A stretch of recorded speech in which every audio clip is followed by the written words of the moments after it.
The House Committee on Elections will come to order. The clerk will call the roll. Chair Shaheen? Here. Vice Chair Busey? Here. Rep. Isaac? Rep. Morales-Shaw? Here. Rep. Plesa? Rep. Raymond? Rep. Swanson? Rep. Toth? Rep. Terry Wilson? Here.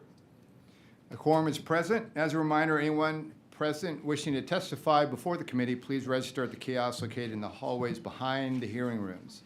If you require assistance in registering or testifying, please contact committee staff. They'd be more than happy to help you. Due to the number of witnesses who have registered and to accommodate all who wish to testify, there will be a time limit of 2 minutes per witness during public testimony.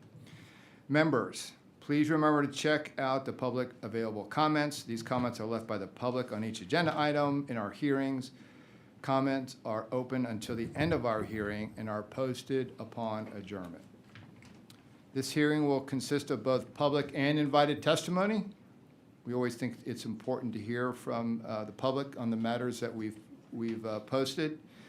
Please note that for each agenda item addressed today, we will start with invited testimony first.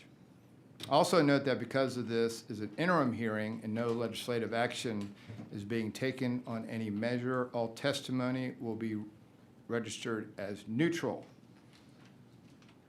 And I want to apologize for the 30-minute delay, but apparently the TV and audio are working, so that's a good thing. So first on our agenda is Charge 3, voter registration. To study the state's voter registration process and systems by conducting an inventory of the systems used by counties that are offline and analyze the impact of supporting multiple software systems across the state. Recommend ways to streamline voter roll maintenance and improve efficiency.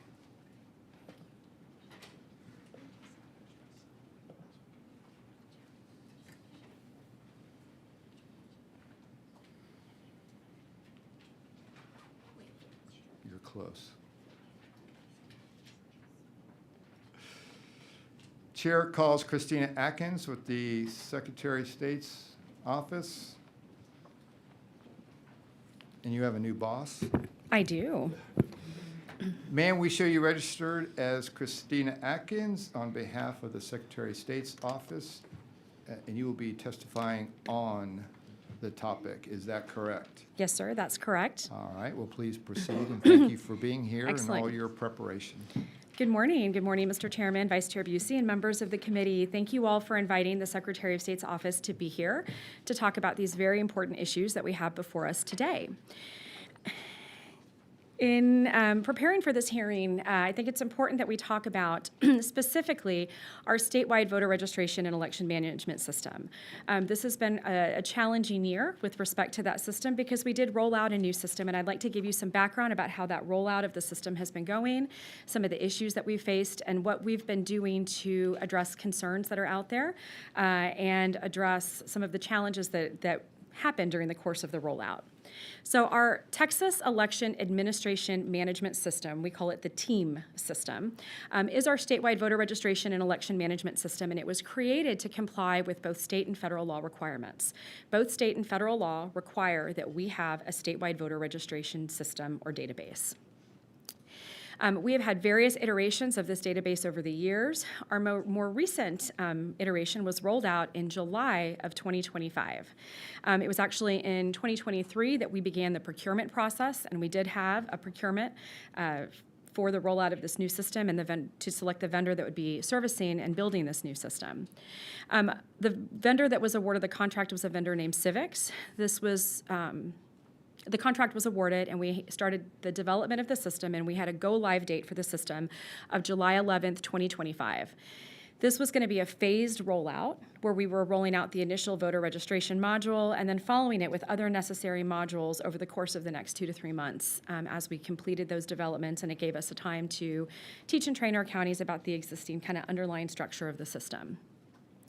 As part of the transition to this new system, all of our voter registration records, districts, street-level data had to go through a file conversion as this new system that we have provides for more detailed data management and reporting. This consisted of over 20 million voter records, active and canceled records in our TEAM system, and millions of street segments and district-level information. The timing of the rollout was very, very thoughtfully planned. We did this to try to ensure a smooth transition and training period. So we did this in July, followed by a less complex election, which is our November constitutional amendment election. That was the initial plan for this. And I will say to date, since we had the rollout of our system, I want to reiterate, we have now run 7 elections on this system and had 7 successful elections in Texas, utilizing the current system that we have. However, we have had a few things happen along the way that I think it's important to be transparent about. On July 31st, 2025, about 2 weeks after we began the rollout of our new system, we were notified that a vendor that we have in Texas, one of our third-party vendors by the name of Votech, was experiencing financial difficulties and was on the verge of shutting their doors. At that time, Votech serviced 24 counties in Texas. And when I say that these 24 counties had a third-party vendor, what I mean is this. We have a federal and state requirement to have this statewide voter registration system. So the law requires that counties utilize our system and provide that data to the state. What's not mandated is how they provide that data to the state. They can either use the system directly, where they have a login, and provide all the activities that they need to do to conduct voter registration and election management through the system, or they can procure and have a third-party vendor. A third-party vendor that they would have to pay for on their own. They would have to review and vet and determine legal compliance, and that vendor can then submit data on their behalf into the state system.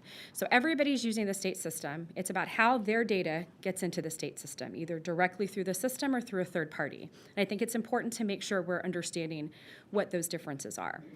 For these 24 counties, they were using a third-party system to provide day-to-day management of the system and day-to-day management of their election activities and voter registration activities. And then every night, we're sending us a file with all of the updates, changes, new additions, cancellations that they process during the day. So when Votech notified us that they were having financial difficulties, we knew immediately that this was going to create some challenges. And over the next couple of weeks, it became very, very clear that the situation was becoming catastrophic. Many of our counties that utilize Votech begin to lose access to their data, and they begin to lose access to their files and even documents that they were storing within the system. And so we had 24 of these counties. We had some of them that were using an older legacy version of the software where they had a local server where they could maintain that data. The rest were using a cloud-based platform. And those that were using the cloud-based platform, they eventually lost all access to their data and could not process registrations. This happened 2 weeks into the rollout of our new system. And so we worked with our vendor, Civics. They understood the complexity of this situation and the potential for catastrophe if we weren't able to figure out a solution. Ultimately, it was about 11 counties that needed to transition into the state system. And what that means is we had their voter data, but we had to get all of their streets and districts and the processing capabilities for new registrations rolled out into the new system. And so this process to roll a roll a county into our team system usually takes about 2 to 3 months per county. And we had about 6 weeks to do it for 11 counties. And so when that happened, we had to stop the redevelopment of our system. We had to stop everything. Civics brought in some additional data folks, some data engineers to help us with this conversion, and all efforts at that point went to helping these counties roll into the state system so that they could process registrations. This was a monumental task. I cannot underscore enough how difficult this process was, and we are very fortunate that our vendor was able to work with us to accomplish that. The only way we were able to do that was to put everything with the development project on hold. And I would say from conversations with vendor and other states that utilize them, I think this was even to the detriment of some of the work that they were doing for other states, because they knew that if Texas didn't roll these counties into our state system, we would not have had a November election. We had state and local jurisdictions that wouldn't have been able to conduct local elections, and we would have had 11 counties that would not have been able to have a constitutional amendment election. There were some high-profile elections that year. In fact, Bexar County had a bond measure for a new stadium for the San Antonio Spurs. They couldn't process registration applications during this time. And so we had to do anything that we could to make sure that the state of Texas was able to have an election. Ultimately, 11 of these 24 counties ended up completing that onboarding process. This was about 2 million registered voters that were impacted by it, and we were able to successfully onboard these counties in a very short period of time. This was not without a great cost to the state of Texas. The entire project to onboard these counties at the last minute cost the state about $660,000, various costs depending on how big the county was. We never asked our counties to pay for this. We have never asked them to pay for onboarding to the team system, and we didn't do it this time as well because we knew that our counties had not budgeted for this, had not prepared for this, and had no other options. The counties came to us because they had nowhere else to go, and we weren't going to turn them away, and we weren't going to put burdens on them to prevent them from doing what needed to be done to serve the voters in their communities. In the end, the counties were onboarded.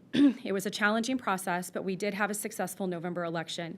We had our local elections, we had our constitutional amendment elections, and we are now on the other side of that. And that's a good place to be, on the other side of the onboarding of those 11 counties. And so at that point, we were hoping to resume some of the work on our system, but we had another hurdle that we had to overcome. In August of 2025, new congressional maps were enacted by the Texas Legislature.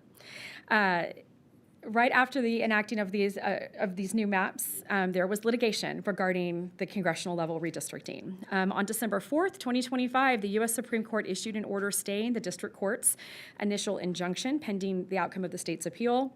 This paved the way for implementation of our new maps for the primary election. So we immediately had to go from onboarding these counties to redistricting 73 different counties within the state of Texas, because we had 73 counties that were impacted by the 2025 congressional redistricting. Redistricting is not just as simple as redrawing congressional lines. It has a cascading effect.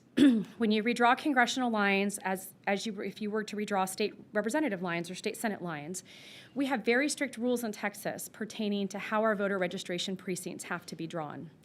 And this has the effect of altering lines for one territory, has the effect of altering all these other voter registration precinct lines because of requirements we have with how officer lines are and with population.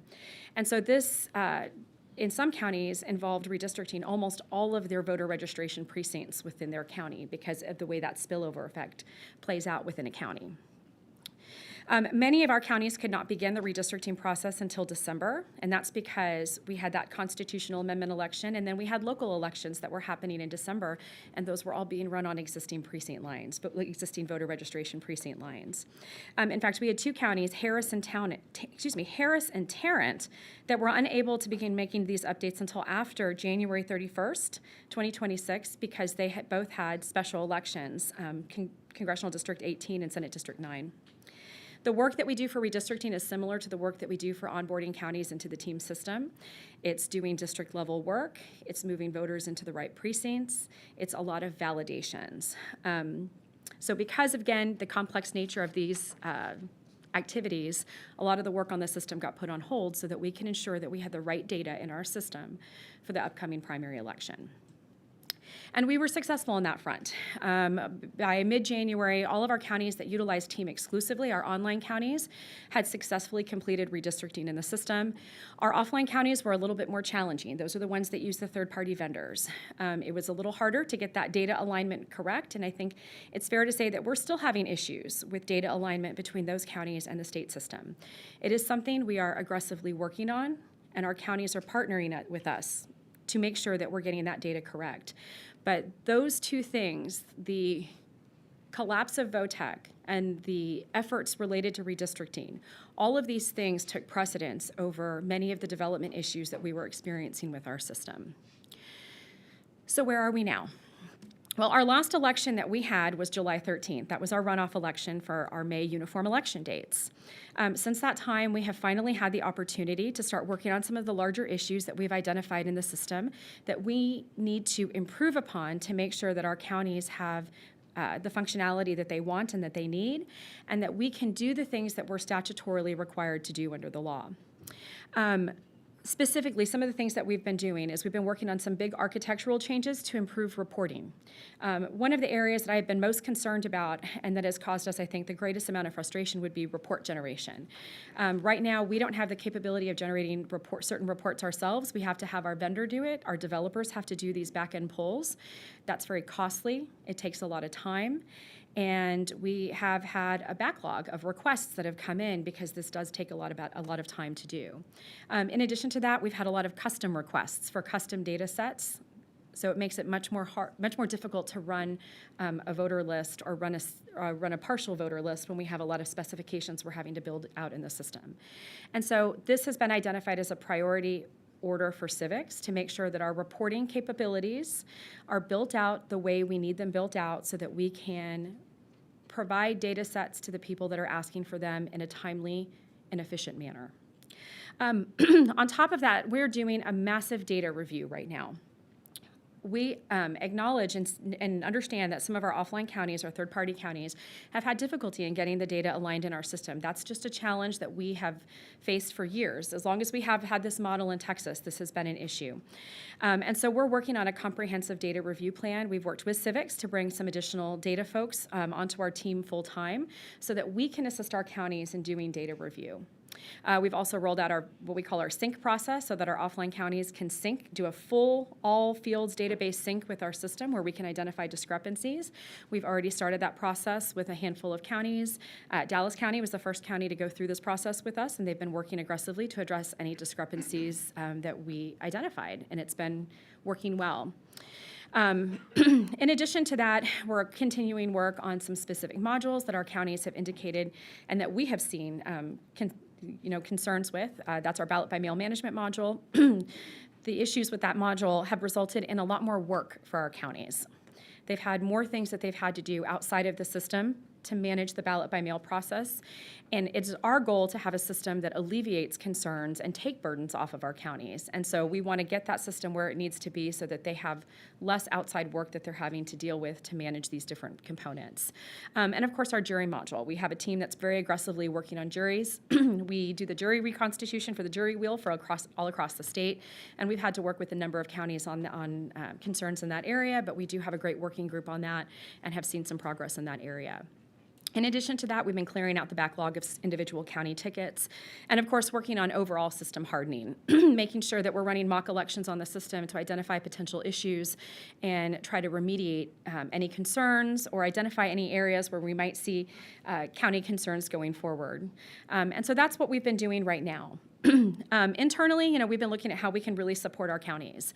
We're making sure that we have more training available for our internal staff that supports our county, our team representatives. We have a webinar schedule already posted for the fall to do continuing training on our team system, of course, and we work with counties to identify additional areas where we might need to do more training going forward. We've had some great conversations with some groups. I met on Friday with the Tax Assessor Collectors Association. I think Kimrin, she's here and is going to be speaking, but we had a really good conversation on Friday talking about some internal ticketing ideas that she had, some suggestions that she had on how we can give counties reassurance that the issues or the concerns that they have that are being brought to the table are being evaluated and being tracked. And then I think we're just, in addition to that, trying to make sure that we're continuing to have good communication with our counties. To date, I think we looked at it and we've sent over, 25 emails to our counties with updates on the team system. We try to do them throughout the summer. We've been trying to do them on a weekly basis. Because we've had a little bit of a break here where we can work and do some of these things that we can do to make our system more efficient and increase our reporting capabilities. We've been able to get on a better schedule with production builds and making sure that we're notifying our counties, regularly with what things and enhancements and improvements they can see in the system. And then we also have, other things that we're working on and other modules that we're incorporating into the system. Thank you to the legislature, we received funding for a military and overseas mail ballot delivery system so that we can send ballots to our military and overseas voters in a secure way where they can receive their balloting materials, those that are eligible to receive their ballots by email through a secure link that they have to authenticate, and they can download those materials. That's much safer than sending a PDF of a ballot to an email. They still have to print out the ballot and return it, in printed form, in hard copy of the ballot. But it is a more secure way of getting that out to our out to our voters. This software is generally pretty expensive, and so many of our counties that only have a handful of military and overseas voters can't afford to procure it on their own, so we are providing it for the whole state. We are also incorporating intelligent mail barcoding into our ballot by mail tracker so that voters are not only receiving information about where their ballot is with the county office, but they can actually get information about where their ballot or where their application is with the USPS, with the Postal Service. And then, of course, we are working on completing our redistricting module that had not been built out when we had to do redistricting, and we're beginning the work of incorporating GIS capabilities into our system to help improve overall accuracy and efficiency for voter registration. And I'm happy to answer any questions you might have. Thank you very much, ma'am. Members, any questions? Ms. Swanson? I have probably about three. You used an acronym. I would encourage everybody to explain your acronyms before using them. The last one you used, a GIF or G something or other? GIS. So what we're talking about there is right now in our system, when you register to vote, and the county is determining what ballot you receive, what precinct you're registered in, it's done by what districts are assigned to different street segments in the system. And it's a very labor-intensive process where they have to assign things to each individual street segment. With GIS capabilities, you actually can have a map in your system, and you can zero in and pinpoint a person's house, and it'll have all the district assignments tied to it that way. So it's a much faster, much more efficient way of processing new information like that. Okay. So it's an enhancement. Okay. Unfortunately, I think we just all heard lots of bad stuff about the whole team system, and I think it's important to realize that most of the counties that are not on the system, they're having to pay.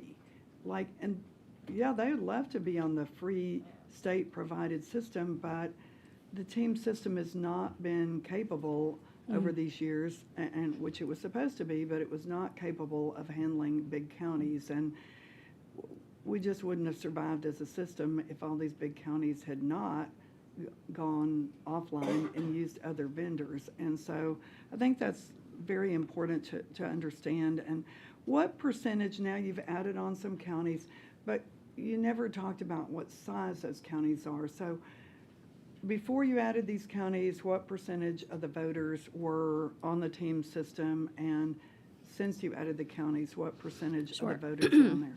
I don't have a percentage off the top of my head. I can get that for you. But what I can say, and I want to acknowledge the first point that you made, Representative. So when we first rolled out a state voter registration system 25 years ago, or 20 years ago when this process first started, those third-party vendors were necessary because we didn't have the capability to support our large counties at that time, without a doubt. But the technology has changed quite a bit since then as far as capabilities for storing large amounts of data and managing large amounts of data. And I want to remind everybody that every voter is in team. We have all of their voter data in our system. We have that information in team now. We did then and we do now, and we have more of that information in our system. But initially, during the early stages of the development of statewide voter registration system, which is a requirement that came out of the Help America Vote Act in the early 2000s, there were challenges with our larger counties, and I think that third-party vendor model was necessary at the time. Over the years, we've had fewer counties maintain that third-party module. I think initially, what percentage of the voters? and that I don't have it on the top of my head, Because but if I will it's get that to you. Most people live in a few big counties, and so if we just talk number of counties, it makes it sound like most people are on the teams, when Sure. if most people live in big Yeah. counties, then that may not be true. My understanding was maybe at least until recently, 70% of people were not on teams. Well, I want to reiterate something. Everybody's on team. Everybody utilizes team. All of the voter data is in team. But it's a matter of how they interface and how they Exactly, provide and that data hasn't to worked team. very well. But, well, I think historically, absolutely, we've had some issues. But now I think when I first started the Secretary of State's office, we had about 40 to 45 counties that were utilizing third-party systems. We're now down to about 25 that utilize these third-party systems. And it was all of our larger counties. That's It absolutely hardly seems accurate. fair that, and I know you're not in charge of funding, but it hardly seems fair that, some counties have had to pay for it themselves when others didn't have to because the state did not provide a system that could handle those counties. But I think that's the choice of those counties.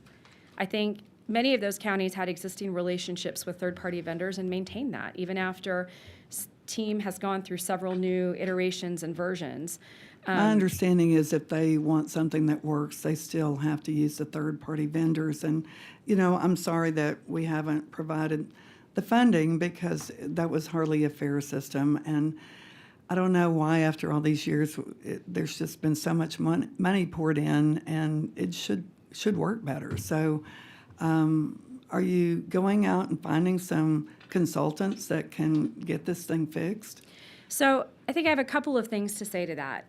Again, I want to reiterate, everybody uses Team. All of the voter data is in Team.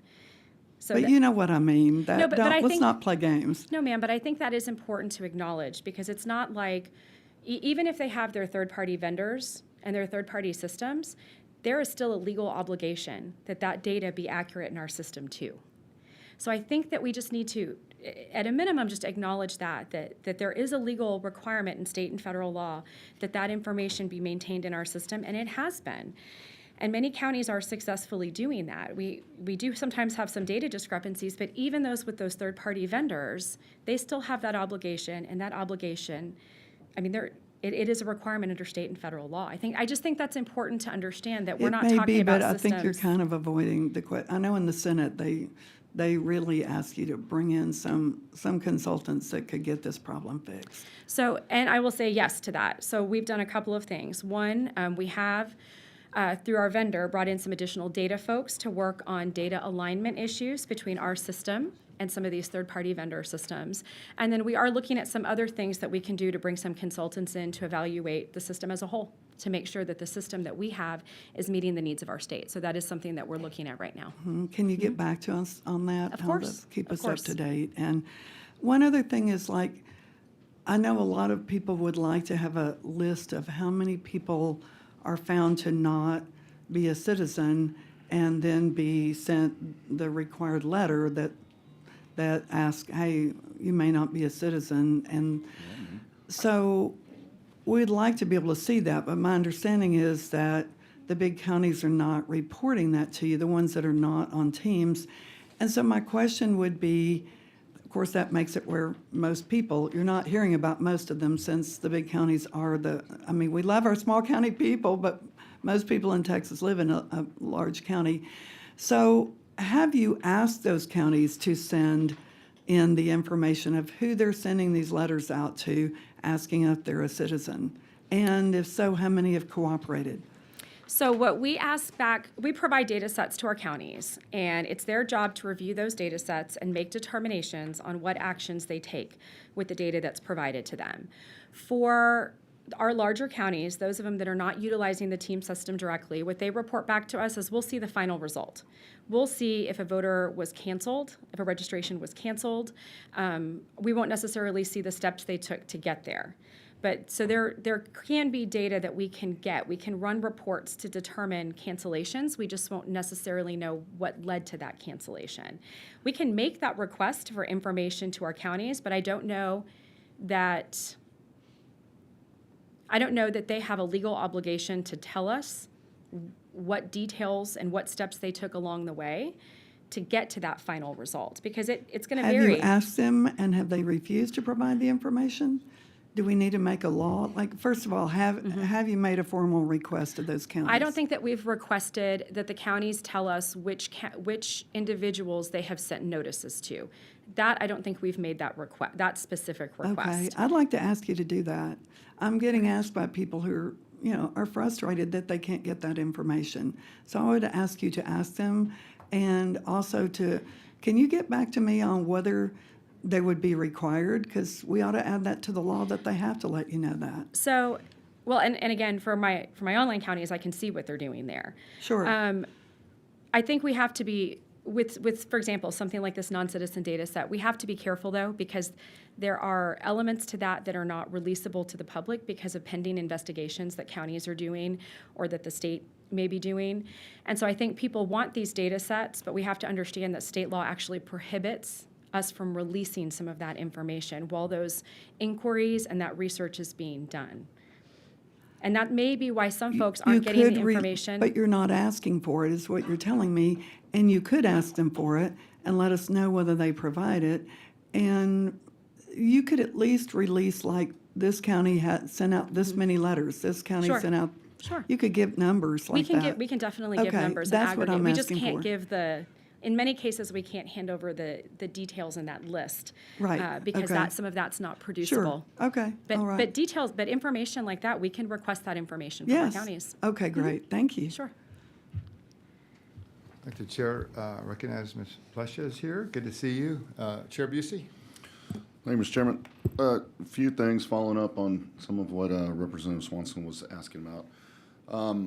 One, can you just quickly give us an update? I know Texas Tribune had an article this week about citizens being flagged. How did that happen? How did we get bad data Sure. like that? And how was it sent on? Or can you walk us through the process? Absolutely.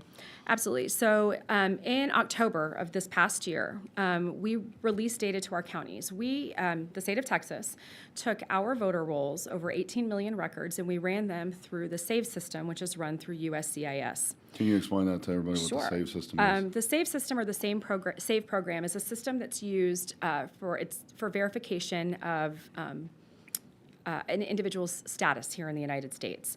And what it is SAVE is not one single database. I think it's important to understand that SAVE is a system that links together, I think, about 14 or 15 different databases. And this has information about a person's presence in the United States and their lawful presence and their status within the United States.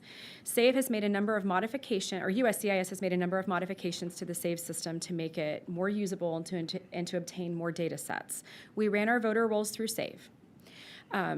In almost all cases, we were able to confirm that the individuals that we have on our voter rolls are U.S. citizens. Out of the over 18 million records that we ran, we had a little over 2,700 records where SAVE came back with a finding indicating there was a potential that this person was a non-citizen. And I want to be very clear on that we use the word potential, because this is an initial finding from a database. But until we do more work, we're not going to put that flag on there indicating this is a definitive list of non-citizens, because we need to do more research before we make those determinations. So when we got that initial list back, we provided it to our county election offices, our county voter registrars, which in some cases are offices that do election work too. But our county voter registrars received this data set so that they could do list maintenance, routine kind of reviews of this data. I want to reiterate that in Texas, we have been doing list maintenance with respect to citizenship issues and non-citizens since 2021. So our counties are familiar with these data sets and familiar with how to research and review this data. The first thing that our counties do, and this was reported to us very widely, that they immediately go to their own files and look to see what registration information they have for these individuals. Because inevitably, we have found over the years that sometimes we have clerical errors and sometimes we have mistakes where somebody may have properly disclosed that they are a non-citizen. They may have marked the box on an application form saying, I am not a citizen, but may have been registered in error. These are things that happen occasionally. And so the faster we get that data out to our counties, the faster they can begin those reviews and immediately act on the data that they feel comfortable acting on. In addition to that, I want to make it also very clear, there are no automatic cancellations with respect to these data sets. We rely on strong matching criteria, which means we're matching on first name, last name, date of birth, and in most cases, full nine of social security number. In almost every strong match criteria that we have, it requires TDL or full nine of social security number. So we are strong matching, but we do not automatically cancel. The law says that in these circumstances, if a county wants to notify a voter that they may have a problem with their eligibility for registration, you send a notice to that voter. And so in some cases, in many cases, our counties reviewed that data and sent notices out to voters informing them that we have a record from a government source indicating that you are a non-citizen with information about what that means. They are requested to respond to that notice. If they do not respond to that notice, then it could result in their registration being canceled for failing to respond to that notice. We also have under our state laws in Texas a requirement that if a registration is canceled in error, that we have immediate reinstatement. So if somebody didn't receive that notice in the mail, they would be eligible to have their registration immediately reinstated. And so that's the process that we began in October. We had some counties reach out to us saying, hey, we're concerned because we're seeing more people than we would have expected coming back to us saying that they're a U.S. citizen. One of our counties, Travis County, actually reached out and said, hey, can you talk to DPS and see if DPS can tell us what we have or what they have on file for these individuals, since because of the Real ID requirements, they have to establish lawful presence and potentially prove citizenship or prove their status in the United States before they get a driver's license. And so for Travis County, we reached out, worked with DPS, were able to obtain some data for them and provided that to Travis County so that they could use that in their investigations. Well, after reviewing the information we got back from Travis County, we decided to request that DPS do that for the full list of 2,700. And DPS has been working with us on this. They've been very upfront and very helpful in this area. This is a manual process. It's not like a query they can run in their database where they can just go get a list of the documents that individuals may have provided to establish citizenship or lawful presence. They're having to manually review every record and look at scanned documents. And so we did get some preliminary data from DPS recently, and we told our counties about it because it's very important to us that we're very transparent about this. So in the data that we received back from DPS, by and large, for the most part, it was consistent with what the findings were in SAVE. We did see some records with discrepancies where DPS indicated that somebody was a U.S. citizen and SAVE had them as a non-citizen. So DPS is actually working with us to go back and get some additional data and make sure that we have as much information as possible so we can provide that to our counties, and they can review that data to make determinations on what they need to do. And I will say it's our view that if there was an individual for which SAVE indicated somebody was a potential non-citizen and DPS has established proof of citizenship, and that person was sent a notice that resulted in a cancellation, we think they should work to reinstate that voter and get that registration fixed. What was unique about October? Have we been using the SAVE database before?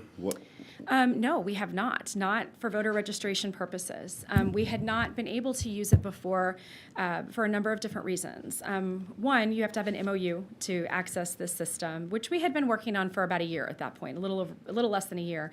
We'd been working with DPS with USCIS to get an MOU to get access to the SAVE system to see if there was some usefulness to us.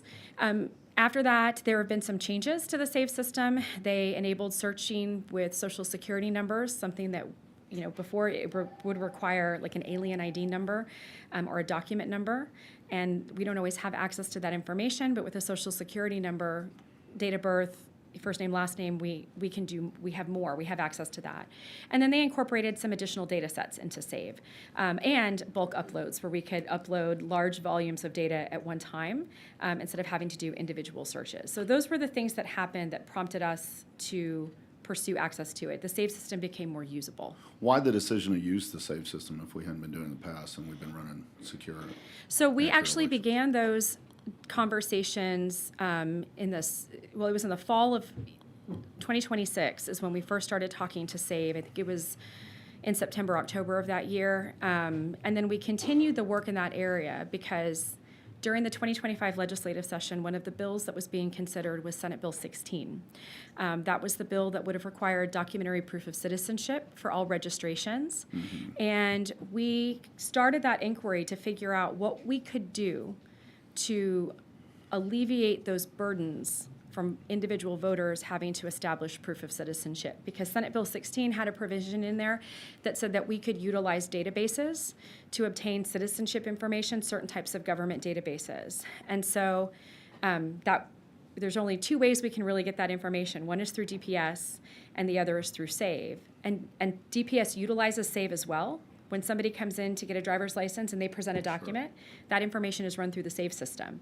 And so that's another, it's widely used for validations on citizenship. And so that's what prompted us to begin that work, because we thought there may be some usefulness, because if we could validate citizenship for our voters, our existing registrants, then if SB 16 went into effect, they're not having to do that. We have those records. And I will say we do now. We have those records for most of our voters in our system, that we now have established proof of citizenship. And so if there is subsequent legislation requiring documentary proof of citizenship, as long as it allows us to search by database, most of our voters in Texas won't be impacted by this because we've already done that work.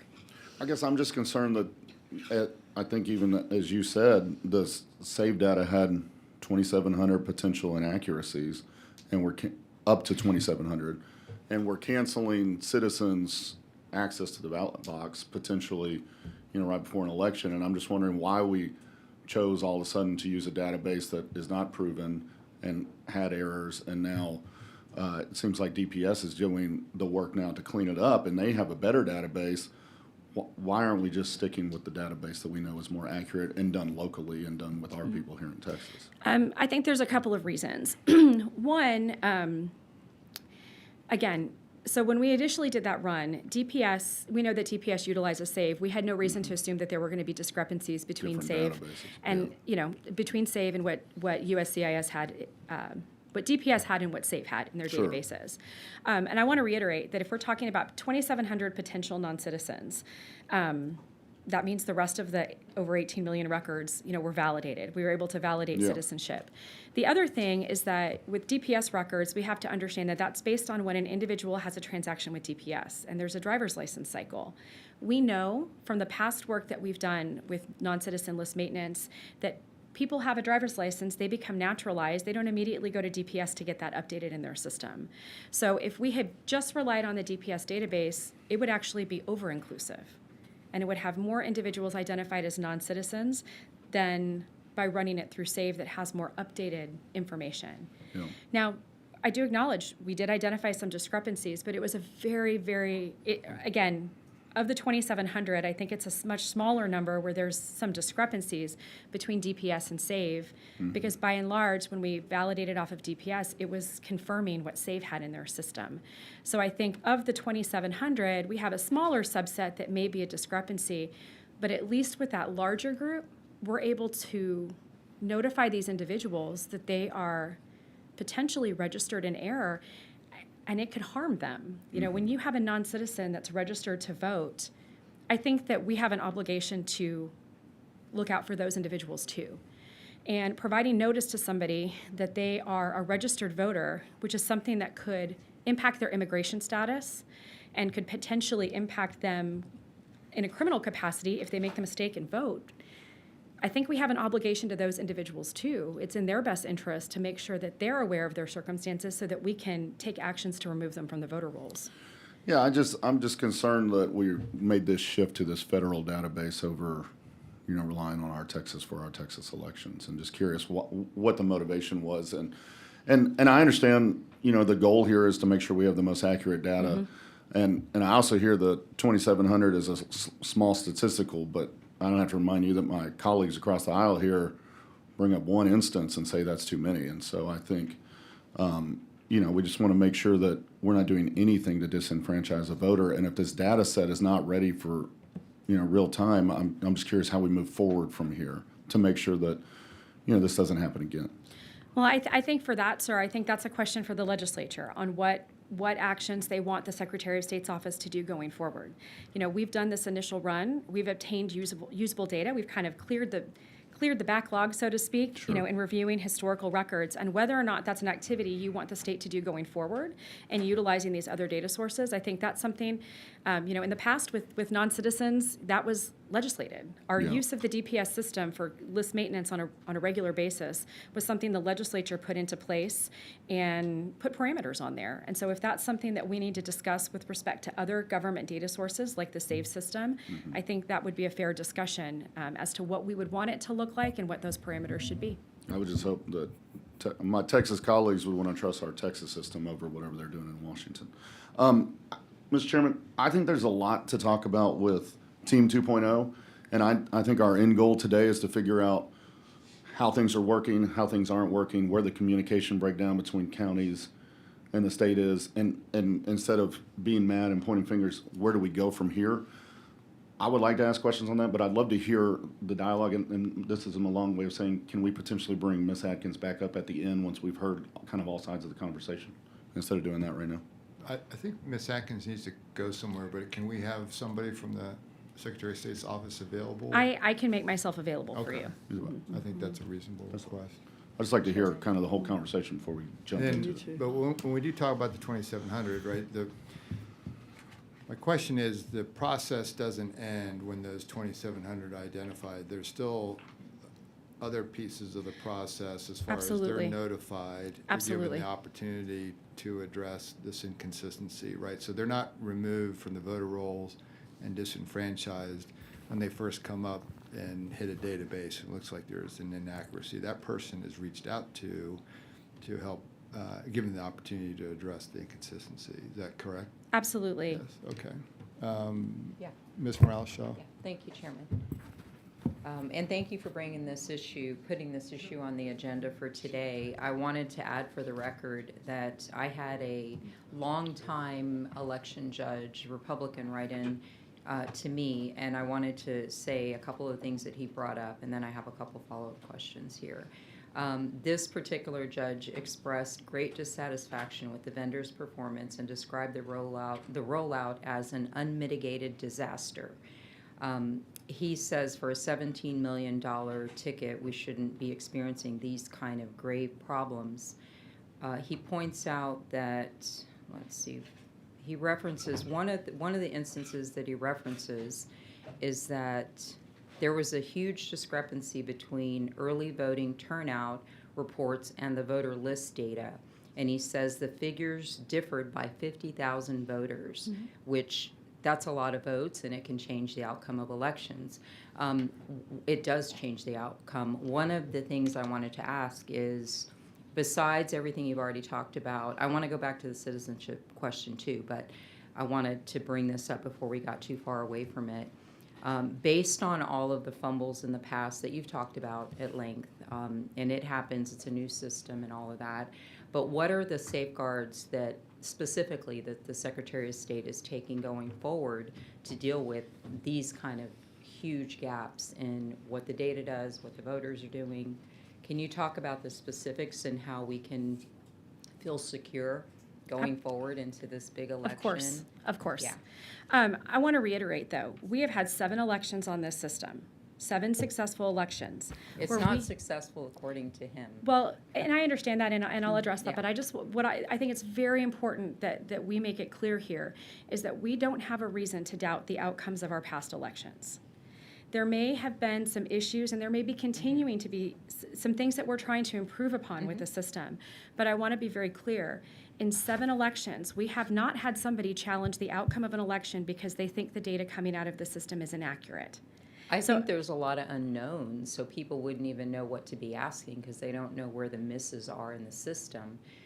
But I know you're going to say this, but I do want to know, to answer this constituent, what are the specific safeguards that are being, what are the processes that are being done Sure. internally so that somebody externally can know even though there was a 50,000 voter discrepancy, SOS has got it. They're taking care of it. Absolutely. So the issue that you're talking about has to do with voting history that was appearing on our website. We have the rosters, the names of the individuals that vote every day. That county has to post it, and it goes on our website as well. And we definitely had some data challenges there. The first thing I want to reiterate is that the source of data, when it comes to who votes in an election, that the primary source is always going to be your local election office.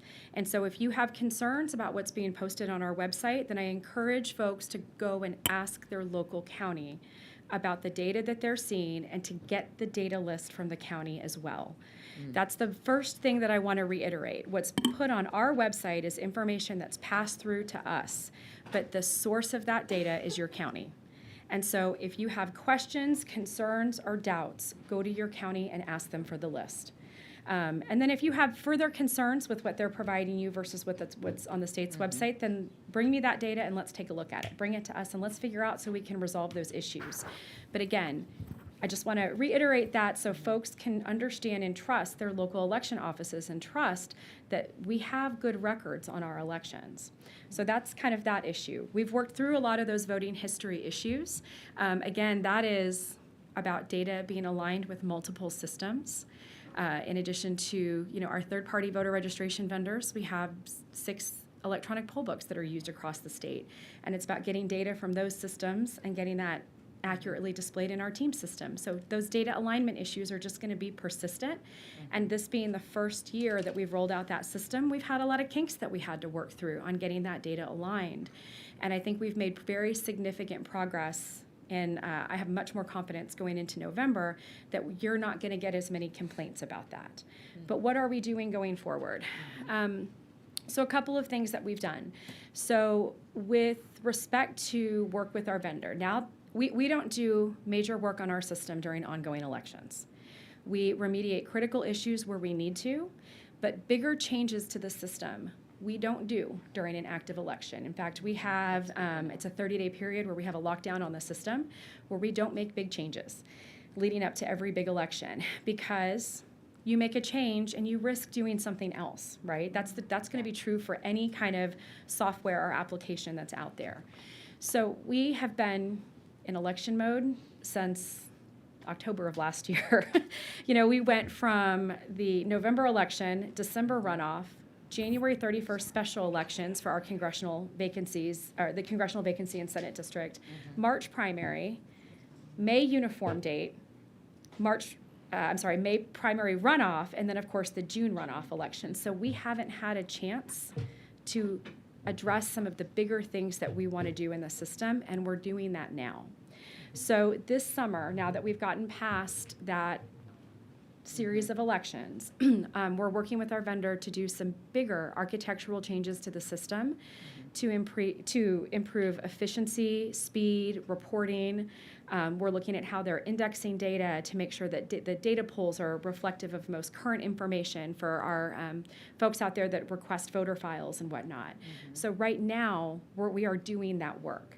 And in the next 2 to 3 weeks, I think our counties are going to start seeing significant improvements in those areas, because we've been waiting to do that work into a time where we were able to roll that out. So we've been doing quite a bit of testing and a lot of work to make sure that these bigger improvements that they're making to the system, that we have confidence in them before they roll them out. In addition to that, I have a lot of confidence in you, by the way. Thank you. But we have to 90 prove days it. from a major election is not a lot of days to implement a whole bunch of new stuff and then do mock elections and try to work out all those kinks.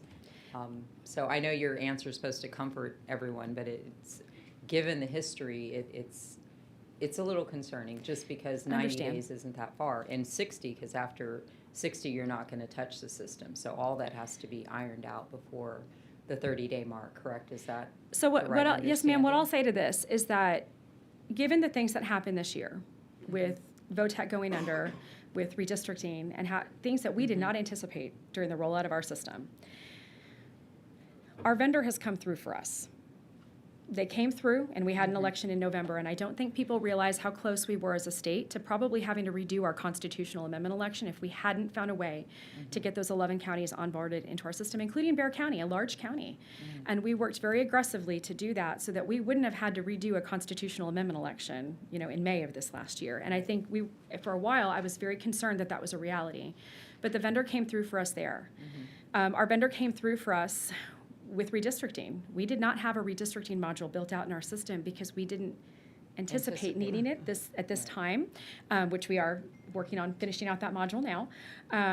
And so they came through for us to make sure we were able to have a primary election. And so it has not been easy, and I recognize the burdens that have been placed on our counties, and I don't want those burdens placed on them. I want to make things easier for them.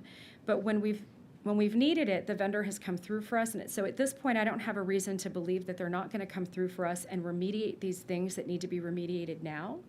But I will say, if they don't, then we need to have a conversation about whether this is the right vendor. I think they have an opportunity here to do what needs to be done. And I have a lot of confidence because I see how aggressively they're working and how difficult some of these challenges have been and what they've done to remediate these issues. And I think this is the show and tell time.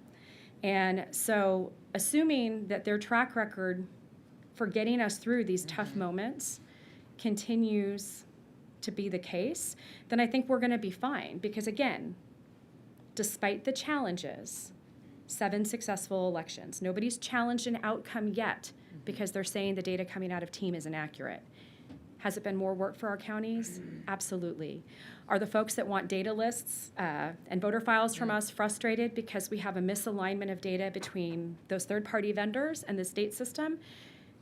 Absolutely. But we're working very hard to address those issues, understanding that this is it. This is the time to do it. And if it's not done, then again, we'll have to have some conversations. We might have a different conversation in January in this committee with respect to what comes next. But we have a track record of success when we need it.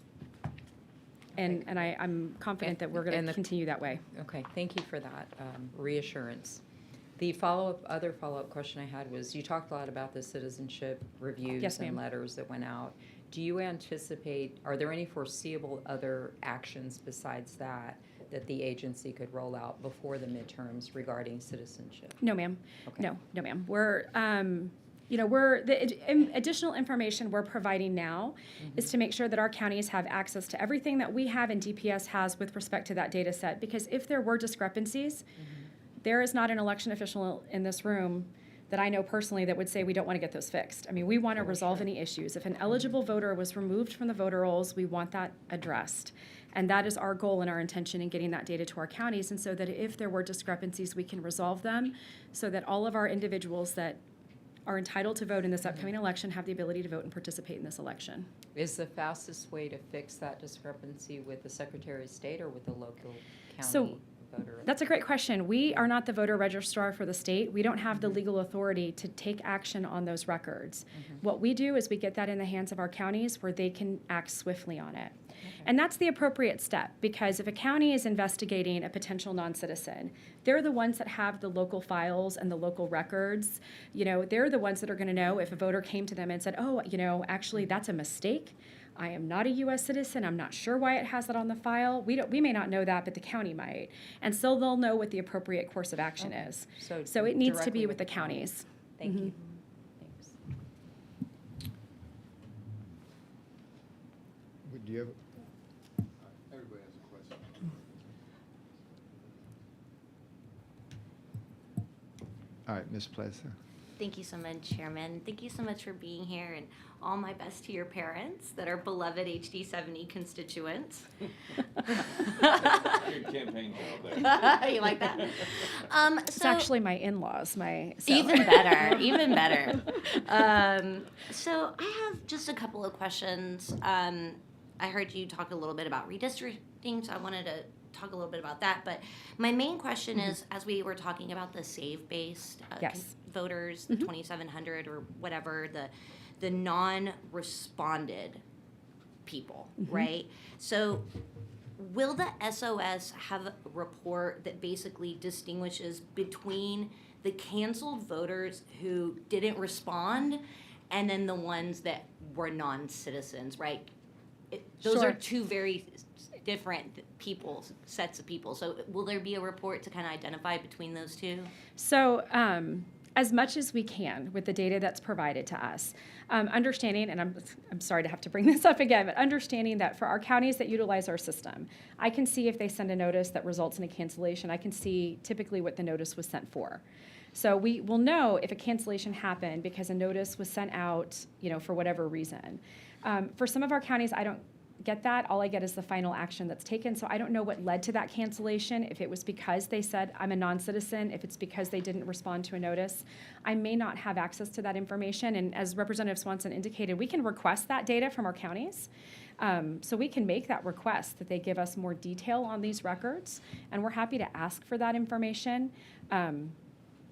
Yeah, I think And it's we- really important to identify between the two sets of people, right? Because one is obviously should have never been registered to vote. We do not want people who are not citizens registering, voting. We want to make sure we have safe and secure elections, right? The other group of people, they do have the right to vote. They do have the right to have their voice heard. And so when we're reporting that number, especially to this committee or to, the state as a whole, I think it's important to identify between You know, because it wasn't 2,700 people that were non-citizens on our roll. It might have been less than that. I absolutely understand what you're saying there, that there is a difference. And I think that's the importance of this additional data we've received from DPS, because by and large, DPS data was indicating that that in their records, these are potential non-citizens as well. Right. So for the most part. Oh. But yes, out of that 2,700, I don't have an exact number because DPS is doing a little bit more work and a little bit more research for us. But the great majority of records were consistent, that DPS had indications these individuals were non-citizens as well. I will say anecdotally, Representative, what we hear from our counties is that when they send a notice to somebody that's ineligible for registration, particularly with this category, with citizenship, anecdotally, I am told that, the letter indicates if you don't respond, you're going to be canceled. And most individuals would rather just be canceled that way than calling and saying, hey, you're right, I'm not a citizen, and having that some kind of indication or record of that. And so we don't always get the response from the individual saying I'm not a U.S. citizen because they know they don't need to. The cancellation's going to happen just by not responding to that notice. And that makes that a little bit trickier in Right. getting that kind of data that you're asking for. And so when I walked in, you were talking a little bit about redistricting. Mhm. And, mid-decade redistricting came upon us quickly. Yes, we didn't ma'am. know it was going to happen. And so it caused a lot of issues, right, with our elections, specifically cost, right? As we've seen the Voting Rights Act being gutted and possibility of us doing redistricting every 2 years, what are you guys doing to prepare so that we don't see the issues that we saw before That's a great going question. forward? That's a great question. I think, two things. One, at the time that we did our redistricting, that was one of the later modules that we were working on building out that makes the redistricting process a lot easier. So we're finishing out that module in our system. And I think I made reference to modernizing the way our system operates. Instead of doing things based on these street segments, we're looking at incorporating GIS capabilities into the system, which is a more precise, more accurate, and easier way to do What things does like GIS redistricting. stand for again? I knew you were going to ask me that, and I'm not remembering off the top of my head the Okay. exact. I'm taking it some kind of Geographical information. system. Thank you. Okay, got it. Thank you. Geographical information systems. Yeah. And so this is going to give you guys a more precise kind of like. And Yes, is and it I'll give you an example. So instead, right now, what our counties have to do for redistricting is go into literally every street segment they have in our system and assign the districts to it, and that's a manual process. And with GIS, depending on how it's integrated, there's different ways of doing it. You might be able to just literally take a line on a map and redraw that line to incorporate, these streets over here and these streets over here, and shift those lines, and it automatically does all that work. And so it's a much more simple process, and it's a very precise process. This is a very basic kind of description of how that works. There's a number of ways it can work, but Yeah, no, it makes sense. But these large scale, like precinct and district shifts can obviously confuse voters, right? Who think they might be in a district and now GIS has shifted them into another district for ease. How are we going about like notifying these voters? So I'll say that we have experience with this in Texas. This is not something, that is unfamiliar to folks because we have vacancies that happen in the legislative process, our state representatives, state senate districts, congressional districts. We occasionally have vacancies. For the last 10 years, as far back as I can remember, we have had some kind of vacancy that runs up against redistricting in some way. I would say more than 10 years. I've been present for multiple redistricting efforts now. And when that happens, it's not uncommon to have a special election that are run on old lines and then another elections later on the new lines. And that happened in Texas in January of this year with CD18 and SD9. CD18 and SD9, because even though those district lines weren't changed for the Senate district, the precincts were, voter registration precincts. But we had to run an election on the older lines, and the primary was 2 weeks later on the new lines. And so that's something that that's not a unique challenge. That's something that we've had to deal with in the state before, and I think it's something that other states deal with as well. We can't help the vacancy process that happens from time to time, and so having to do close elections like that, it's really about making sure that there's an effort on the part of the election officials to engage with voters, to provide updated and accurate information on their websites, and make sure that there's, a concerted outreach effort to help voters know where to go to vote. And I guess my last question is, has the Secretary of State calculated, what the statewide cost was for some of these mix-ups overall? I'm not sure I understand what you're. Well, a lot of counties had to come out of pocket, right? Collin County, for instance, was really affected by a lot of this because we had a lot of changes to precinct I see what you're lines. saying, And with so redistricting. overall, a lot of people had to come out of pocket. The state obviously spent a lot of money. Has there been an overall assessment to what the cost has been to the state taxpayers because of this? No. I would say, we can look to see if there's any estimates we can make with respect to state costs, but I think those questions would have to go to our county election officials because they're the ones that do all the work on the ground locally. Yeah. But no, we don't have that information. I would really love to get a final number of what the cost was to our counties, to taxpayers, because going into the next legislative session, we're asking state agencies to reduce their costs by 3%, right? correct. And so I think that as we're going in and assessing what are going to be the priorities that we're funding next session, we need to kind of have an idea of where we're starting from and kind of the damage that we're trying to prevent making these investments and preparing for these investments in the future. So I think having an overall idea of what the cost was due to this mistake would help us prepare as we're setting budgets for the 90th legislative session. Yes, ma'am. Thank you so much. You did say 660,000. So that was for the 11 counties that we onboarded. That was $660,000 is what it cost the state for that.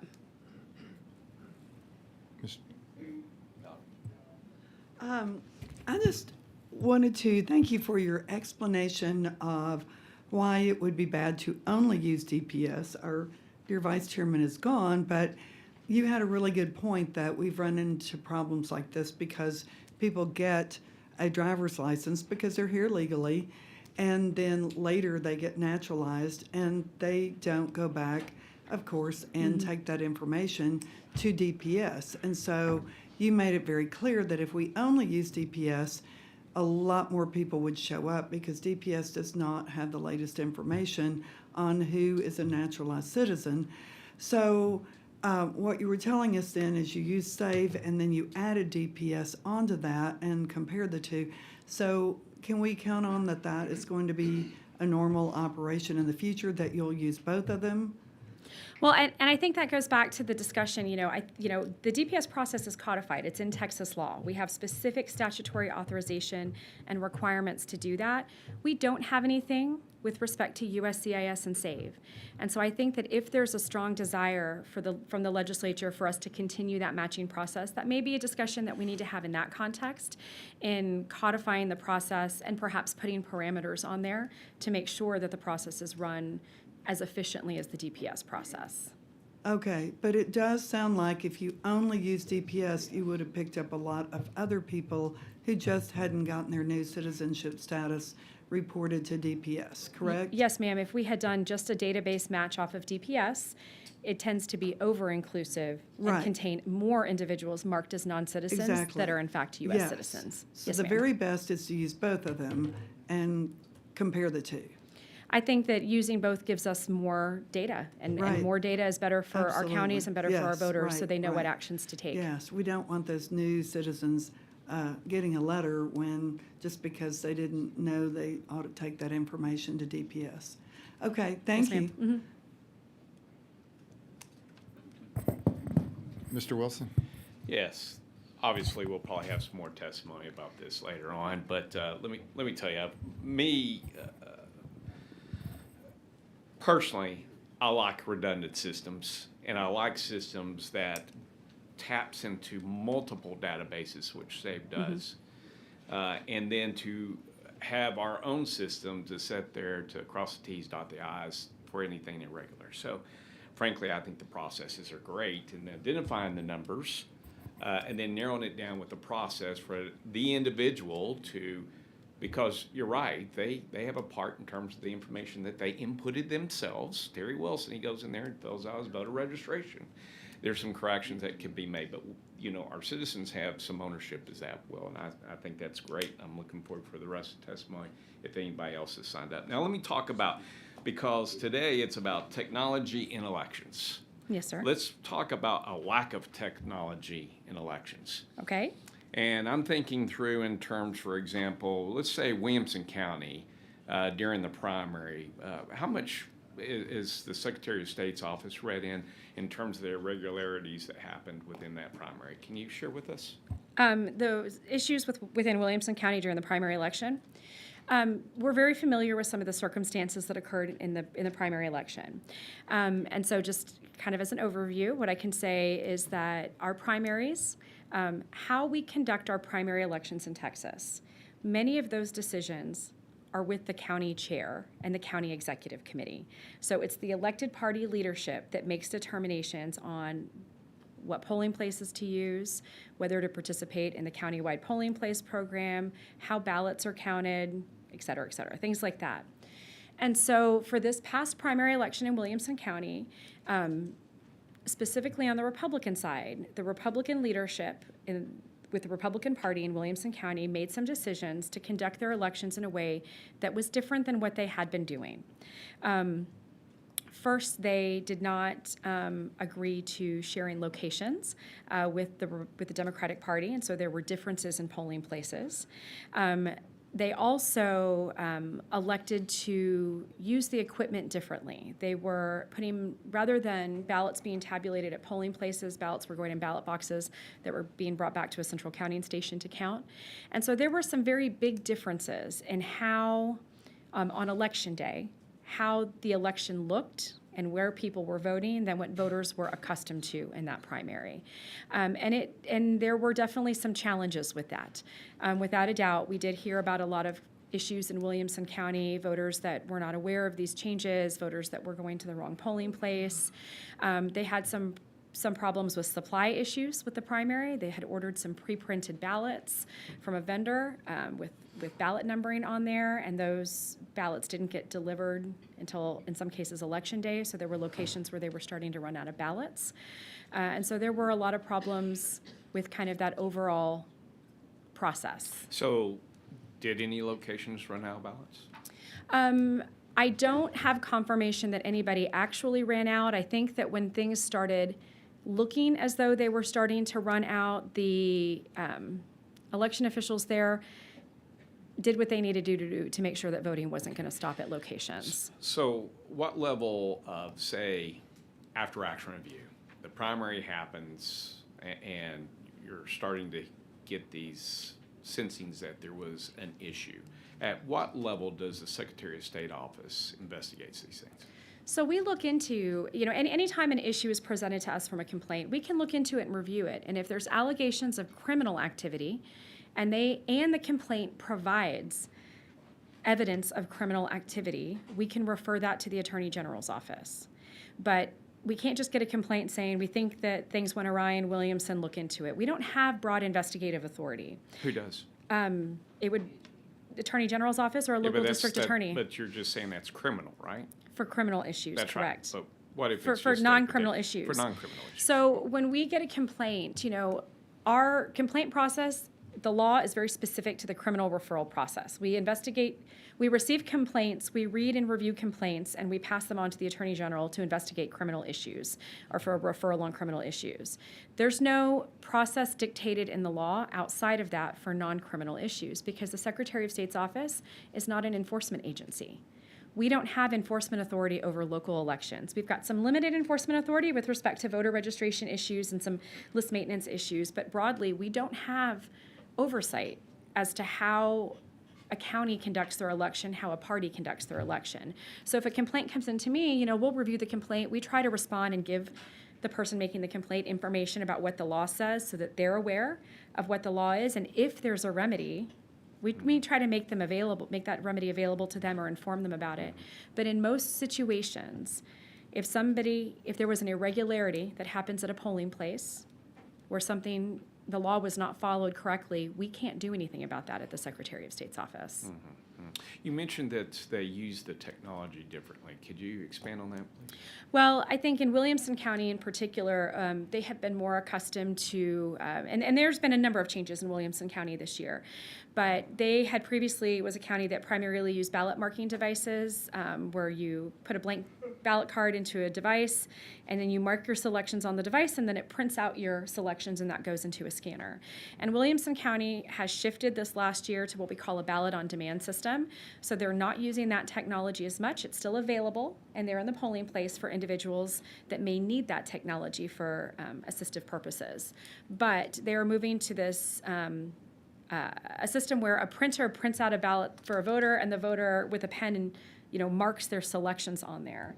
And so that's a little bit different. There's, you're printing out ballots for people in polling places. I think voters sometimes aren't accustomed to that, aren't accustomed to the specificity with how you have to mark that ballot, making sure you're filling in the boxes correctly. And then, of course, for the primary on Election Day, for Election Day, they were not depositing them in the scanners, they were depositing them in ballot boxes.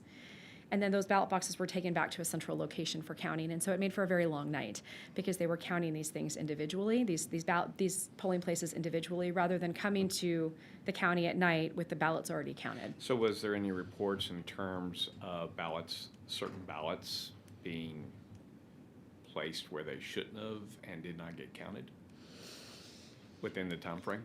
I'd have to go back and look to see if we had any specific complaints about misplaced ballots. I don't remember off the top of my head, but I can go back and look to see if there were any complaints submitted to our office about ballots that may have been missed or untabulated. The reason why I ask these questions is not just pick at old scab or sore. It's called voter discouragement, and I worry about that, especially when you talk about everything that Texas has done to make sure that we secure our elections and making sure that we have systems in place to make sure that voters have confidence in the elections, and some of which we discussed earlier today, redundancy in processes and databases, cross-check, a voter's ability to come back, receive a notice, to be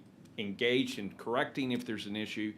Some may consider that as a negative. I see that as a positive, especially considering that mistakes can be made in filling out applications and forms and so forth. But when I see that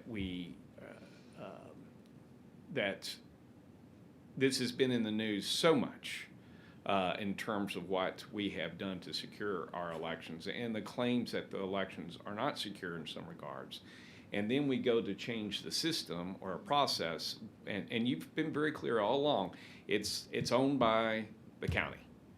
It's owned, and specifically the primaries is owned by the party, right? Mm-hmm. Yes, sir. And so to me, to make sure that we have voter confidence, there has to be a level of investigative authority, if you will, not criminal, but just to make sure that our systems are humming along well.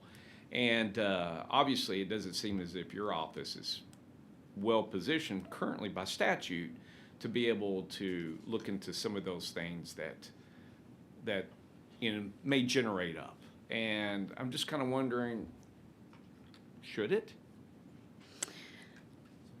I mean, that's a big question, sir. I mean, that is. You're going to say it's up to us, and we need to get that. Is. I get it. It is, But really, the question wasn't to you. The question's really to everybody who's listening or anything, because we need to make sure that we have voter confidence. And I understand that, every county may want to do something different. I'm talking about the parties, like let's move it to the precincts. But then when you hear that people are literally saying, sorry, you're at the wrong location, and then go to another and sorry, you're at the wrong location, then what that means is folks are going to lose confidence. Mm-hmm. And we should own that. And so I think that, I would really like for us to, by the way, was there any request for any criminal investigation in this regard? I don't believe that our office received a complaint that led to anything to that effect. Okay. I actually can't comment on any pending investigations. Of The law course you can't. prohibits me from saying that, but I don't recall that there was Yeah. anything that even got to that. I do believe there were some investigations, but that would have been at the local level. Yeah. Yeah, well, I certainly appreciate, Williamson County is very blessed to have a county judge and, that is 150% all about in making sure that the Ts are crossed, the Is are dotted, and making sure that there's a level of confidence. I'm so appreciative to him and some select commissioners that move in that direction. I'm also very appreciative of the DA, who's very leaning forward to make sure that while it may go in that direction to an AG, that they're going to make sure that there's a level of confidence. So, so, Mr. Chairman, I didn't mean to go on that side. Yes, I did. Yeah, I did. But, you know, I think it's very important for us to continue to examine what's happening at the county level to make sure that we're not going off the tracks, especially when, you know, that so much has been invested into making sure that we have processes and programs and be put in place to ensure that our citizens are protected, that our citizens' elections are protected, and that we're not discouraging citizens. And so, thanks again for answering my question. Thank you, Mr. Chairman. Yes, sir. Okay, I think each of our committee members have had opportunities, and I think we need to move on. And poor Ms. Atkins has been on the hot seat for a while. So we're going to move forward, but somebody from Secretary of State's office will be I will make around if myself, you- I will be available, yes, sir. Okay, we'll work with your schedule. Of course. Thank you.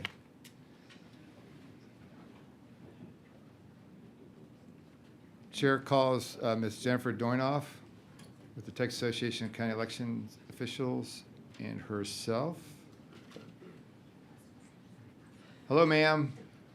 Hello.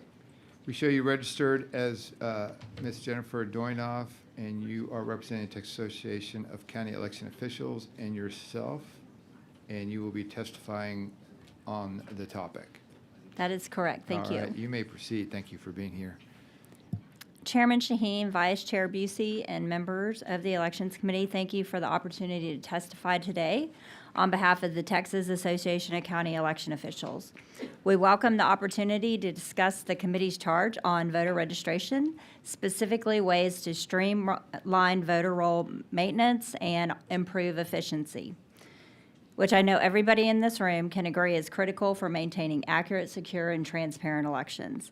The integrity of our election system rests on the collaborative hard work of election officials and the Secretary of State, local political parties, and members of the public. Counties must meticulously maintain voter rolls, remove deceased and ineligible voters, verify voter identities, and ensure accurate voter information.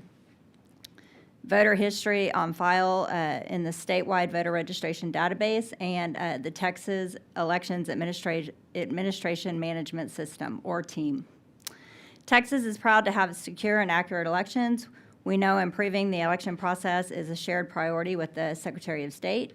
TEAM is an essential infrastructure supporting all counties, and there have been substantial challenges implementing the new system. TEAM faces major operational responsibilities as Texas's population and election administration needs grow, while balancing the need for transparency. After more than a decade without significant structural overhaul, TEAM needed an upgrade. I think we can all agree to that. And the decision to modernize is significant, impacting all county election officials and Texas voters. It's important to make clear that we appreciate the hard work of the Secretary of State's office in this effort and its technical support in troubleshooting and resolving issues with TEAM. The sudden departure of Votech, a third-party voter registration vendor for many of Texas' largest counties, created anticipated challenges during TEAM's rollout. However, it's been almost a year since that transition, and TEAM continues to have persistent functional issues. For example, many counties have seen substantial delays in processing voter registration applications, and the system has consistently struggled with producing several of the election reports required by law. These examples are among many issues that county election officials must navigate and work around to ensure elections run smoothly and that we can continue to meet the statutory deadlines. It's worth noting that these challenges impact both counties that solely use Team and counties utilizing third-party platforms for their own voter registration database. Counties have run several successful elections while working through difficulties with Team. We heard that earlier. And our association recommends a few key actions that we believe can help performance and system implementation to support county election officials, poll workers, and voters as they head into November with confidence. First, we recommend that the SOS provide counties with a detailed timeline for fixes and forthcoming technical updates to the Team system ahead of the November 2026 election. A clear plan about which issues will be fixed and by when, and which technical problems can remain outstanding allows election officials to better prepare for their list maintenance and pre-election responsibilities.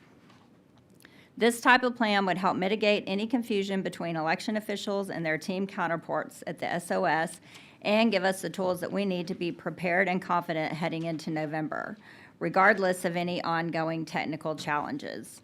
Right now, Team updates carry a risk, and we heard this earlier, that a fix in one place creates unintended consequences elsewhere. Requiring election staff to verify unrelated modules aren't impacted. More clarity on the planned updates would better prepare counties, and longer-term election officials are happy to work with SOS and civics to help troubleshoot or test these new features before they're released. We recommend that civics assist the Secretary of State in developing an outline of fixes, updates to Team between now and November so we can have a clear roadmap.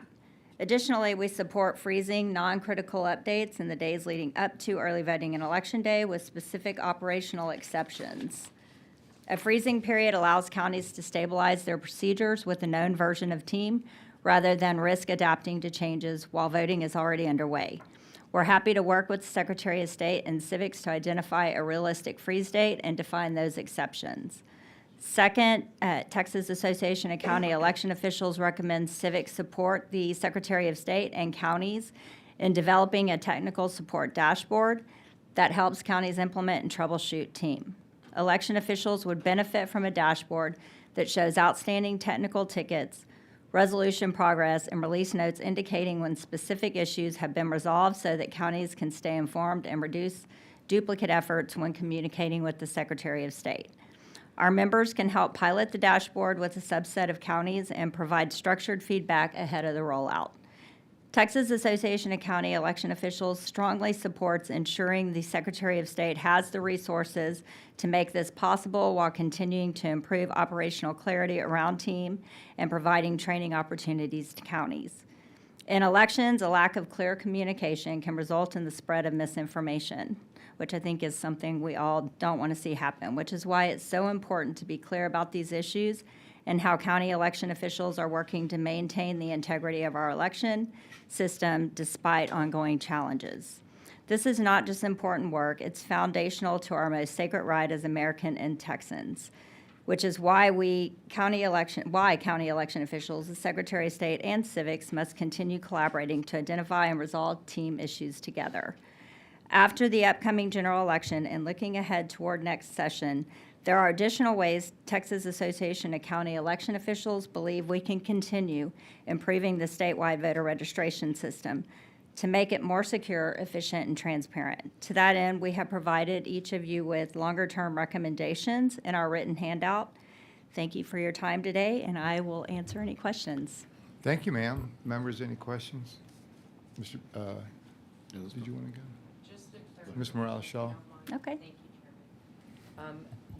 So you mentioned the freeze too, were you satisfied with the 30 days before election? How do you feel about that?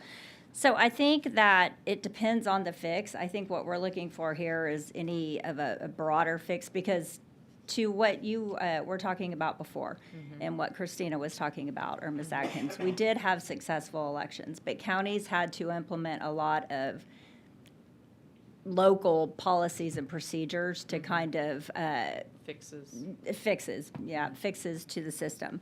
So I think it depends on what that fix is as to whether or not that would give us enough time for that. Are you satisfied with the issues that have already come up that were fixed during the process? Do you feel comfortable with where we're at with all of those? So I'm speaking on behalf of all counties, not just Hayes County. So I would say different counties are having different challenges.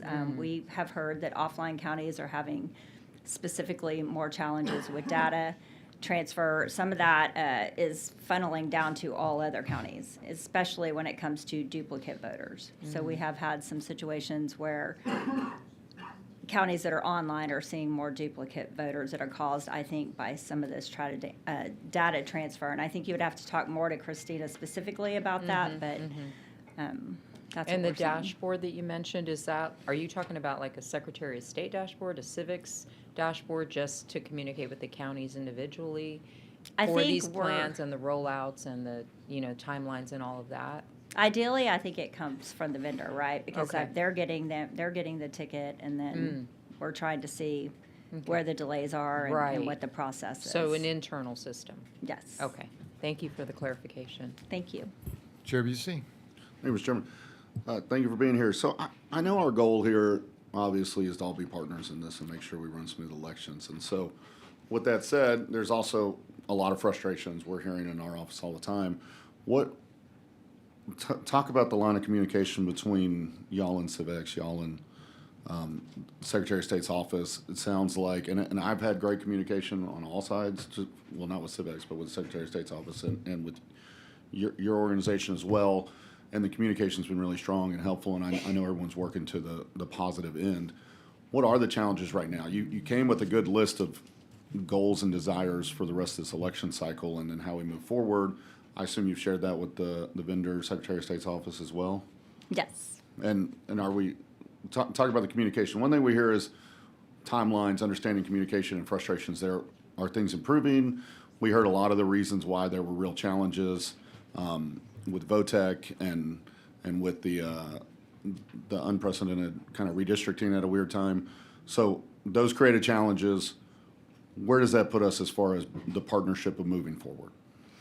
So I would say the biggest challenge right now is communication, and I think it's because we have one Secretary of State's office and we have 254 counties. Everybody is experiencing some different level of challenges, although there are similarities that I think we're all seeing across the board. I think the biggest challenge is, number one, we do have new election officials out there that are just learning the process, and they don't really know how to ask or communicate or to get the information that they're looking for.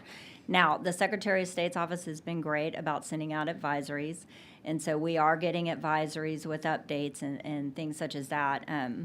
I think it's the communication piece, and I think that's why we're requesting a dashboard, is so that we can know where to go and know where to look for those types of answers. Isn't there like and maybe this is a question from the Secretary of State, but isn't there like a quarterly meetings or something of kind of leaders that get together and talk through these concerns? I mean, is all that functioning well and going well? It is. I think it is. I would say a lot of people are very quiet on those calls, but yes, we do have the calls. And so I think it's just, again, people knowing where to go to look for the information, knowing how to look for the information, and knowing what to look for. Can you talk, Representative Swanson brought up earlier, like counties that are offline are paying when technically Team 2.0 is a free service to the counties. Why is that? I mean, what is Team 2.0 lacking that they would need to want to get online? And where, beyond just getting us through November successfully, what's the bigger picture? Like, why are there still so many counties choosing to be offline? Okay, so I was actually asked this in the last session, and I was an offline county at that point in time. And the reason I think people chose to be offline at that point in time was because you could go and get a fully operational election management system that had voter registration, had mail ballot capacity, had all of the other bells and whistles that Team didn't offer at the time. I think the new iteration of Team wants to offer all that, but I don't think it's there yet, obviously, or we wouldn't be having this charge. So I think that is what's missing, and that's why folks are still wanting to be offline. In the big picture of the last 6 months, or just during the course, July, August now, 7, 8 months, are we seeing improvement? Are we working in the right direction? Are things our frustrations getting met? I think there's still a lot of frustration out there, specifically because I think people just don't understand, like I said, where to find information about what's fixed, what's not fixed. We're all kind of playing whack-a-mole with this didn't work yesterday, today this isn't working.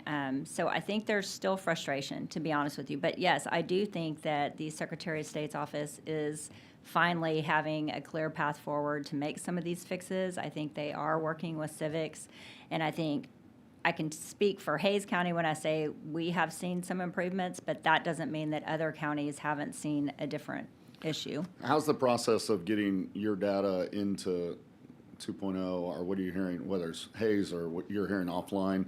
We've heard a lot of challenges, especially from like a Harris County, bigger areas, trying to upload and get data synced and stuff. Is that still an ongoing problem? Specifically for Hays, we check. So we keep a manual system, and we have a team, and we check every day. I know a lot of other counties are doing that way. I couldn't say all counties are doing it that way. So we do find discrepancies, and when we do, we manually fix those. But I would say it's getting better. I appreciate it, and, you know, obviously we want to help this communication in any way we can. Thank you. Well, I appreciate it. Members, any other questions? Thank you, Ms. Toya, for being Thank you. here. You've been great.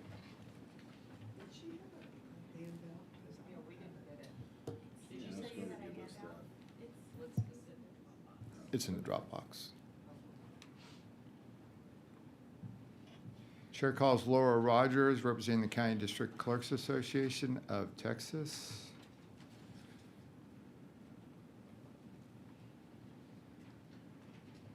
Hello, ma'am. Good morning. I show you registered as Laura Rogers, and you're representing the County and District Clerks Association of Texas, and you're testifying on the topic. That is correct. All right, welcome. Thanks Thank for you. being here. Thank you. It's always good to be back in Austin from the Panhandle. Chairman and members, thank you for the opportunity to testify today. My name is Laura Rogers, Sherman County and District Clerk, Voter Registrar, and Elections Legislative Chair for the County and District Clerks Association of Texas. I am here to provide a county election official's perspective on the Texas's statewide voter registration system known as TEAMS. TEAMS is one of the most important tools election officials and district clerks use every day. However, as the committee is aware, counties have experienced significant challenges in implementing the new TEAMS system. I appreciate the hard work of the Secretary of State's office because upgrading TEAMS is a very complicated process, and clerks across Texas look forward to continuing to work with the SOS and civics to identify and resolve issues with TEAM. There have been consistent system performance issues impacting elections and our jury process since the new TEAM was released. However, we have still run multiple safe and accurate elections using the new TEAM, and November won't be any different. During recent elections, especially close to voter registration deadlines or during early voting, counties often experience much slower response times from the TEAM system, such as processing voter registration or generating election reports. For all counties, this affects election officials' efficiency and has often required them to create their own workaround to ensure the election isn't impacted. In my case, my county of 1,200 people with limited staff and even brief delays can create significant bottlenecks because one employee may be responsible for multiple election functions. I am in charge of pulling juries for my county, and this has been a major issue with the new TEAM system. I've met with civics multiple times to try to resolve these problems, and I am not the only county impacted, as most of our rural and hyper-rural counties rely on TEAM for jury will management. For example, when pulling juries from our new TEAM system, I'm regularly seeing jurors that live in the city of Sherman, not the county, deceased residents, and more inaccurate data. The system has limited reporting capabilities, and there are fewer features we rely on that in our prior version of TEAMS were successful. We have also started to see that certain age groups or geographic locations are getting more jury summons than the rest. As I mentioned, these jury issues mostly affect small or medium counties, as the larger counties typically utilize a third-party jury management platform. I have had several one-on-one meetings with the SOS and civics, and it's clear that the SOS is working very hard to get the system up to standards. However, I feel the state's hands are tied as they have made it clear to civics what issue clerks are navigating on the jury side, and we've yet to see any meaningful resolution.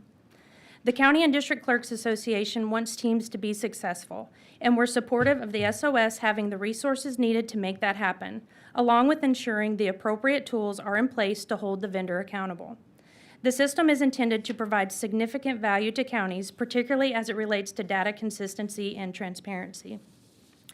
The team conversion has been a complicated process, and the county and district clerks agreed the need to work with the SOS and counties, providing a detailed timeline for fixes and forthcoming technical upgrades ahead of the November 2026 election. Additionally, while we haven't seen the resolution like we'd like on the jury side, from the direct conversations with civics, CDCAT recommends that in trying to improve team, counties are allowed to directly provide feedback to civics in addition to our current partnerships with the SOS. Collaboration is key among all major stakeholders in team, and giving counties more transparent understanding of the process by which civics identifies and addresses software issues with teams would go a long way towards helping counties prepare for the upcoming elections and manage their jury system. As we continue to modernize elections and look forward to the next, CDCAT recommends continued investment in team reliability, user-friendly enhancement, and providing the SOS with additional training capabilities. Before releasing any major system updates, collaboration with county election officials could help ensure any significant changes don't hurt the system before they're released. The people who use the system every day can provide valuable insight into what works well and where improvements are needed. Thank you for your time and your commitment to ensuring Texas continues to maintain secure, accurate, and accessible elections. And I'll be happy to answer any questions. Thank you, Ms. Rogers. Members, any questions? Thank you for being Thank here. you. You're in the weeds. Definitely. Chair calls Kim Wren with the Texas Association of Tax Assessor Collectors. Hello, ma'am. We show you registered as Kim Wren, and you're representing the Texas Association of Tax Assessor Collectors, and you are testifying on the topic. Correct. All right, well, thanks for being here. You may continue. Or Thank may, you. We appreciate proceed. you having us. Good afternoon now. Thank you for inviting the Texas Association of Tax Assessor Collectors. I'm Kim Wren. I am the Austin County Tax Assessor Collector. I've been in office for 10 years. I'm also co-chair of TACA's Legislative Subcommittee on Voter Registration.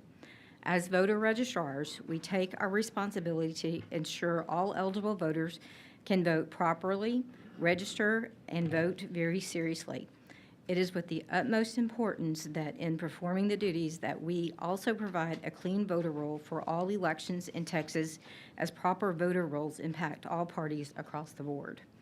The Team 2.0 transition has made it a little difficult in one way or another across the entire state.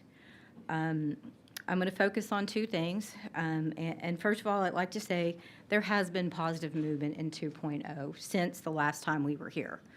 But one of the things that we'd like to point out is functionality, and I think that's not a secret.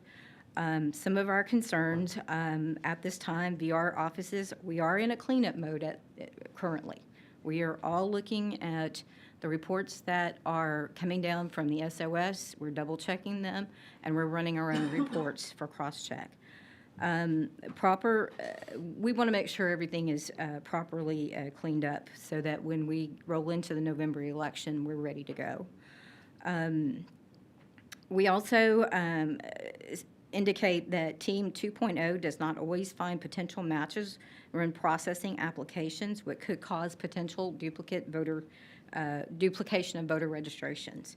And that happens to affect us in the DPS transactions as well as the folks that come in person or happen to mail in their voter application. It's not a specific area. We do note that accurate voter history is a concern. Batch printing, sometimes the system will only print one card at a time, and that we had that problem early on. It was fixed, and then there are times that it's been reported where it happened again. So I think that's an ongoing thing that they're trying to work on. Rollbacks in civics had an impact on data reliability, and there are times when workarounds are necessary due to missing data in teams. Ultimately, counties, the bottom line is we're putting in more work than we've ever put in to make sure that the rolls are accurate. Our recommendations is to help, one of the things we think that might help eliminate some of the duplications or when there's a new rollout is do a true test. My committee consists of multiple counties across the state, and there's one that has quite a bit of season. There's one person that's out there that has been in elections significantly longer than I have, and they had a true test situation, and I think that would be a good thing to consider. Well, the association feels that way. We'd like to see better technical change management, meaning a collaboration with civics and the SOS, and team support personnel. We like to see that those are being processed accurately and with confidence from their office as well, because we feel like when there are discrepancies, we start questioning them. There's a little bit of, there's maybe even lacking some confidence in our team reps, I probably should say. So, and maybe we're asking tougher questions than we should be asking them, but at the end of the day, we do come to a resolution, and we are getting there. The other thing that we feel is really important, and Jennifer mentioned it too, is communication. It's essential to our success.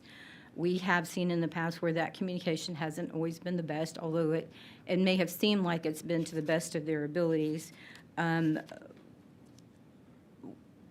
It's super important to have that communication, and so that we can collaborate as a team. If one of your fingers is cut off, you can't work real well with just 4 fingers. So that's kind of what I'm trying to get to.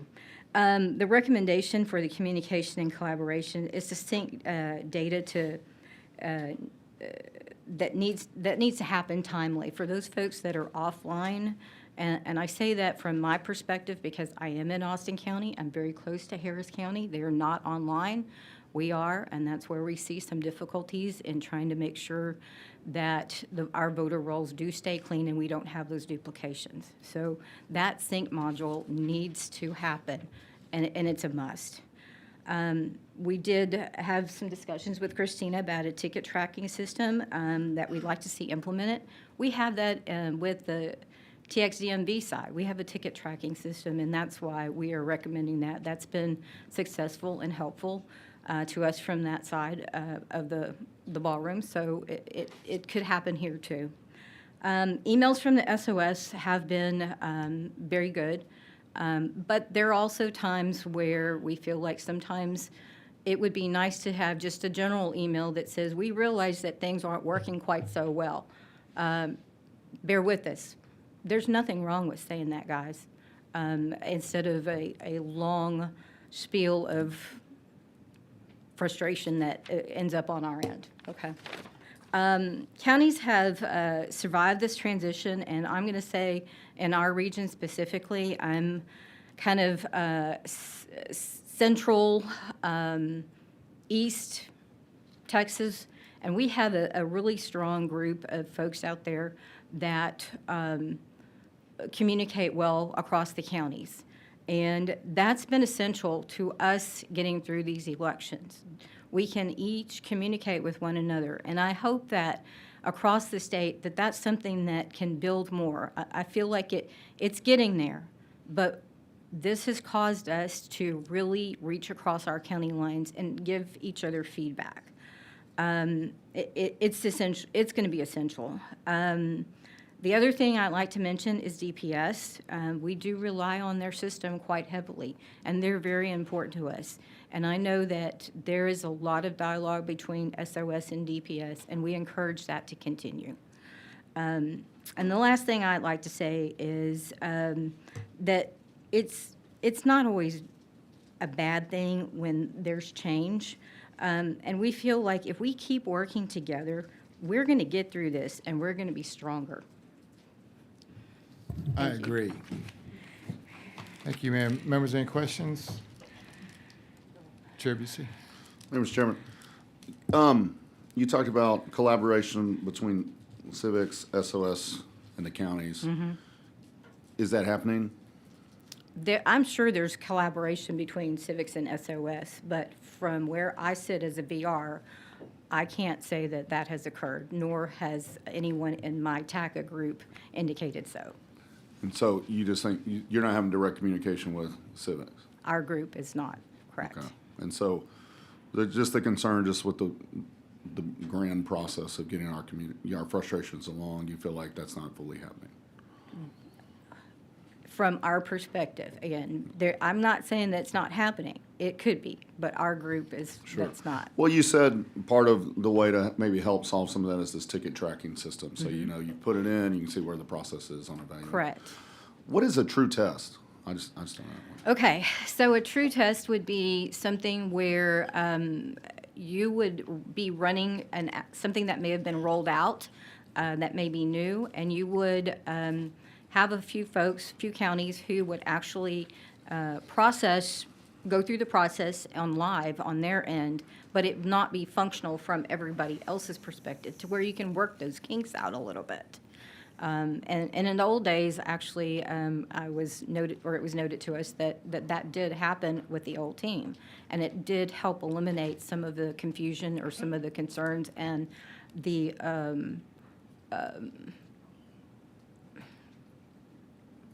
workarounds that maybe had to come about. Okay. So, That's helpful. Okay, thank you. Thank you, Mr. Chairman.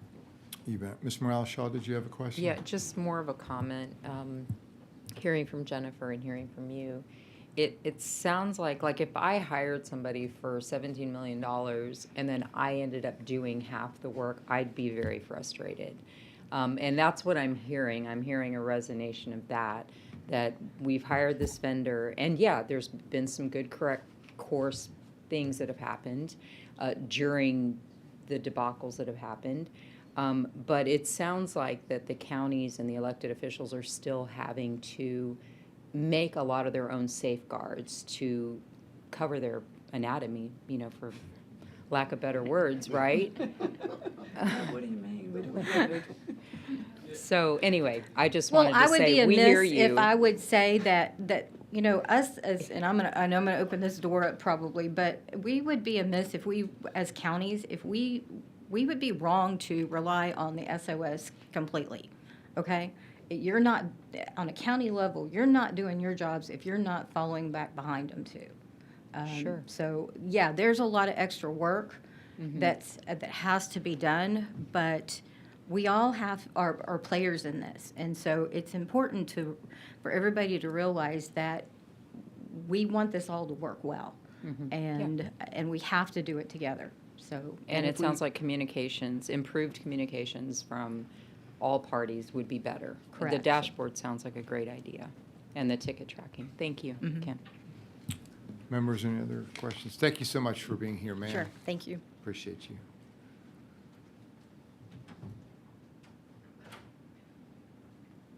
Chair calls Lorena Kanak, representing herself.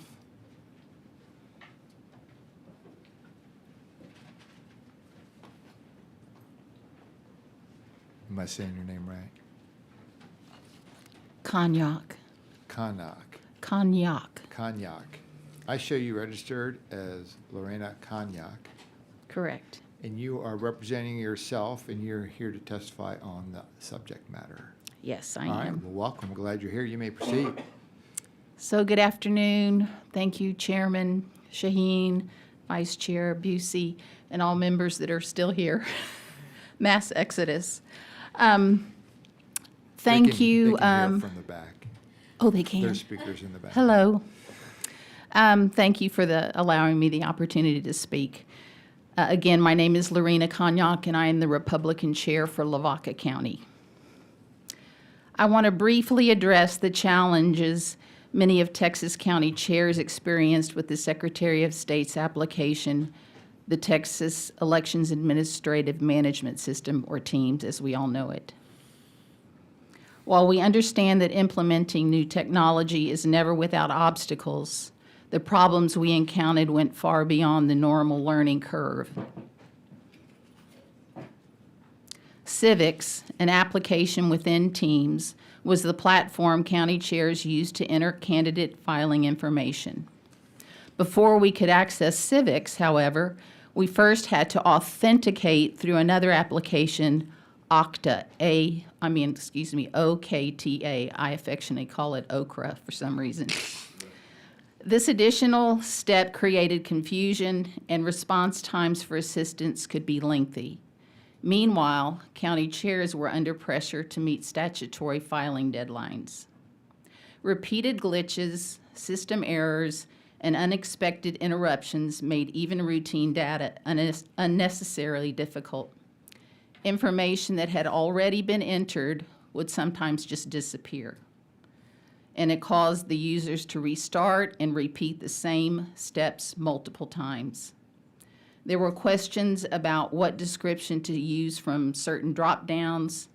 These ongoing technical issues created significant frustration for county chairs who simply were trying to complete their work accurately and on time. Now, I don't know the average age of county chairs, but for many of us, technology doesn't come as naturally as it does for the younger generation. Many of us did not grow up in the computer age, and that alone created anxiety and frustration. Tasks that should have taken only a few minutes stretched into hours. My initial experience with TEAMS, my support representative, also left me concerned. I often felt they were uncertain about the answers to my questions, and return calls took much longer than expected. I recognize they were responsible for assisting multiple counties, but when filing deadlines were approaching, our time was critical. Trust in the civics system is certainly an issue. When technical problems become frequent and persistent, they have real consequences for the people required to use the system. Unfortunately, the experience did little to inspire our confidence. Going forward, thoroughly testing the system in every aspect should be the #1 priority. Equally important is proving more training and multiple opportunities for county chairs and election administrators to become comfortable with the system before it is used in a live election cycle. Our election administrators had very little time before the primary to test the system, and they often had to develop their own workarounds simply to prepare for the deadline. I hope improvements will be made to ensure application is reliable, user-friendly, and thoroughly tested before future updates are implemented. We aren't asking for perfection.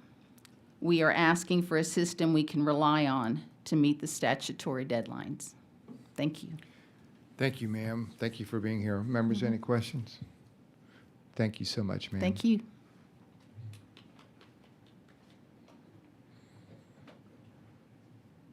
Chair calls Trey Grayson with responsive government action.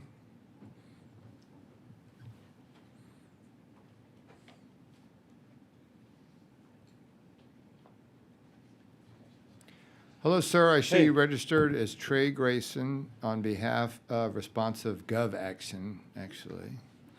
It's easier to and type. And you're here to testify on the topic. Is that Yes. all correct? Yes. Thanks for being here. You may proceed. Thanks. Thanks, Mr. Chairman, Mr. Vice Chairman. It's good to be back with you. I was here in your meeting last May when we were talking about citizenship verification.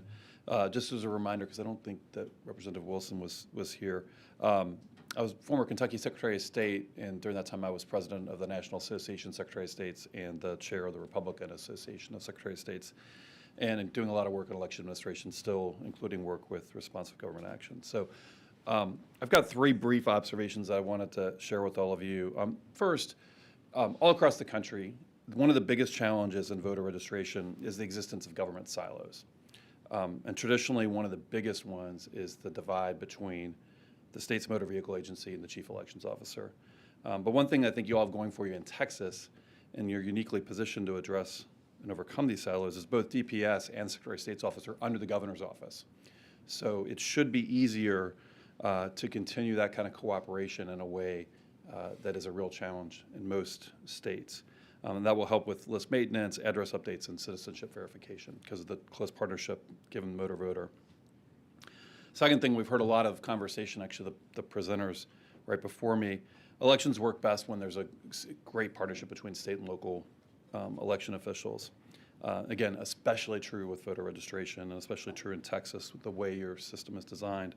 During my time as Secretary of State, and now I do a lot of work with Kentucky's county clerks, which are the local election administrators. When there's regular communication, transparency, and collaboration, it works well. And when any of that is absent, it doesn't. And so as you're continuing to roll out and implement team, having those open channels of communication is important, especially when you throw a vendor in there too. The third is I'm going to advocate for some technology. Technology can improve both security and accuracy. One area where Texas is a bit of an outlier is it does not have online voter registration. States that have online voter registration, that's the vast majority, and I see you're smiling, have the vast majority of states in the country have this, and they find that it's more secure than paper registration. It reduces costs, improves accuracy, and makes address updates even more reliable. Another technology, and it was mentioned earlier, is GIS, Geographic Information Systems. I made a note to define it, the acronym. Representative Swanson's not here, so please tell her that I used the... It's only been around since 1960. Yeah, well, you know, but the point's right. We throw acronyms around, and folks watching on TV don't know GIS. GIS helps make sure the voters are assigned accurately to precincts and jurisdictions to make sure their children are in the right schools, they're paying taxes to the right jurisdictions. As states are starting to integrate GIS with their database systems, we're seeing thousands of voters being assigned to the wrong spot. And so I want to encourage, as team continues to be improved, that's a really important piece. And also to bear with it, because you're going to have folks who are on opposites find that they were in the wrong districts, and they're going to come to you and be frustrated. But it's an important, people, they are where they are, and those lines need to be clear. The last thing is, we've seen in the headlines some recent updates, some recent news. New Jersey was in the news recently for a real snafu involving citizenship verification, where thousands of non-citizens were inadvertently registered to vote. And it's a good reminder of the importance of audits. If you have audits, you catch mistakes like that, because mistakes will happen. It's a system, it involves humans. Transparency, this is one where New Jersey failed. The prior administration kept this under wraps. The public deserved to know, and kudos to the new governor, Governor Sherrill, and her team for being candid about what had happened, what they were going to do to fix it. And when you're not transparent and you're not doing the audits, you undermine public confidence. So regardless of what policy choices you make, those audits, regular review, and verification are just essential for any system, and I heard a lot of that discussed today. So just in conclusion, thanks for your time today. My colleagues and I at Responsive Gov would be happy to serve as a resource for the committee on anything to help connect you to best practices across the country, and I'm happy to take any questions that you may have. Awesome. Thank you for being here. Chair Wilson? Yeah, thank you, sir. Is New Jersey online registry? I'm going to assume yes, that they are. Okay. I'm pretty confident of that. Yeah. Okay. Thank you. You're welcome. Chair Busey? Thank you, Mr. Chairman. You've said it over and over, and I've said it over and over, but for like a minute or two, will you just describe why online voter registration will get us better data? Well, this is one of our charters to talk about technology, and it just seems like we're really in the dark ages here in this state. So let me talk about the way online voter registration works in practice. It's not literally kind of filling out a form online and then boom, you're registered to vote. It's a connection where again, DPS would have the database for the driver licensing and other state IDs. You have to have one of those to register online. That's why it's more secure. You're not filling out a piece of paper. DPS has... The verification, a step in the process is happening immediately. Immediately, yeah. Second thing is, folks move around all the time. You know, I think Texas is one of these great states. Y'all are booming. You know, my family moved here. They live in Collin County. Folks are moving from California, coming to Texas, and it's easy for them to get registered. But Texans also move all around. And so one of the things we're just all across the country, most people that are doing these transactions are actually updating their addresses. They're getting registered in the correct spot, so they're voting in the right races.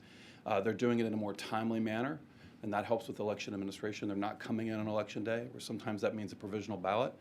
So yeah, you get more accurate information when you make it easier to do that. And as much as DPS and the other agencies try, they miss out on some transactions. And so folks who have that ability to online register to vote are seizing it. And so yeah, that's why and then the last thing is it's cheaper because I don't have to have a piece of paper that's being processed.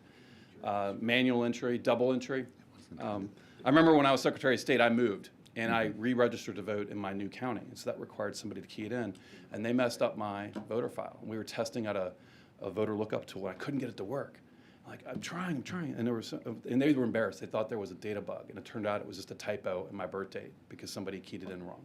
And with online voter registration and connecting it, you don't have those kinds of errors. Wait, you may not have an answer to this, and this is my last question on this, Mr. Chairman. From your outsider perspective, Yeah. red and blue states have done it. Red and blue states have benefited from it. They've saved money. They've got better data. They've done better. Yes. Why is Texas so reticent? I don't know. I don't either. Thank you, Mr. Chairman. Members, any questions? Thank you, sir, very much for being here. Thanks. Thank you. Chair calls Chad Gauthier. Yes. Chief Goodboy? Yes. Do you take care of dogs? Yeah, I have a dog. Is that what Chief Goodboy is? Yeah, so I'm the chief officer good boy of Arise Labs LLC. Oh. I've been doing software engineering for the last 15 years, and I have programmed custom AI models, which I've imbued inside my own body. That's awesome. All right, let me confirm who you are, and then you can start. So I show you registered as Chad Gauthier. You're with Chief Goodboy and Arise Labs LLC and yourself? Yes. Okay, and you're here to testify on the topic? Yes, I'm here to testify Great. on the topic and make a brief announcement before I testify. Be really You've rapid. got 2 minutes to say Gotcha. whatever you want. We are Okay. glad you're here, and you may proceed. Thank you, Okay. sir. Whoops. I scroll down. Up. Scroll up. Oh my God. Okay. I'm Chad Gauthier, and today I'm officially announcing my candidacy for governor of Texas. I'm running because I think the government has forgotten something fundamental. People should not have to blindly trust systems they have no ability to verify. We live in an age where deepfakes can look real, artificial intelligence can manipulate information, algorithms can shape what we believe, and we're increasingly asking ourselves a strange question: what is real? Maybe reality is a simulation. Maybe it isn't. Maybe we don't know. Maybe we live in a world where we can't always trust what we see. Then our institutions have to become radically more transparent and independently verifiable. That starts with elections. I want Texas to lead the nation in election security. Paper ballots as the ultimate source of truth. Risk-limiting audits after every major election. Open source election software that independent experts can inspect. Publicly verifiable chain of custody records. Bipartisan oversight. Independent cybersecurity red teams trying to break our systems before hostile actors do, other countries. Bug bounty programs for election technology. Automatic recount and audit triggers based off of objective statistical thresholds, public dashboards showing the data behind our elections, and disaster recovery drills for cyber attacks, infrastructure failures, misinformation, and everything else that threatens our democracy. I don't want you to trust me. I don't want you to trust Republicans. I don't want you to trust Democrats. I want us to build systems where nobody has one person or political party has evidence for is everything. I want the future. I want Texas, a government, transparent, blah, blah, blah. I'm Chad. I'm running for Texas. And then there's more. I have a whole other section. I don't know how long that was. Well, when that buzzes is when you Okay, need to I'll wrap keep up. going. So if you Yep. want to keep going. Yep. That starts with elections because their foundation of democracy is not simply counting votes. It is creating a system where every citizen can look at the process and understand what the outcome is legitimate. Texas should become the national leader in election transparency and security. That means paper ballots as the final record of truth. It means risk-limiting audits after every major election, so we don't announce results, we statistically verify them. If election software that is open to independent inspection, because systems that decide our elections should not be black boxes. It means publicly verifiable chain of custody records, so every ballot, I already said all of this. Let me go down to the bottom part here. Yep, okay. You'll be able to verify your own. Yep. I want to see if anybody has any questions for you, if that's okay. Sure. If there are no questions, thank you for being here, sir. Okay. Good luck with your candidacy. Thank you.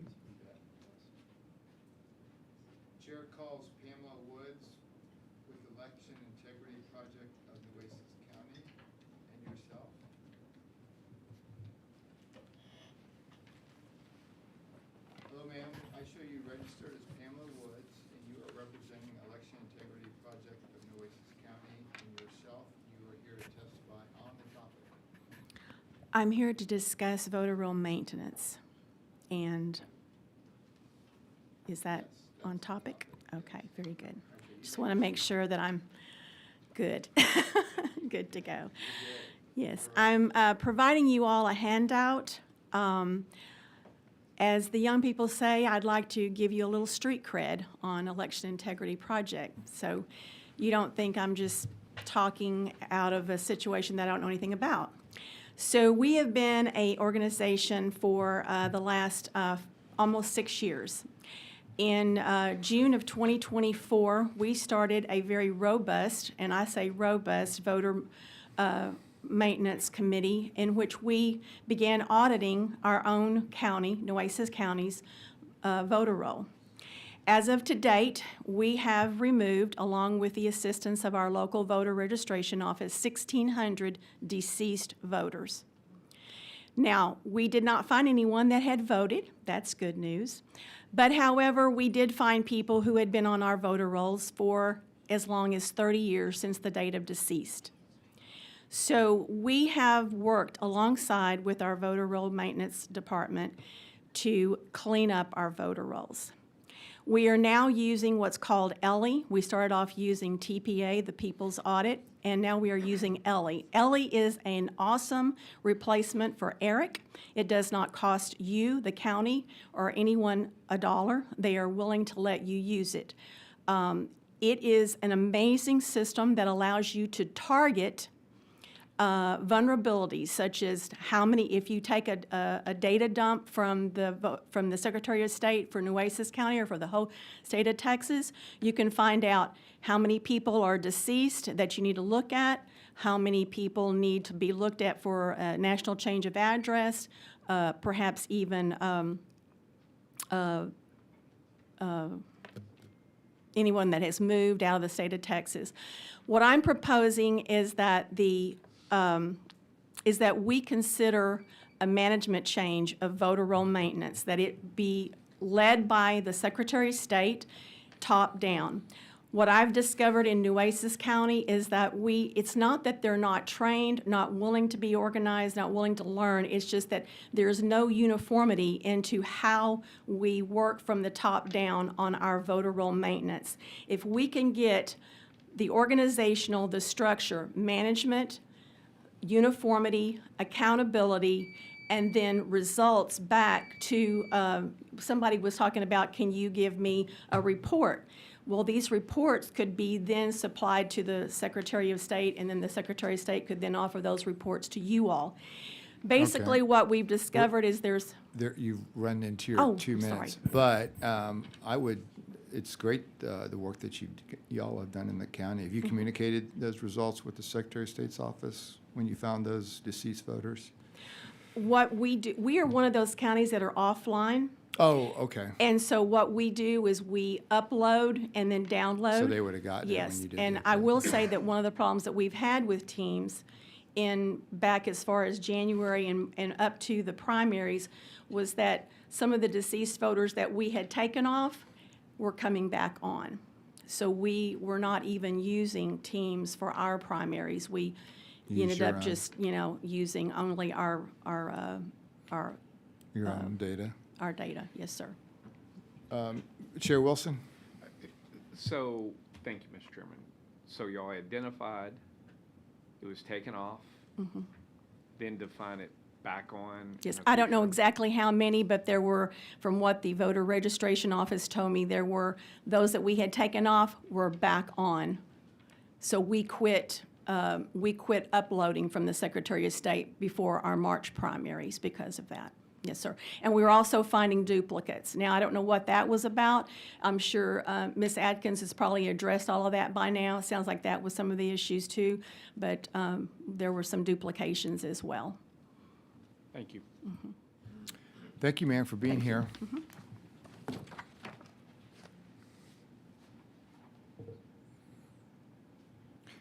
Chair calls Christine Wellborn with Advancing Integrity and also representing herself. And just a reminder for everybody, when that buzzer goes off, if y'all can start wrapping up your testimony, that would be helpful for all of us. Hello, ma'am. I show you Hello. registered as Christine Wellborn, and you are here representing Advancing Integrity, and yourself, and you're here testifying on the topic. Yes. All right, well, Thank you so welcome. We're glad much. you're here. Thank you very much. So, yes, I'm Christine Wellborn, President of Advancing Integrity, and also the Director of the Texas Election Coalition. So I work with election integrity advocates all over the state. So we talk to each other and compare notes and talk about things that are going on. And, you know, as y'all probably realize, a lot of people in Texas have lost trust in our elections, and especially the voter registration databases and in team, and that there are from the challenges as we've heard today, right? And I really want to be a partner in rebuilding that trust. And one of the things that my organization does is we are not about gotchas. We are not about, you know, getting someone fired or attacking someone or going after a, you know, election official. We want to partner with the people that are in this process and work together so that we can actually have real solutions, so we can rebuild that trust. So I think part of that is right now, while people have this lack of trust, that we need to allow them to have more ability to verify our voter rolls. One of the things that's a huge hindrance, and I know to, you know, Pamela Woods, who just spoke, and a lot of other people, is the cost of that data. So being able to get the voter files from the Secretary of State, and even some counties are, you could get that information for free. Other counties will try to charge you thousands of dollars. So it's really important that people have access to that information right now, because also when they're finding these things through programs like Ellie, they want to go through and check the voter rolls to make sure that those people haven't already been removed or already been done, but they can't because they're unable to get those voter rolls. So it's really important that we have that to help out. Also a snapshot of everyone who's eligible 30 days out, so that, and then the people who are added after that, a really good snapshot in time so people can compare, but also the defining personal knowledge, which I know y'all tried to do last time, of having a better idea of what that personal knowledge means, because there were 111,000 deceased voters that were also identified along with those non-citizens in our Texas voter rolls. I think it's really important that we're making sure that those people are not on the list. I agree. Thank you, ma'am. Members, any other questions? Thank you for being here. Thank you. Chair calls Veronica Warms with the Texas Civil Rights Project. Hello, ma'am. Hi, Chairman. I show you registered as Veronica Warms. You are here on behalf of the Texas Civil Rights Project, and you're here testifying on the topic. Yes, Is sir. that correct? All right, well, you may proceed. Thanks for being here. Great. Thank you, Chairman Shaheen and Vice Chair Busey, for having a hearing on this crucial issue while there's still time to address it before the midterm election. Time is of the essence here. We are 92 days away from the midterm elections and 63 days away from the voter registration deadline. We understand the challenges the Secretary of State's office has had to navigate over the last year, including the VOTEC dissolution and redistricting. Yet despite their efforts to roll out Team 2.0, voters around the state continue to report election administration issues that are likely tied to Team. And these issues include registration issues, issues with the voter rolls not being current, and mail ballot delays. On the voter registration issues, the Texas Civil Rights Project has received reports from voters in counties across Texas, including Dallas, Travis, and Bexar counties, where voters have experienced months-long delays when updating their registration online through the DPS website. This simultaneous voter registration process is protected by the NVRA and must be completed as soon as possible. Despite the looming voter registration deadline and impending midterm elections, voters have reported experiencing these delays as recently as this June. TCRP has also received reports about eligible voters needing to vote provisionally due to what appear to be glitches. For example, we received one report of a voter with a disability whose name vanished from the voter rolls when she went to vote during the May elections. Despite voting a regular ballot during the March primary, the election workers were not able to find any records of her voting history, and she was not showing up on the rolls. She was forced to vote provisionally and never found out whether her vote actually counted for the May election. Voters with disabilities have also reported serious issues with receiving mail-in ballots in time to be able to vote. Elderly voters living in nursing homes have reported being unable to vote with a regular ballot during the March primary as a result of that. These voters already face huge challenges in participating in our democracy, and problems with teams should not be exacerbating those challenges. We appreciate this committee's commitment to creating a public record on this. To support voters facing these roadblocks, we ask the state to timely address these problems before we run into statutory deadlines. Thank you, ma'am, very much. Members, any questions? Thank you so much for being here. Yeah, thank you.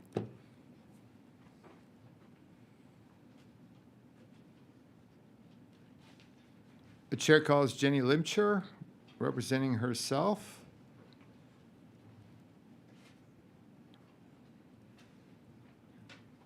How are you, ma'am? I show you registered as Jenny Limcher. You are representing yourself, and you are here to testify on the topic. Is that correct? Yes, sir. All Voter right. registration.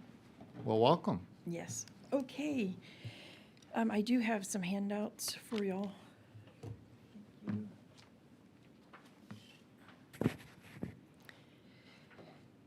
Okay.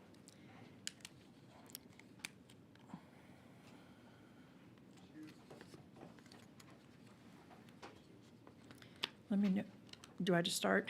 Yes, ma'am. Okay, thank you.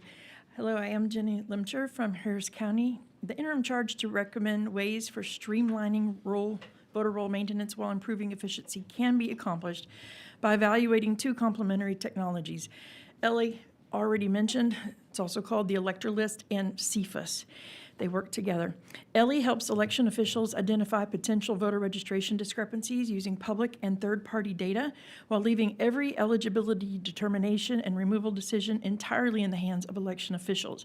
It aggregates publicly available local, county, state, and federal records, including voter registration records, USPS, National Change of Address data, cross-state voter registration records, state vital statistics, and publicly documented obituary information to identify registrations that may warrant review. Ellie follows the Identity, Verify, then Act framework recommended by the National Academies and the U.S. Election Assistance Commission. Best of all, it is available to Texas counties at zero cost, as already mentioned to y'all before. Ellie's findings are displayed on the Every Legal Vote website, which is on their second page there, which currently identifies more than 25,000 potential registration issues affecting over 61,000 Texas voter records that warrant verification by election officials before November. CFUS, the second platform, is designed for the Secretary of State's Election Division. It reduces the administrative burden of voter roll maintenance by providing cross-state duplicate detection and in-state analytics, including duplicate registrations, deceased registrants, felony matches, NCOA reports, and other data quality reviews. Instead of Texas building costly additional interstate data sharing infrastructure, CFUS provides a ready-to-use solution that reduces costs while ensuring every final decision remains with Texas election officials. Together, these need to be reviewed, and I have given you copies of information about both of these technologies. They save a lot of money, and they can clean up the voter rolls. Thanks for the information that you've Yes. provided. Members, any questions? Thank you, ma'am, so much for being here. Chair calls Sandra Parker, representing herself. All right, we will call you up then. Chair calls Mr. David Carter, representing himself.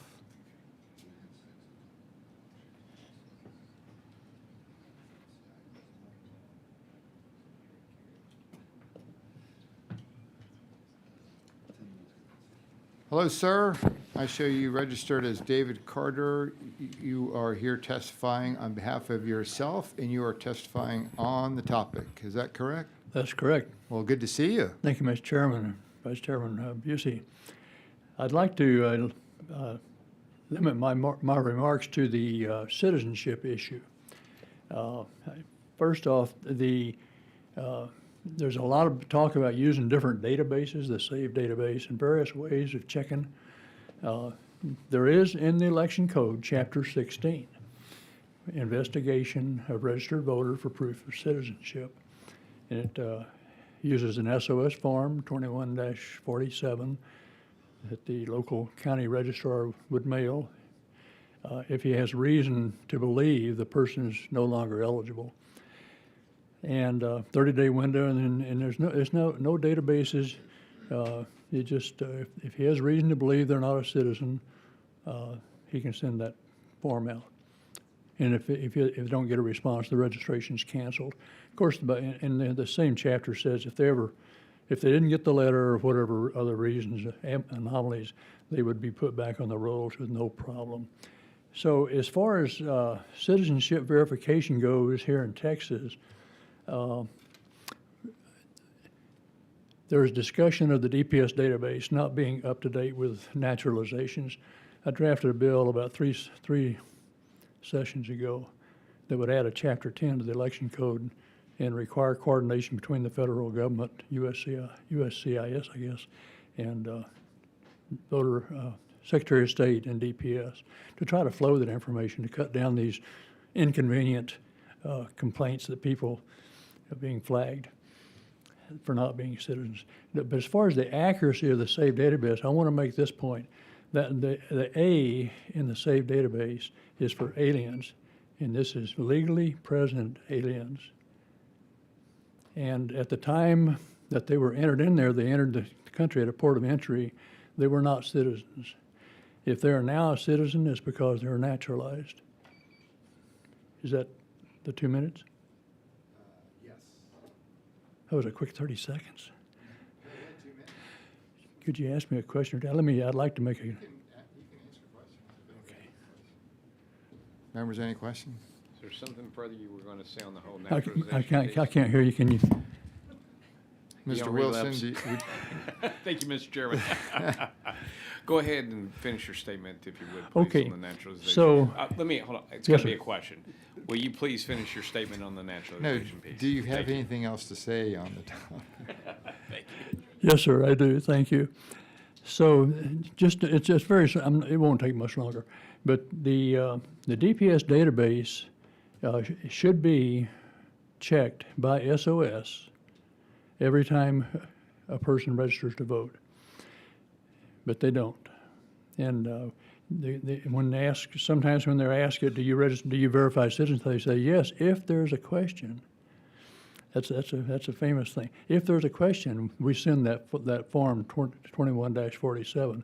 But when a registration appears down there, their checklist does not require them to check citizenship, and that's why we have probably 4 million people on the rolls that are not citizens. You know, if they want to fix that, they can do a list maintenance, which I'd really like to see them do in the DPS database. Thank you, Mr. Chair. Thank you, sir. Members, any other questions?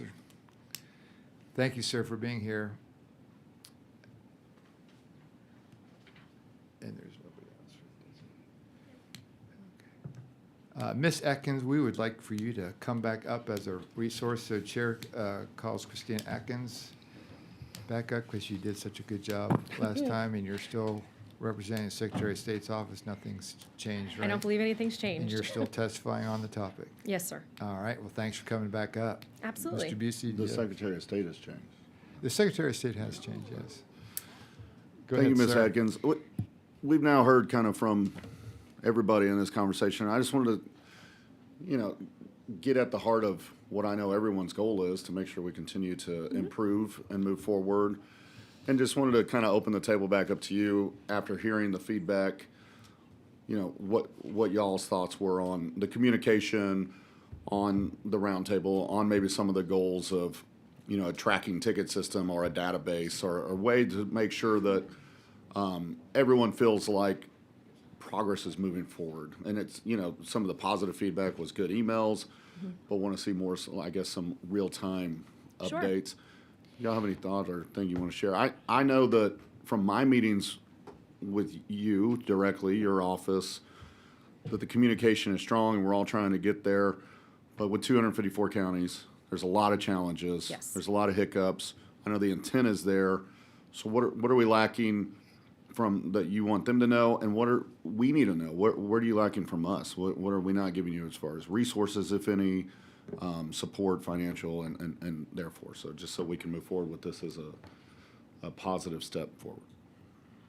I appreciate the testimony that was offered today. I think they were all the individuals that testified were making fair points. We have really tried hard to be collaborative with our counties, and I think we're going to continue to work collaboratively with them. I'm glad that our county said that the correspondence that we've been sending out, is giving them a description of what's going on, that they feel like we're trying to keep them informed. I think we don't always have the answers. Sometimes people want definitive answers of when things are going to happen, and with technology, I can't always give people that definitive date, when we're working through a problem or working through a challenge. But I definitely understand why they need that to help with the planning and preparing. One of the other things that we've been doing for the last few months, we started this back in September, is every month I have calls with every single county, all 254 counties. We break them up into groups, and once a month we have an hour where each group gets their time, and it's with me directly and with my leadership team, where we can give them updates. They can ask us questions about what's going on with the team system or any other topic that they want. And I think that giving our counties that space so that all of our counties are getting the opportunity to communicate with us has been really, really important. And we're going to continue to do that because we have a lot of groups out there that are working to represent the needs of their community, and I appreciate and respect that. But sometimes it's not giving voice to all of the individuals within the state, and when you have 254 counties, it's really difficult. Sure.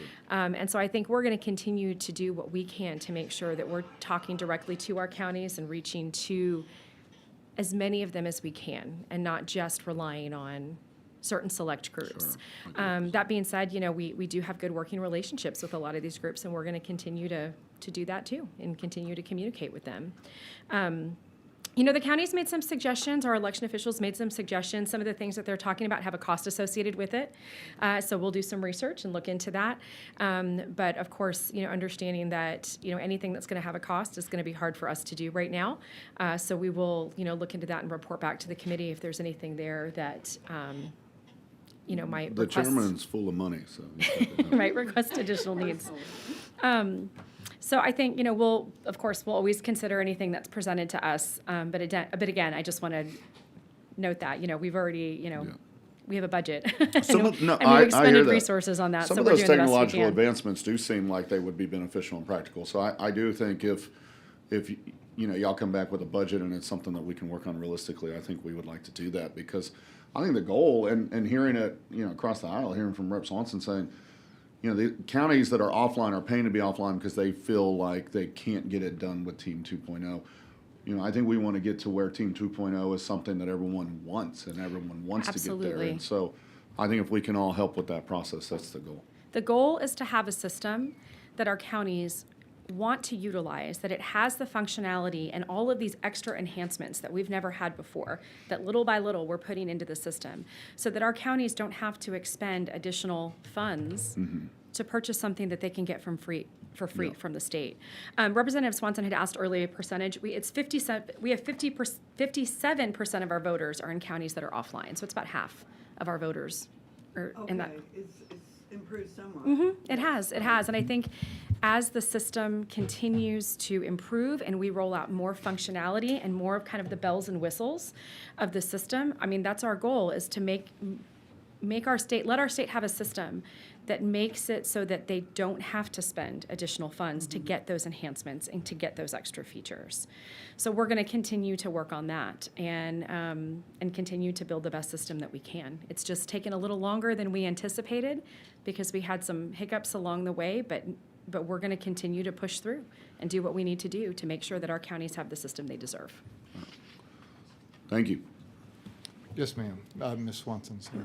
Thank you, Mr. Chairman.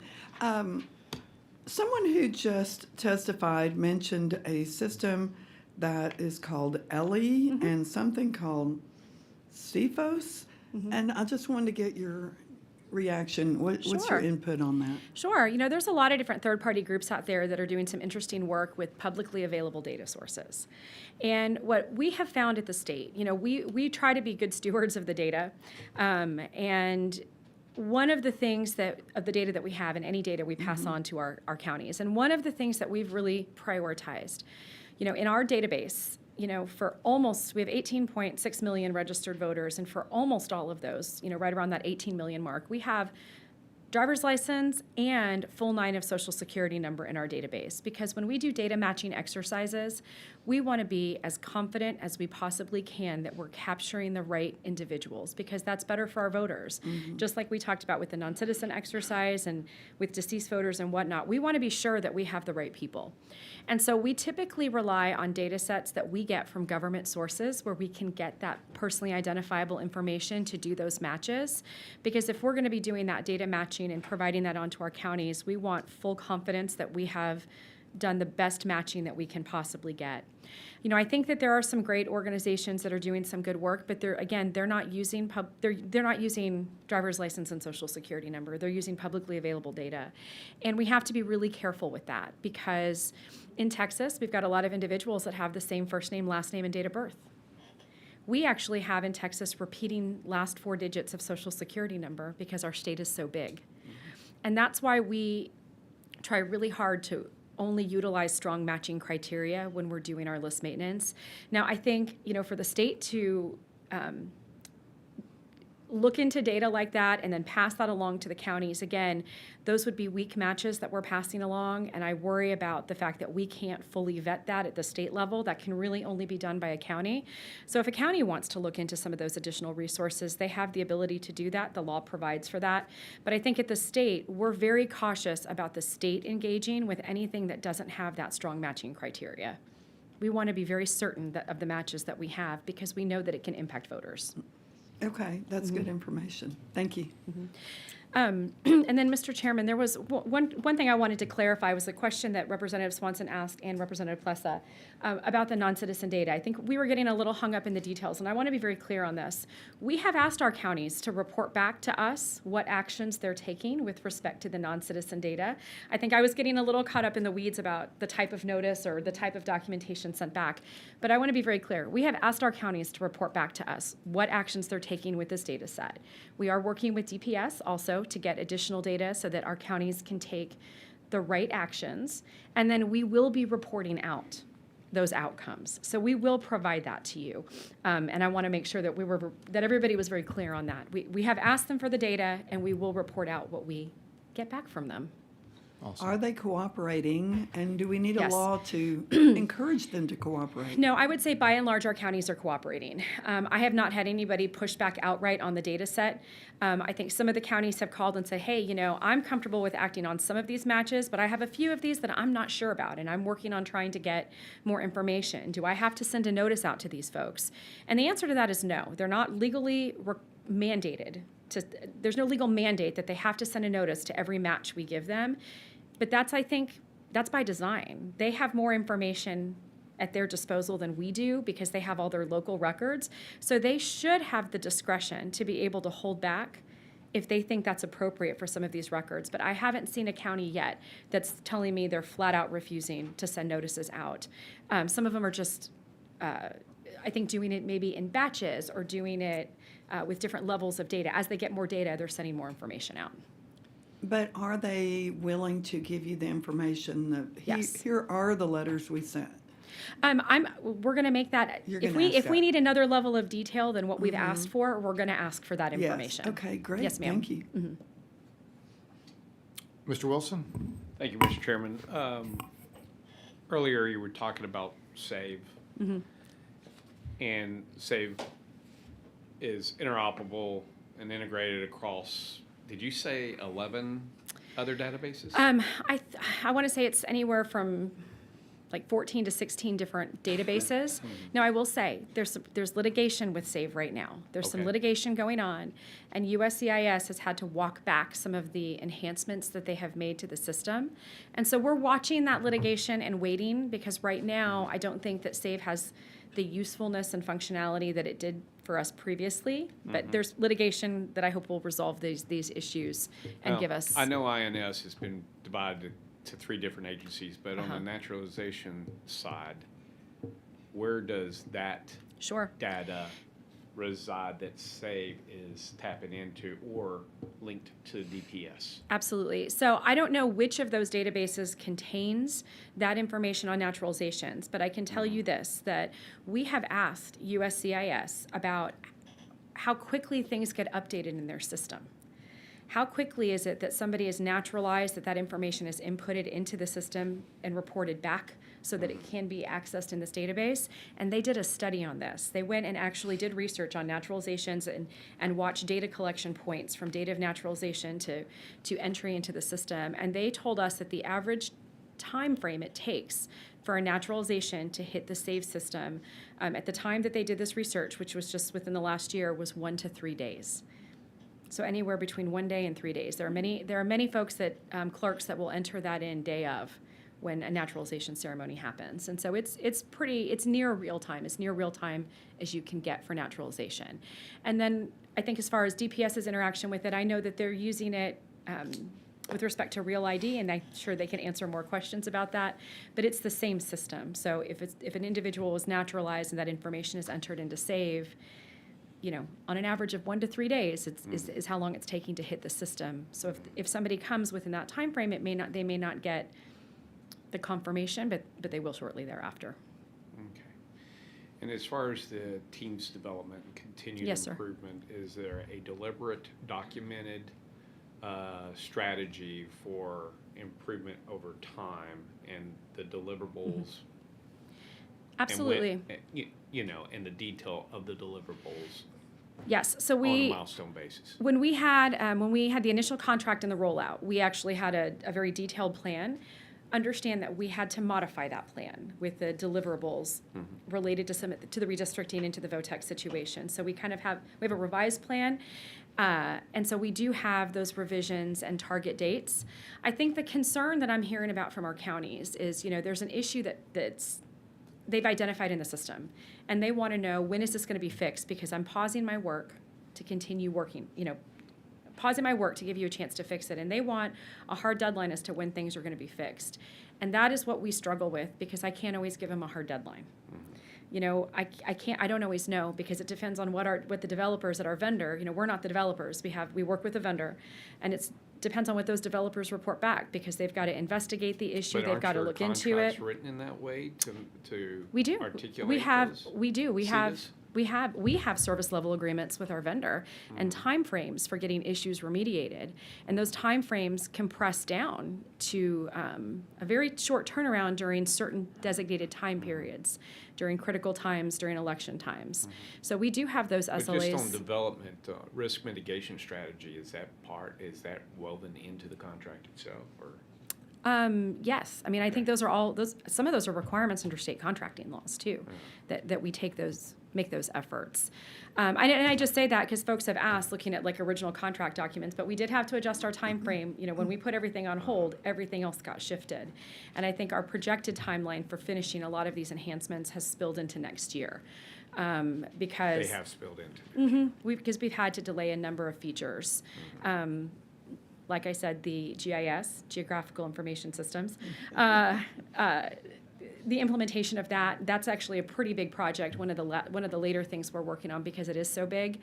Some of those have been delayed. We've got some other functionality that we've been looking at on election night reporting to make things a little easier for our counties when they're providing data to us, kind of help speed up that data process. But those enhancements and extra features have had to take a back seat to making sure that our system does, at its most basic level, what it needs to do.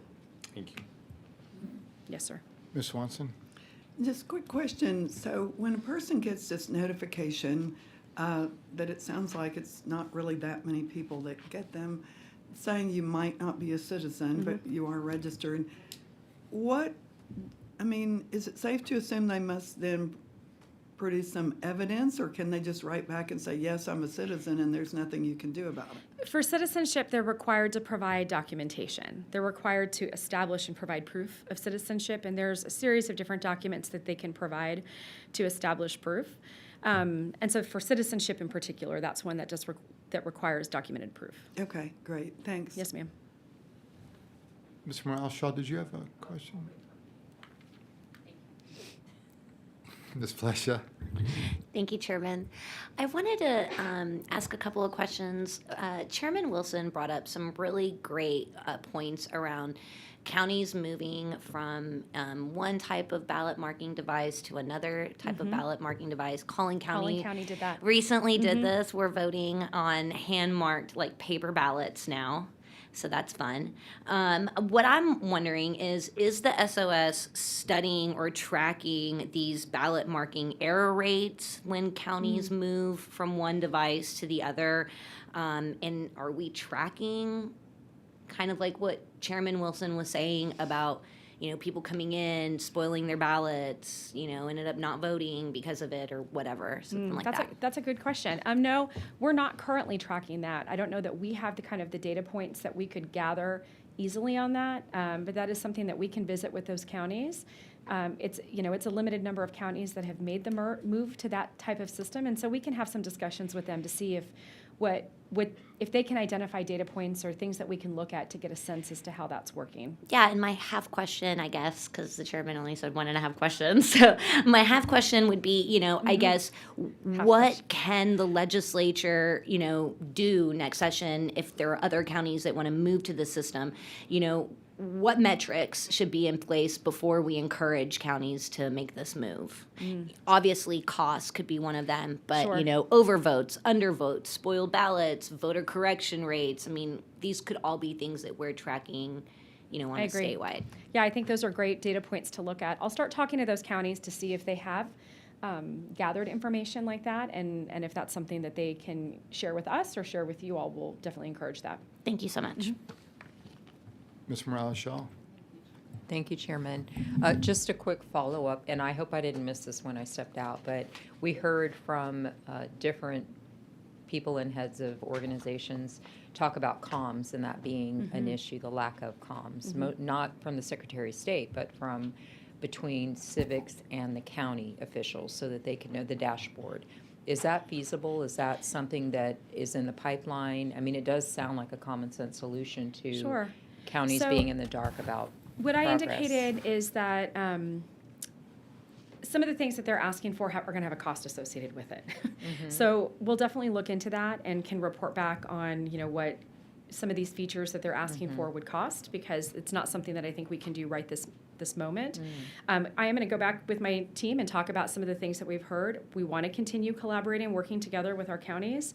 But again, for some of the technological aspects of their request, we're going to have to look at that and figure out what that would take, time and resource-wise. Or maybe something simpler like the ticket tracking. Exactly. There may be easier ways to Instead of accomplish building a that. dashboard, yeah. Exactly. Maybe easier ways to accomplish that and give our counties some reassurance and some peace of mind that we're addressing the issues that they're bringing to the table that don't have time and Right. You time have and to money build a associated whole with it. Infrastructure. Yes, over it. ma'am. Okay. Yes, ma'am. All right, good. Thank you.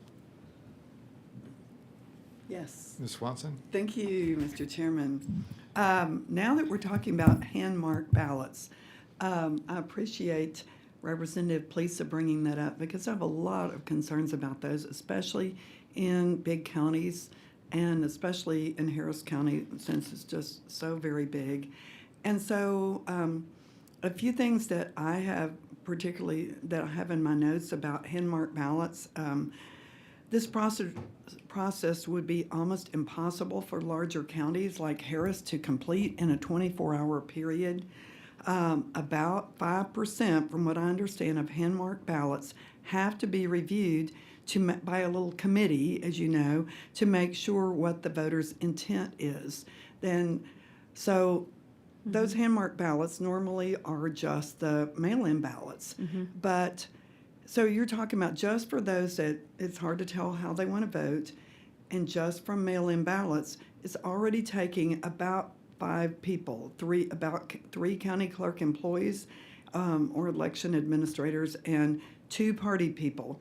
So if all of a sudden every ballot is a hand-marked ballot, then it would just be like impossible, because all of a sudden, how would you, the number of people, and talking about the process of what it takes is once they decide like, oh, we all agree in this little committee here that this is what the voter needed, then the process is that they make another ballot that they all look at and watch right. and agree, and then they have to connect them up, put them together and keep them together so that there is something, a paper trail that shows how they came up with what's on this new ballot that they all wrote up.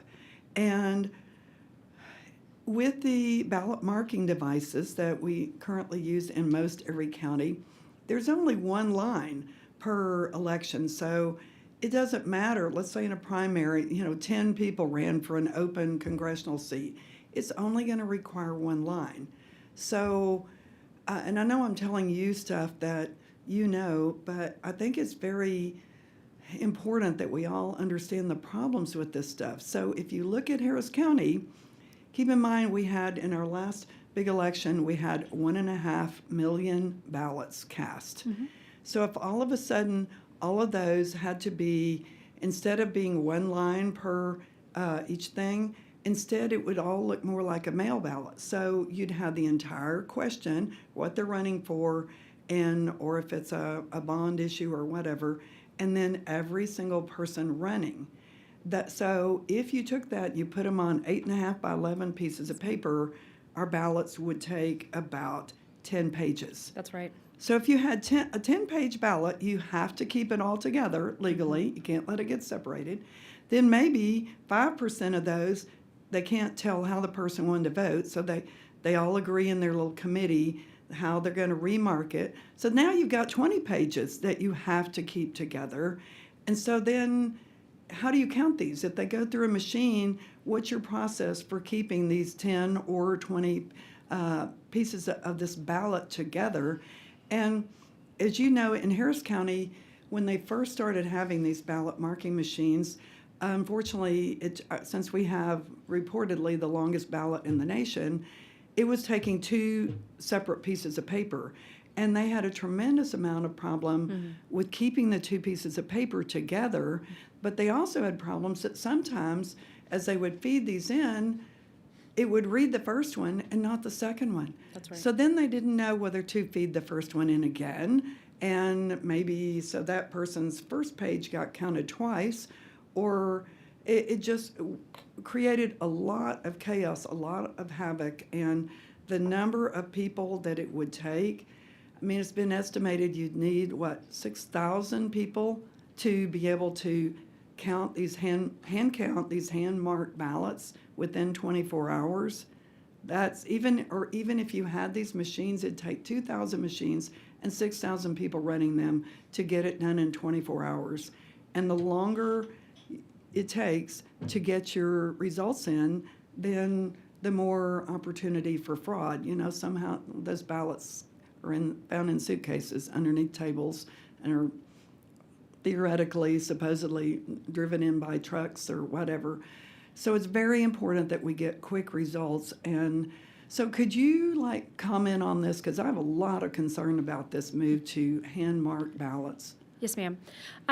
I think on this issue, I think Representative Swanson, you brought up a great point. For counties or jurisdictions that are looking at doing this, what they have to think about is the ballot by mail process they have in their counties and what goes into voting by mail and ballot management, reviewing the ballots, adjudicating voter intent. I think that's a good starting point for counties that are thinking about this, is to look at that and look at, in particular, the number of pages your ballot's going to be when it's at its longest. I was actually talking to Collin County the other day about some election issues, and we were talking about their charter amendments that cities have. And sometimes you'll have a city with a charter amendment that has 20 or 30 amendments on the ballot. I mean, that significantly lengthens your ballot.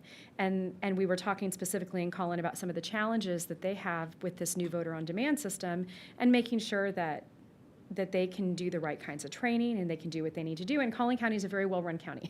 They have done a very good job with the implementation and transition to the system. But those are the kinds of things that they need to think about. And that's a good starting point, starting with the ballot by mail front. I also think it's really important to recognize that in Texas, we do not have a one-size-fits-all approach in Texas. That's by design. Our election structure is set up so that our local election officials are the ones that make determinations about what's right for them and their community and what's right for them for each election, even at that. And I think that's probably what we need to remind folks about, is that, what works in one county may not work in another county. What works in Collin may not work in Harris. What works in Harris may not work in Loving County. And so I think that's an important thing to consider, is that each county has unique situations that make them in the best position, put them in the best position to make the determination as to what works right for their community and their voters. Okay, thank you. Thank you very much, ma'am. Yes, ma'am. Thank you. We have one more public testimony, and Chair calls David Stein, representing the TRCCA. Hello, sir. I show you registered as David Stein. You're representing TRCCA, and you're here to testify on the topic. That is correct, sir. Welcome. Thank you, Mr. Chairman and members. Good to see some of you again. I'm also the Smith County Republican Party Chair and a small businessman in Tyler, Texas. So I'm just going to say ditto to a lot of the things that people have said already. We don't need to rehash that. So what I'd like to do is I'd like to limit this to 3 or 4 ideas. Vice Chair Busey said, let's fix things. So that's what I'm going to do. I'm going to propose 3 or 4 things that maybe you can chew on to take a look at how we make this better. So, number one, right off the bat with teams, I don't know what county chairs were consulted, but I would love to see some kind of a beta group of county chairs. Since we are the end user when it comes to the primary election, there were things that popped up really quickly that when I started entering information, I looked at it and saw, oh, shoot, this doesn't work here, or this should be over here. So things like that would be helpful. Things like in drop-down menus where you're selecting offices. You mentioned Harris County. So imagine entering a precinct chair into a Harris County or Collin County where there's no sequential order to the offices. So there's precinct 1, and then there's precinct 500, and then there's precinct 3. So something like that would be helpful. So having county chairs on those beta testing. The other thing is on the training. The way we train now, I would encourage the Secretary of State to look at ways to do training differently. Many of us have the attention span of a gnat, number one. Number two is many of us are tactile learners. So we don't learn by just reading, we learn by doing. And so when you attend the trainings, what you see is you see people reading off slides, and very few folks learn that way in a presentation. So we've got to revamp the training for county officials and for county chairs to make sure that we understand the system. It's not as intuitive. So being able to run through things in a better way, step by step, and I attended all of them. So I know there's a lot of folks that say, well, nobody ever told me this. And I said, yeah, we did in the last 5 meetings. I know that goes on. So updating how the training is going on. You need to implement, remember you brought this up. I can't remember who else brought it up, but there is no deadline on how a county contracts with, or how a party contracts with their county. Some of these problems, what happened in Williamson County, what happened in Dallas County, what happened in some other areas, could have been eliminated had we set a contracting date much, much earlier. Some of these changes were made in December, and there's no way that you can react to something that quick for a county as large as what some of y'all represent. So if the legislative body would enact a date when the contract has to be accepted by and understood, that way if you've got 6 months to plan or whatever the time frame is that you come on, you've got something that you can implement from there. The other thing is we enter data, the same data multiple times. So when you file, you may go to the PDF, you may go to a printable PDF and print that out and bring that into either your county chair if you can file with the county chair, or if not, to the state party. That piece of paper, which was done on a computer, is then handed to that filing authority. That filing authority then takes that piece of paper and manually enters that data information into the system. There's no reason that can't be done on some kind of a PDF upload. That would save a huge amount of time and a huge amount of correction and inconsistency. The other is in the case of precinct chairs. Once they are elected, we then have to go to another system and re-enter that data again manually to enter all of the precinct chair information. So those are just some basic, easy fixes. There's a ton more to talk about, but if you need a focus group of county chairs, I can help you with the Republican side. I'm sure there are folks that can help you on the Democrat side to bring people in. But this is a logistical issue that has some real solutions that can be fixed. So I will be happy to answer any questions that you may have. Thank you, sir. Members, Ms. Swanson? Yes, thank you. Okay, now, is this your page here? It says Secure Texas Elections. Maybe I'm not on the right one. What is you gave us your list, right? What does it look like? No, I don't think we have any. TRCCA. We don't have a handout from. Did you have a handout? No, ma'am. Oh, I don't write notes that fast. Can you get us a handout? Sure. You had some very, very good suggestions. You wanted some legislative changes, and I like to listen to that stuff and get it into a bill or have somebody get it into their bill. I've never heard that point before about that there needs to be some legal timeline on when the parties have to have their contracts done with their county elections administrator or county clerk. That's an excellent suggestion, but I won't remember it. I didn't get it written down. Yeah, I can resend that in. Okay. Can you email it? Absolutely, absolutely. There's such a churn in county chairs. So in my situation, I've got an EA that I've worked 3 primary elections with. So we have a system. We're in sync. But with so much change in those areas, you don't have that. And so you have a lack of understanding, you have a lack of expertise, and even with the churn of county chairs on the training, that is an issue, is that there are things that we feel like we've told people, but yet it's somebody brand new that's coming in the system that's heard it for the very first time. So that's something that we try to do with TRCCA is ongoing training of the county chairs. But yeah, I'd be happy to submit some of this.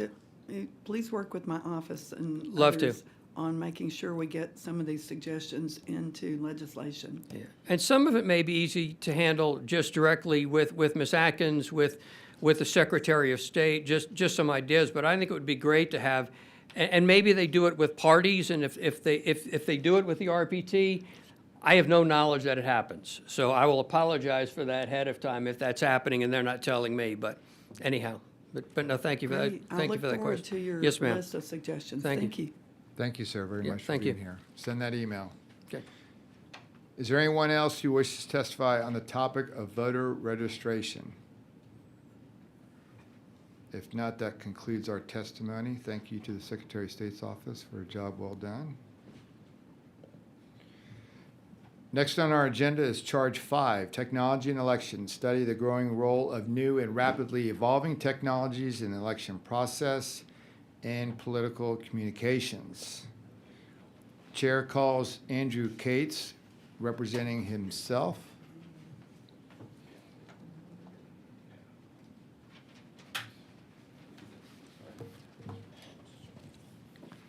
Hello, sir. I show you registered as Andrew Cates. You are here on behalf of yourself, and you're testifying on the topic. Yes, sir. Is that correct? All right, Yes, welcome. sir.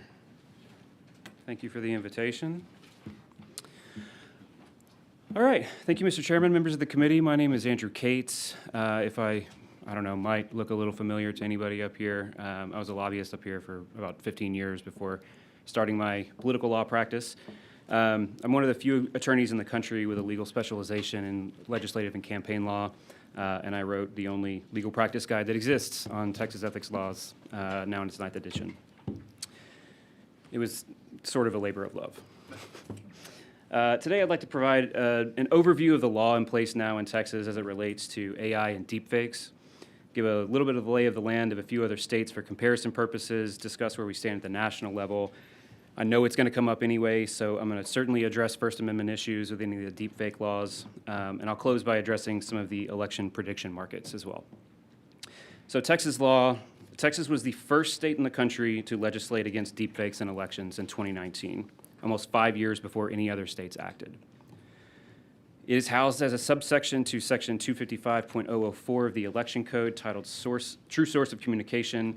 There's a little bit of a companion section, 255.005, that's not really AI specific or deepfake specific, but it addresses misrepresentation of identity generally. I want to read a little bit of 255.004 about deepfakes, just so that you know we're all kind of on the same page. A person commits an offense if the person with intent to injure a candidate or influence the result of an election creates a deepfake video and causes the deepfake video to be published or distributed within 30 days of an election. And then deepfake video is defined as a video created with the intent to deceive that appears to depict a real person performing an action that did not occur in reality. So it's very, very specific. So this law was ahead of its time in 2019, but one of the truest truisms about the Capitol is that technology is going to outpace our ability to legislate on it about 99% of the time. You guys only meet for a few months every 2 years, so it's a natural result. In this case, though, someone saw into the future and got ahead of it, and it was great until the AI boom happened, and now the law that was ahead of its time is already insufficient to cover the capabilities of an AI era. Just to go through kind of what I mean by insufficient, the scope is video only. We know for sure that audio and still images are being used all over the place, AI created and generated. So it's video only. The timing is within 30 days of an election only. That is the narrowest pre-election window of any state in the country, and we'll go on and talk about some other states here in a second. The standard has a dual intent requirement. So there's the intent to deceive in the definition of deepfake video, as well as intent to injure a candidate or influence an election result, both of which are basically impossible to prove. There's no disclosure safe harbor. So unlike most other states, properly labeling AI-generated content doesn't cure a violation under 255.004. It's a flat prohibition rather than a disclosure mandate. And finally, the enforcement mechanism is criminal only. It's a Class A misdemeanor. It's up to 1 year in jail and or a $4,000 fine. There's no civil penalty and no private cause of action for somebody that's impacted by a deepfake ad. So it doesn't really give the Ethics Commission the ability to do much enforcement since there's no civil penalty attached, and it doesn't really give anybody who's affected any way to seek recourse about it. So in other states, I gave a handout that is a pretty wide survey of all the states that have some sort of AI-related election laws in place. As of June this year, 33 states have enacted some kind of a law related to AI use in elections, and dozens of other bills are up in the air right now as other legislatures work through their sessions. So I wanted to choose a few states that are similar to Texas in size and or political makeup, so I'm not going to throw Rhode Island at you and say it's apples to apples. Florida, let's start with Florida. Does not have an outright ban, but instead has a disclosure requirement when AI is used in a political ad. It covers video, audio, images, and graphics generated by AI. There's no window whatsoever as to when it applies, like there is in Texas where it's 30 days. It just always applies. And it carries a first-degree misdemeanor penalty up to 1 year in jail and a $1,000 fine. Utah also only has a disclosure requirement with no intent to harm or influence requirement for all ads with synthetic media, audio or visual, within 90 days of an election. Tennessee requires a disclaimer, provides a private right of action by a candidate impacted by AI ads. The requirement applies from 120 days out from the election and is a Class C misdemeanor with civil penalties attached as well. Michigan has a ban on deceptive AI ads with an exception if you disclose the use of AI, disclaimer at the bottom, just like the political ad disclaimer. Their definition of materially deceptive media is any image, audio, or video that falsely depicts an individual engaging in speech or conduct in which they did not in fact engage, where a reasonable viewer or listener would incorrectly believe that the person engaged in it, blah, blah, blah, blah, blah. I only pull that one out specifically because they use a reasonable person standard, which is what basically judges use for everything anyway, and they're one of the only ones that actually have that in statute. Additionally, Michigan, like Texas, is one of the 40 states in the U.S. with vigorous anti-SLAPP laws in place, and I'm going to talk about anti-SLAPP here in a little bit. Finally, New York has a disclaimer requirement with a private right of action like Tennessee, but without a time period limitation, and they provide expedited injunctive relief for plaintiffs. So that's a quick little survey of other states, what they're doing, and what they've done. So if all those myriad options weren't enough to confuse things, the feds jumped in December of last year with an executive order, 14365, quote, ensuring a national policy framework for artificial intelligence. This was in December. It does a handful of things. One of them is that it establishes a DOJ AI litigation task force, which was stood up by Attorney General Pam Bondi in January of this year, whose sole responsibility is to sue states over AI laws that the administration considers inconsistent with its policy. It also, probably more importantly, directs the Secretary of Commerce, of all people, to publish within 90 days of when this came out, an evaluation identifying onerous state AI laws, expressly including laws that require AI models to alter their truthful outputs, which is not really our issue here, or compel AI developers or deployers to disclose or report information in a manner that might violate the First Amendment. I want to say all that again in easier words. So the Secretary of Commerce is supposed to publish an evaluation of onerous state laws that, among other things, would compel AI deployers, which would include your campaigns if you used AI, if it compels you to disclose or report information in a manner that might violate the First Amendment. So we'll come back to all that again as well. It also conditions a portion of a state's remaining broadband funding at the federal level to not having an onerous AI law, directs other federal agencies to explore similarly conditioning discretionary grants, and directs the FCC to consider a federal AI and reporting disclosure standard that would preempt conflicting state disclosure laws. Bunch of stuff. The natural next question, though, is what actually has happened so far on that? And the answer is basically nothing. Pam Bondi's out as AG, and there hasn't been any movement by the DOJ on election-related AI laws. They've only gone after states that have had, in their view, algorithmic discrimination or bias. So they haven't messed around at all with states about election laws. The Commerce Department's onerous AI laws evaluation still hasn't come out, and none of the broadband funding has been withheld for any of these purposes yet. But it's still in effect, and as such, there's been a pretty solid chilling effect on state AI regulation and enforcement since it came out. So to address First Amendment concerns, last session, I worked with Speaker Phelan on his AI bill that had hearings and floor debate, and there was a lot of concern about the language abridging the First Amendment, and specifically making exceptions for parody and satire. I understand the concerns, I really do. It is really hard to determine where the line is between intentional deception and satire. And I feel like the generally accepted standard, just kind of out there, is akin to Justice Potter's stance on obscenity of "I'll know it when I see it," which, if we're being honest with ourselves, just doesn't cut it. The problem, though, is that the answer to this issue by the opponents of the bill was to simply do nothing. And, just don't pass the bill, let's keep the framework that we've got. But that doesn't work either. The framework we've got is, again, woefully insufficient in the new AI landscape that we've got. So I've got a couple of recommendations from my point of view, but I wanted to mention the anti-SLAPP part again, because that'll be important. SLAPP is an acronym, SLAPP, Strategic Lawsuits Against Public Participation. These are basically, it came about because people were being sued frivolously for engaging lawfully in political speech and public participation in the process. And the lawsuits had no merit. They were frivolous. The whole point was to chill speech, intimidate people, and basically bankrupt them by forcing them through the legal process, spend a whole bunch of money on lawyers and all that. So these anti-SLAPP laws came into place, and by the way, shout out to the Bresnans, Steve and Amy Bresnan, for doing a lot of work on this in Texas.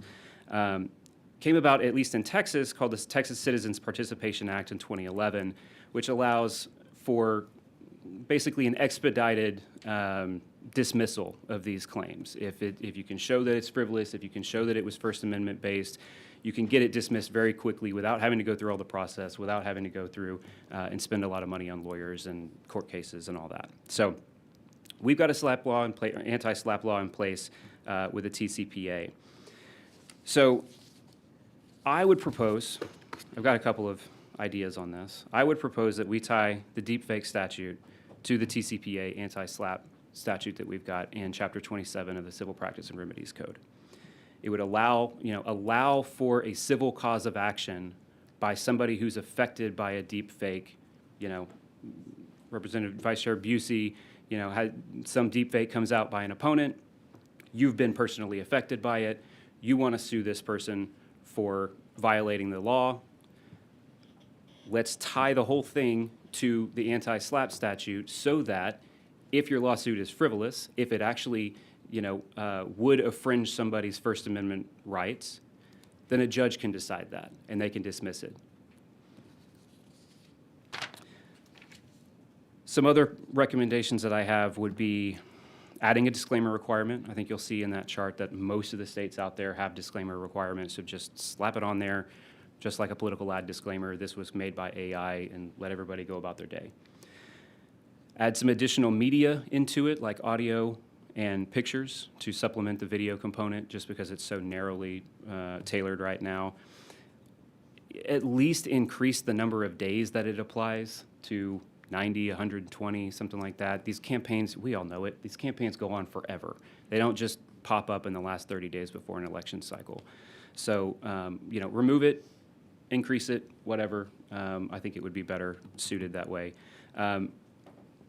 Honestly, remove the intent requirements to deceive and influence, because they are impossible to prove. And potentially remove the criminal penalty altogether. Replace it with a civil cause of action by somebody who's harmed, and maybe civil penalties so that it can go to the Ethics Commission and they can review it and refer it out if need be. I also recognize that this executive order looms large, and the Commerce Department could identify some of the states I mentioned above as having onerous AI laws because they require disclosure, and me saying you should add disclosure in kind of runs up right against it. But also, I doubt very seriously that a judge would uphold that the mere requirement that you disclose that AI was used in an ad would be a violation of the First Amendment. The Supreme Court has upheld disclaimers for political advertising forever. They just recently, in the Supreme Court case that just came out about campaigns coordinating with political parties, one of their justifications of it, of removing the cap, removing the ban, was specifically that we have disclosure out there. We've got disclosure of campaign finance reports. We love disclosure. Sunshine is the best disinfectant, da-da-da-da-da. So the Supreme Court loves disclosure over outright bans. So I would be very surprised if the executive order went after everybody that has a disclosure requirement. So I stand by my recommendations. I know the position that kind of puts you in with this looming out there. I would at least recommend considering those changes and monitoring the Commerce Department's potential evaluation if and when it actually comes out before session. I can stop there or go straight into prediction markets. I'm not sure, do prediction markets fit the topic that we're before It's us? new tech. I would be interested in talking to you I've about got it, yeah. I've got it here written down. I'm not sure it applies to elections, but unless you're talking about predictive I am markets specifically in going to talk about elections. elections, yeah. Okay, why don't you run us through that like really quick? Okay. And then, but first, Ms. Swanson has Sure. a question. Thank you, Mr. Chairman. Yes, I would say the same thing I said to the fellow previously. Write it all down and give it to you? Yes, Yeah. thank you. Yes, ma'am. Okay, because this is all nice, the same what the different Sure. states have, but I need connect the dots for us. I Sure. would suggest, okay. Yeah, absolutely. I can And go you're through gonna and send it to the committee and then Sure. she'll get it to us? I can redline the statute if you want and send it to you. Oh, do it all, make Sure. it easier. Yes, ma'am. Okay, great, thank you. Ms. Morales-Shaw, did you have a question? Yeah, thank you, Mr. Chairman.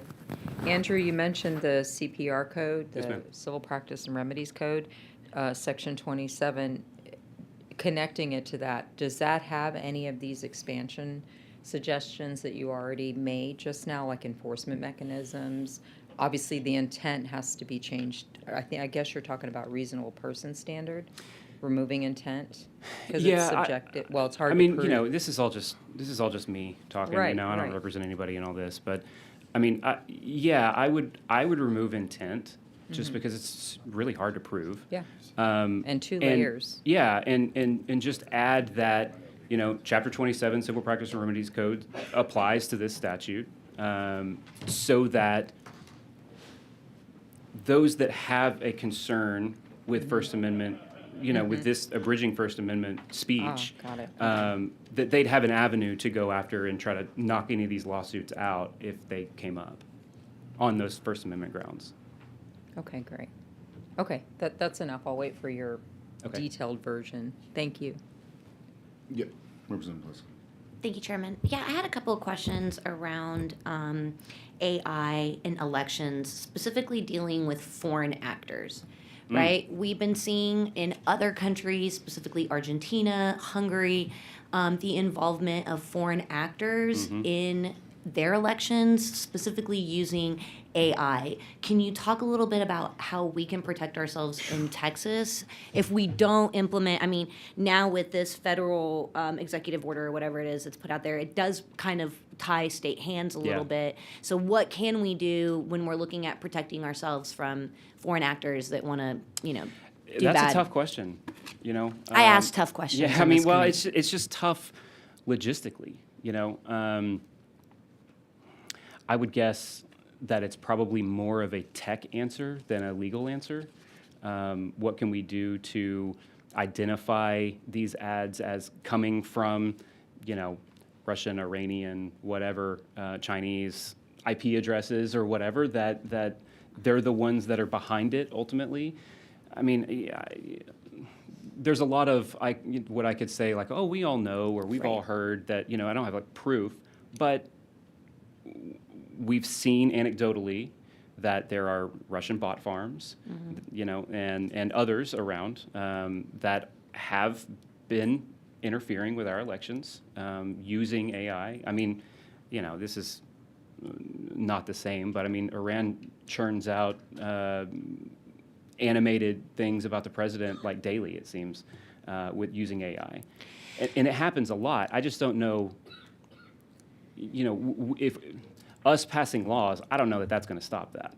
Right. And I guess that's why I moved to see some of the stuff that other states are doing and where we can kind of follow along. Because if we had, you know, disclosure laws on the, you know, or watermark laws, right, where we're saying like, hey, you have to put a watermark on AI produced images, commercials, you know, lit, things like that, I think that would kind of help when we're identifying, okay, this is obviously a foreign actor. Right. Right. And so that's, I asked that because I do believe that, you know, even though Texas at one point was leading the way in AI legislation, we have fallen way behind. Yeah. Partly because it's a very rapidly changing industry and we only meet once every 2 years. Right. I do want us to go into prediction markets because I do feel like it does got a lot to go hand in hand with elections, especially when we're talking about market manipulations, public confidence, misinformation, and specifically the use of our election data. Yeah. So if you don't mind, can Well, we go I do into? want to mention real quick. One of them that I saw was Utah,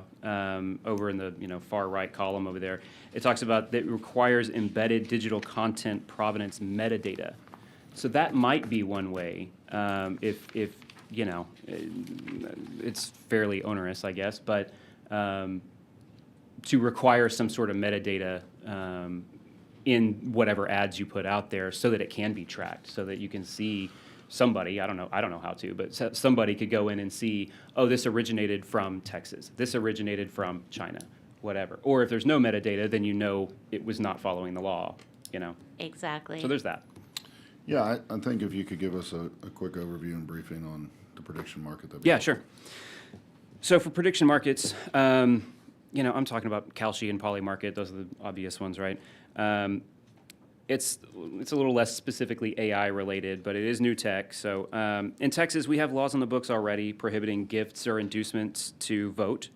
Multiple people over the years have been found in violation, including, you know, bars on 6th Street here in Austin and on 4th Street that offered a free drink to anyone who shows their I voted sticker or who claimed to vote for a certain candidate that they, you know, preferred, whatever. These betting markets operate a little bit differently, in which users essentially place wagers on who they think will win a particular election. And the markets themselves and their lobbyists, I guarantee, will dispute my characterization of what they're doing. But for a non-tech layman like myself, it's just kind of a spade a spade. There are a few issues that I see with these markets. So one is that we've already seen at the federal level that people with inside knowledge leverage it into what amounts to insider trading to place wagers on outcomes they know are foregone conclusions. Just see the teleprompter operator at the White House who literally just got fired and fined or whatever for that. The massive wagers placed on military actions in Iran and Venezuela, et cetera. So just imagine your own race in November, for instance, and imagine that your campaign has an ace in the hole against your opponent. Some salacious campaign-killing bit of gossip that you're waiting to drop at just the right moment to ensure victory. It sounds very House of Cards, I know, but everybody does background research. It happens. So now imagine that one of your campaign staff then goes into a predictive market app and drops a bunch of money on your race to win with what amounts to insider trading information. And then it all comes to pass, and they profit off of it. How bad does that look? Not just today, but forever. I mean, your staff, even from 10 years ago, will always be tied to you. If they do something bad, the press will always call them former staffer for John Busey, does XYZ. So it looks bad for y'all, but also that kind of behavior is exactly what we criminalize in the finance industry for insider trading. So why wouldn't we do the same in the political industry? You know, an argument against my fact pattern here could be, you know, but they're going to get in trouble, they're going to get fined, they're going to, you know, they're going to go to jail, all of that. So why do we need to worry about it? Because we have criminal statutes in place already. But the bigger impact that I see is that there is a potential to actually impact the outcome of an election by the mere act of betting on it. Since these apps are based on better participant sentiment, that sentiment can and does shift not only with the news cycle, but based on the sentiment of all the other people who bet on the same race. So let's remove the insider trading concern for a second and say that someone wants to influence the actual votes of participants on the app. The best way to do that would be put your money where your mouth is. I could do this for all kinds of races, but the most vulnerable have to be the down ballot races. So say there's a race for county judge in Galveston. The race is close, and there aren't that many bettors out there, but there are some people on the apps placing wagers on the outcome.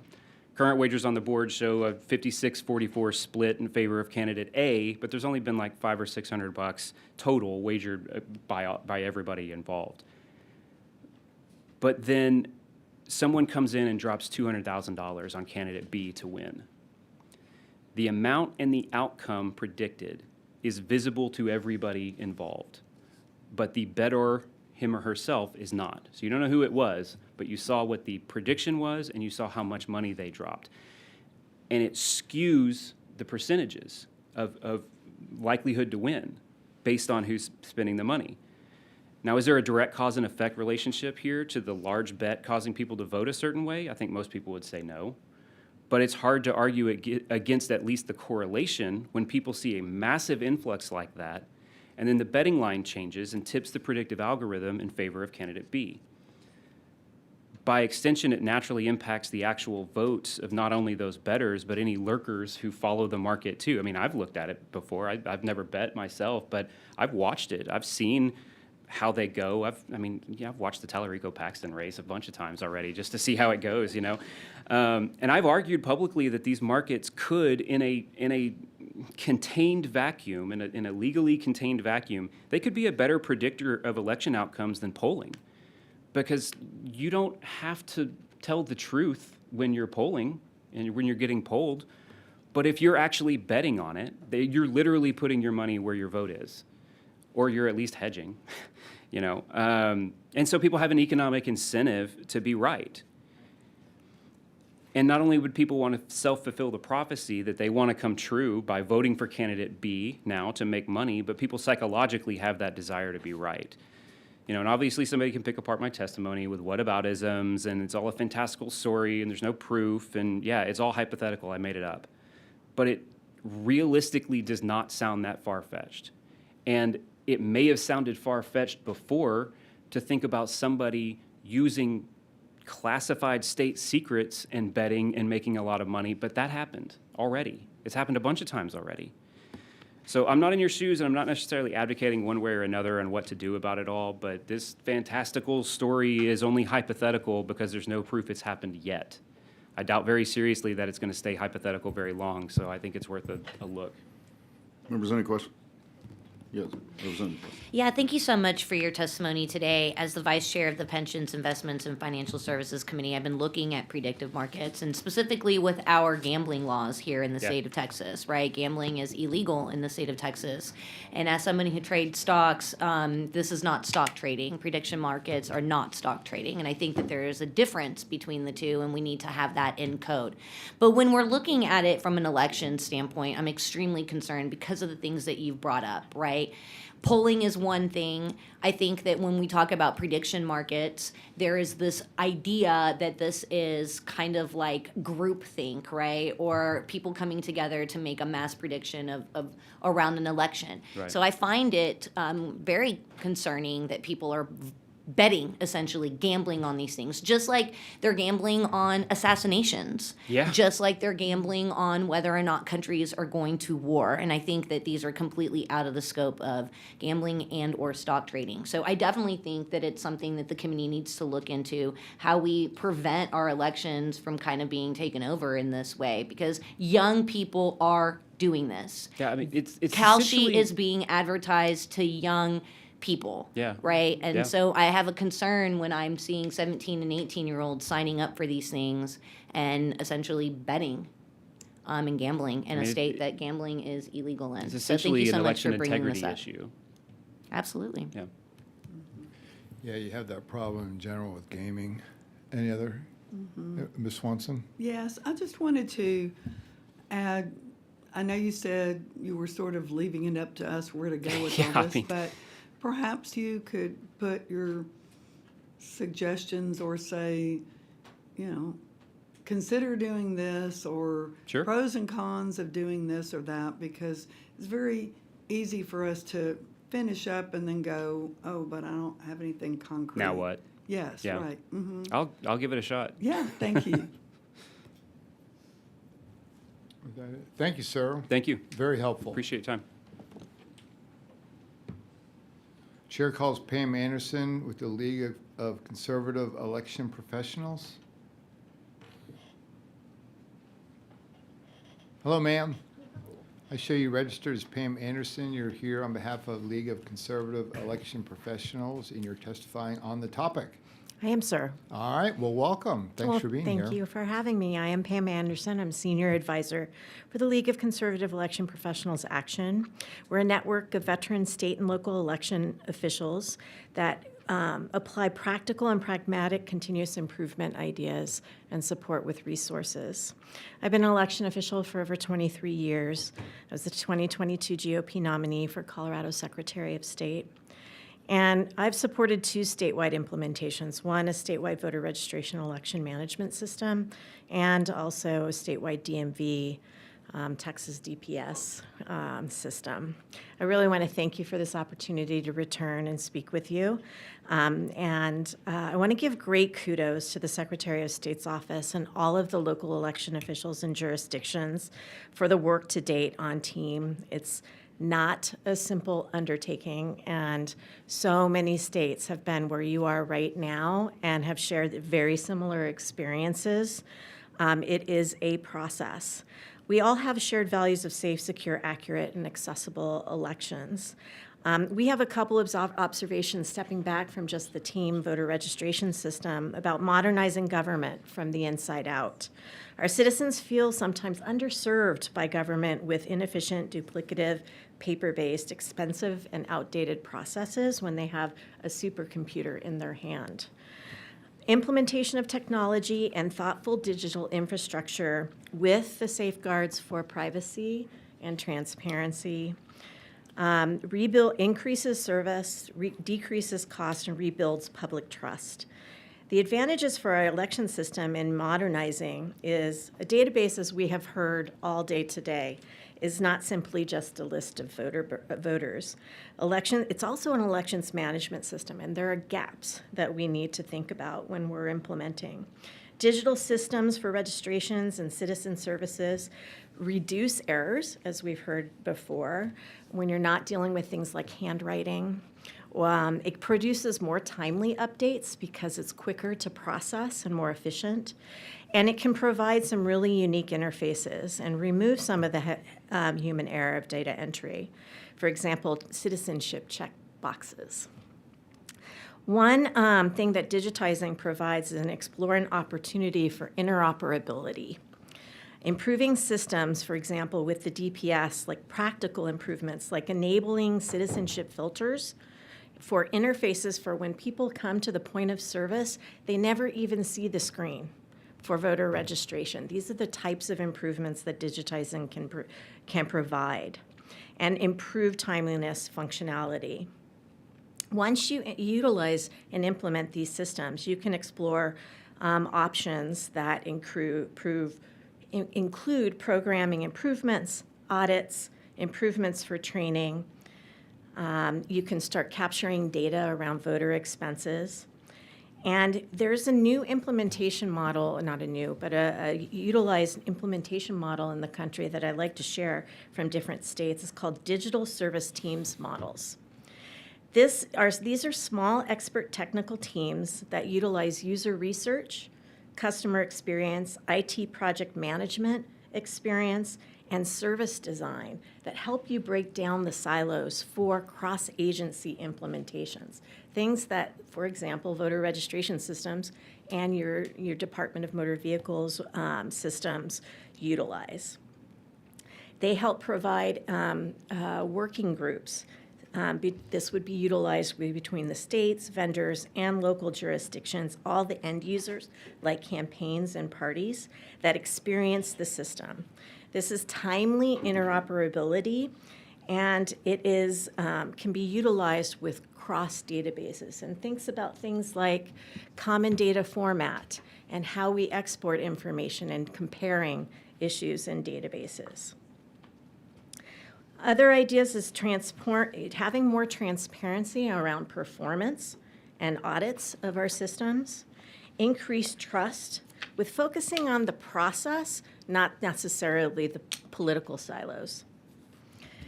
All of us have shared skin in this game: the legislature, the Secretary of State's office, election officials, voters, political parties, and campaigns.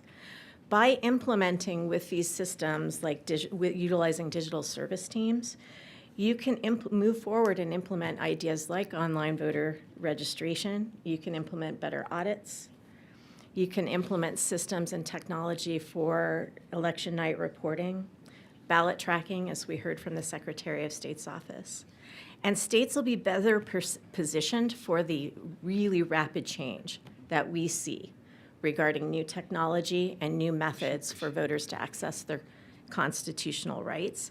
And we start focusing on customer service and at the point of service. So here at, for the League of Conservative Election Professionals and a project of the Institute for Responsive Gov, we'd love to be a resource for you around some of these programs around the state that have used these digital service teams to create more efficient processes. Thank you, ma'am, very much. Members, any questions? Thank you so much Thank for you. being here. Chair calls David Stein with TRCCA.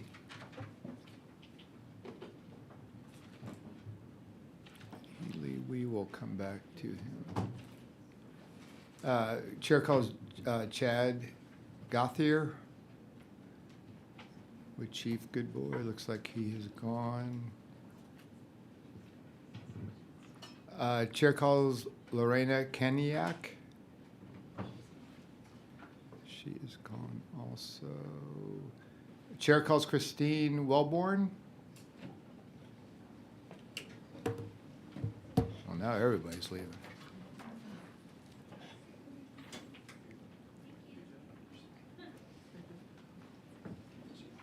Thanks. Hello, ma'am. I show you Hello. registered as Christine Wellborn, and you are here on behalf of Advancing Integrity in Yourself, and you're here to testify on the topic. Yes, All yes, right. I am. Welcome back. Thank you so much. So yes, I'm going to talk on technology and elections. There's a lot that I could say today, but I'm going to limit it just to our voter rolls. I have a handout for you that goes into, the electronic poll books is what I meant to say. I have a handout for you that goes into some of the recently declassified information that shows that our electronic poll books are vulnerable to attack, both from foreign people, from foreign organizations and countries, as well as internally. So one of the things that I want to propose is something that is a low cost and easy way to give an extra audit paper trail to our electronic poll books. So I think that a lot of people don't trust them. They're connected to the internet. They have to be in order to work. And so people have lost trust. Now, there are some counties that are still utilizing what I'm going to propose, and that is just going back to requiring the paper poll list and the signature roster, which I put into your packets, which are just really simple forms that are already prescribed by the Secretary of State. They are already something that people are using and have used. And all that it would mean is that in the election code where it says that they don't have to be used if you have an electronic system, it would just say that you have to use these. All it is the clerk, the election clerk, writes down the name and VUID of the voter who has just checked in, and that voter then signs their name on a piece of paper in addition to what they're doing in the electronic voting system. And then you have a list of everyone who came in and voted that you can check against those electronic files to ensure that that is accurate. So I'm just proposing that we just take one little tiny step back towards paper just so that we can give extra trust to people so that they can see that our electronic polling books, whether or not they're accurate. Thank you, ma'am. Members, any questions? Thank you, ma'am, so Thank much you. for coming back. Chair calls Ken Moore, representing himself.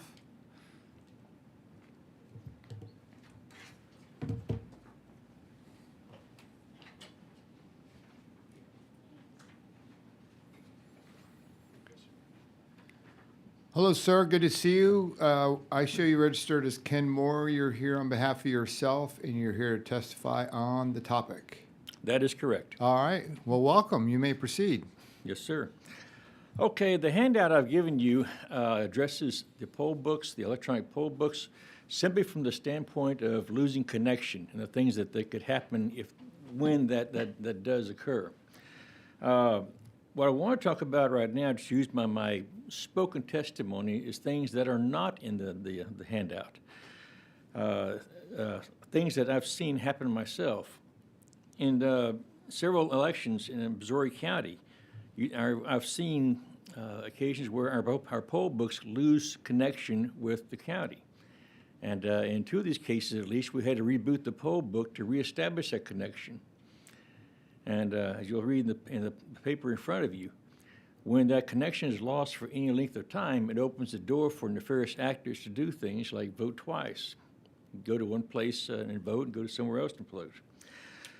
It was one election judge that I worked with had a situation where he could not get the poll book to connect with the MiFi at all. When he called the county elections department, they told him to connect to the public Wi-Fi with the poll books. And that happened to him twice. Another thing that's happened, though, is in 2020, the presidential election. It's the first election I worked in Missouri County. We had a situation come up where we found a voter that came in, was qualifying her mother, and just volunteered that she had voted early. And the election judge, I was working as the alternate judge, the election judge noticed that she was reactivated, that she could vote again. To the county's credit, they found that the problem that they had, and they moved heaven and earth to get it fixed. And then they have a very frank conversation with the vendor about having a software change overnight. Anyway, I ask you to please read the thing in front of you. It has a lot of information. We will read it. You're right, poll books do need to be online to work. Any questions? Thank you, sir. Okay. Chair calls Emily French with Common Cause, Texas.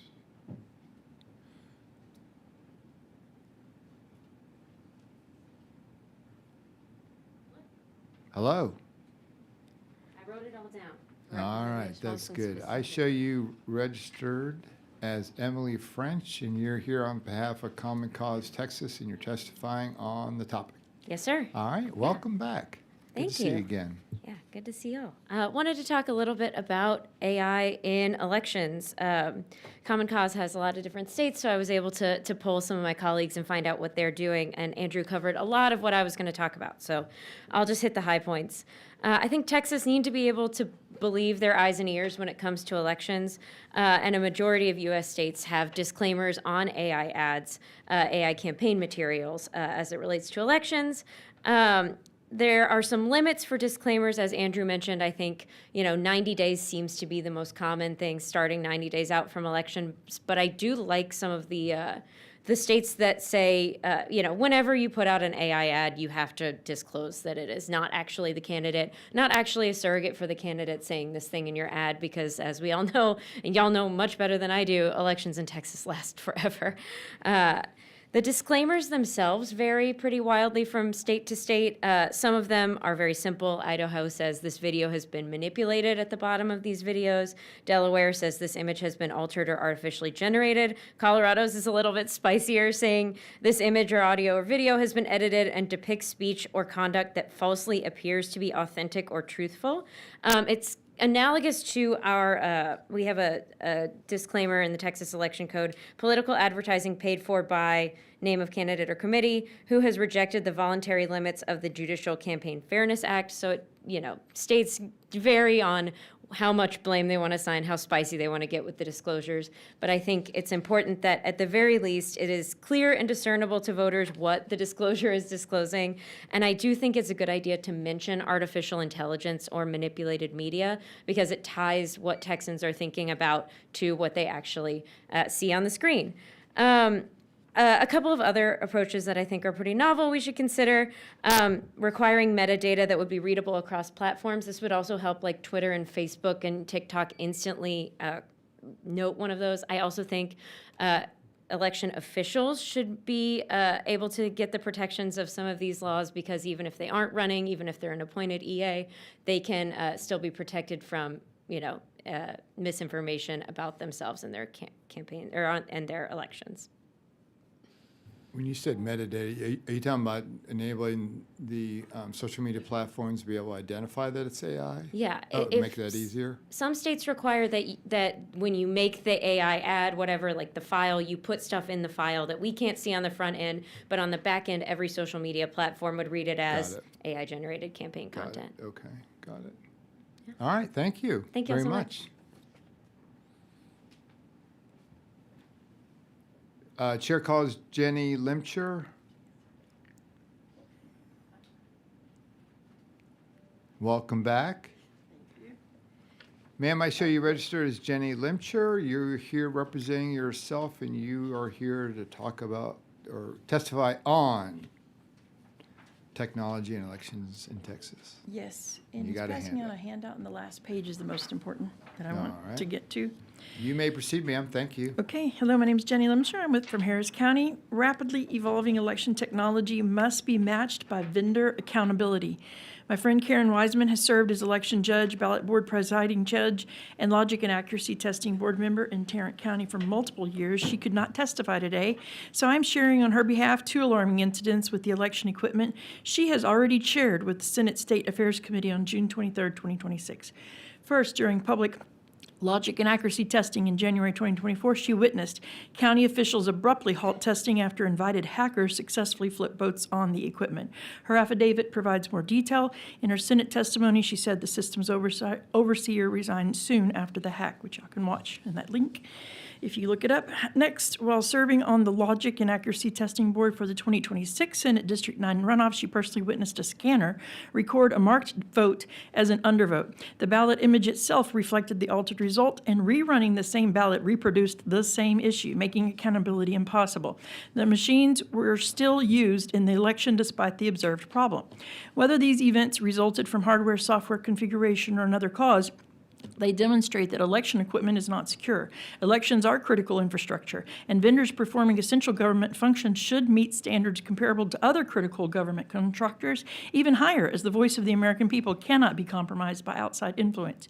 To increase security, I propose the Vendor Accountability Act, which would require U.S. citizenship and background checks for personnel with access to election systems, require election vendors to annually disclose their employees and contractors, and make vendors performing governmental functions subject to Texas public records laws with appropriate record retention requirements. Technology can strengthen elections, but only when accompanied by transparency, accountability, and public confidence. Thank you, ma'am. Thank you. And the act is the last page. Yes. Thank you, ma'am. Oh, I'm sorry, Ms. Swanson. My question is, did you get finished, or do you need a little bit more time? I'm done. Okay. As long as you have that last You talked so page. fast at the end, I was The- like, The what last is she page is saying? the key.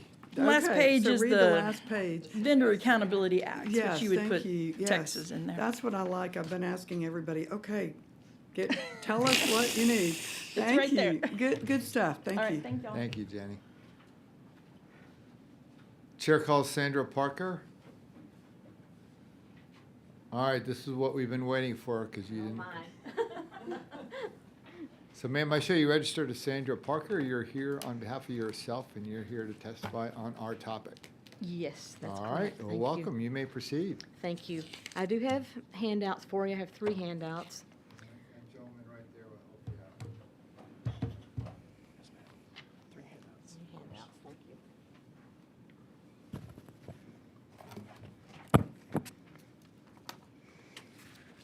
So one of the handouts, the first one there is a report.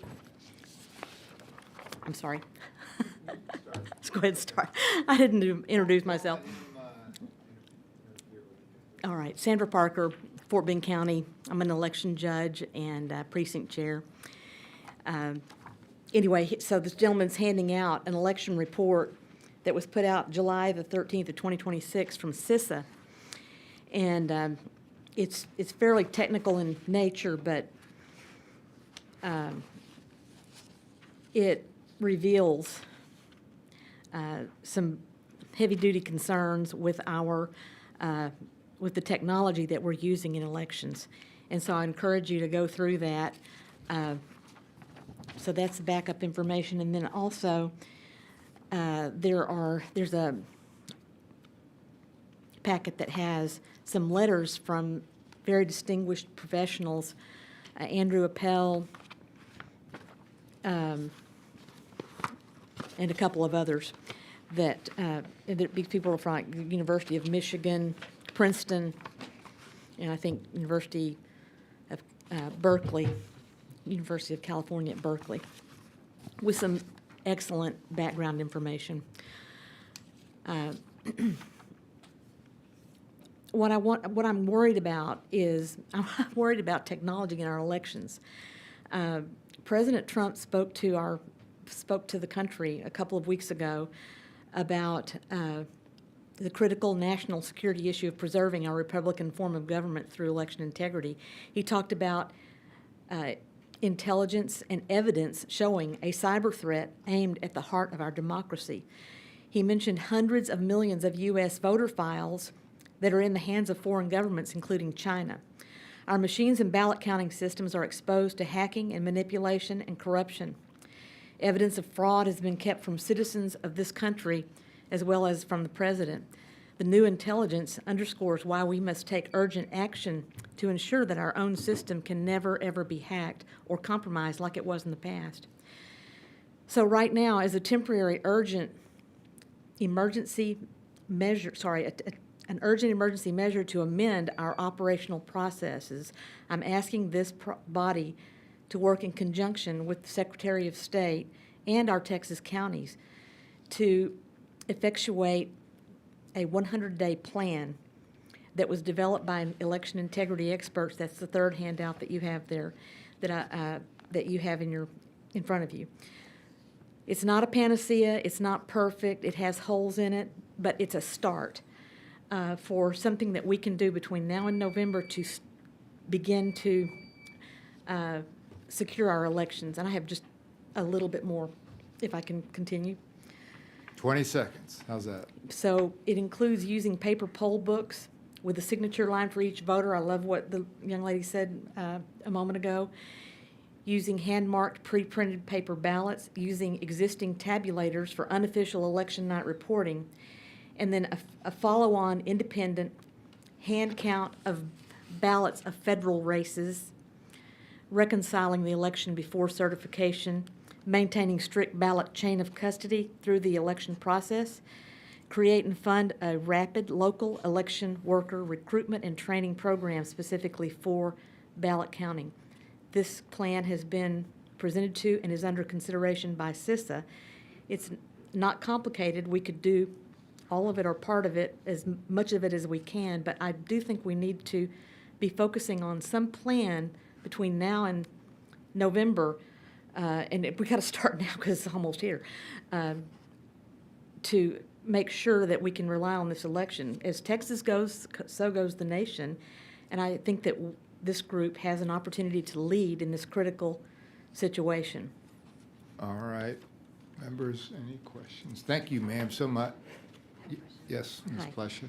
Ma'am, Yes. can I ask you a question? Who won the election in 2020? Well, I know who was put in office in 2020. Who won the election? I would tell you that Donald Trump won that election. So you believe that Donald Trump won the election in 2020? I have watched every hearing. I've read hundreds of studies on this, and I believe that that was the case, yes. And you believe that our elections are unsafe and not secure here in the state of Texas, correct? That's correct. And who has been winning elections here in the state of Texas? You know, I know where you're going with that, but at the same time, I don't know that I know. You know, I don't know that I can be sure of who the winners are. And what I do see is gradually, for example, the media is trying to tell us that James Tallarico is super close to defeating Ken Paxton. I don't really think that the people of Texas are going to validly elect James Tallarico. I think Ken Paxton would win that, but I'm worried that they're kind of preparing everybody for a flip. And obviously, you don't agree with mail-in ballots, correct? Only the bare minimum. Military and people who absolutely cannot make it to the polls. But you know that Donald Trump votes by mail-in ballot, correct? I don't know that. He said that he votes by mail-in ballot. Whatever. I Okay. guess he can't make it to the So polls. you He's think away that from his home. so you think that Joe Biden didn't actually win the election, and you think that our think he elections got that 81 elect million Republicans in the state of Texas are not secure? Thank you so much. Any other questions? Thank you, ma'am, very much. I might as well ask something. What? All right, thank you. I just want to thank you for what you brought here. I'd like to look at it. It's kind of lengthy if you Yes. have, again, you know, the little cheat sheet of things that are legislative as opposed to just perhaps something that could be implemented within counties. Some of the issues, if you've been here the whole day, you'd know I adamantly disagree with you on hand-marked ballots. I think if you I heard want, you. that's a huge invitation to fraud. If you want fraud, then keep pushing for that. But you know, some examine your stuff and compare your suggestions to established people who have actually really run big county elections and see what is, you know, what would be effective versus what's not doable, and also what would be an invitation to fraud. So I would urge you to do that and then whittle it down to working for things that you're really, really confident of and not some extraneous set of suggestions by somebody who's never run a big county election. That way, it'll really increase your credibility there, because I think you've got a lot of good stuff, but whittle it down and get out the other stuff. So anyway, thank you for coming.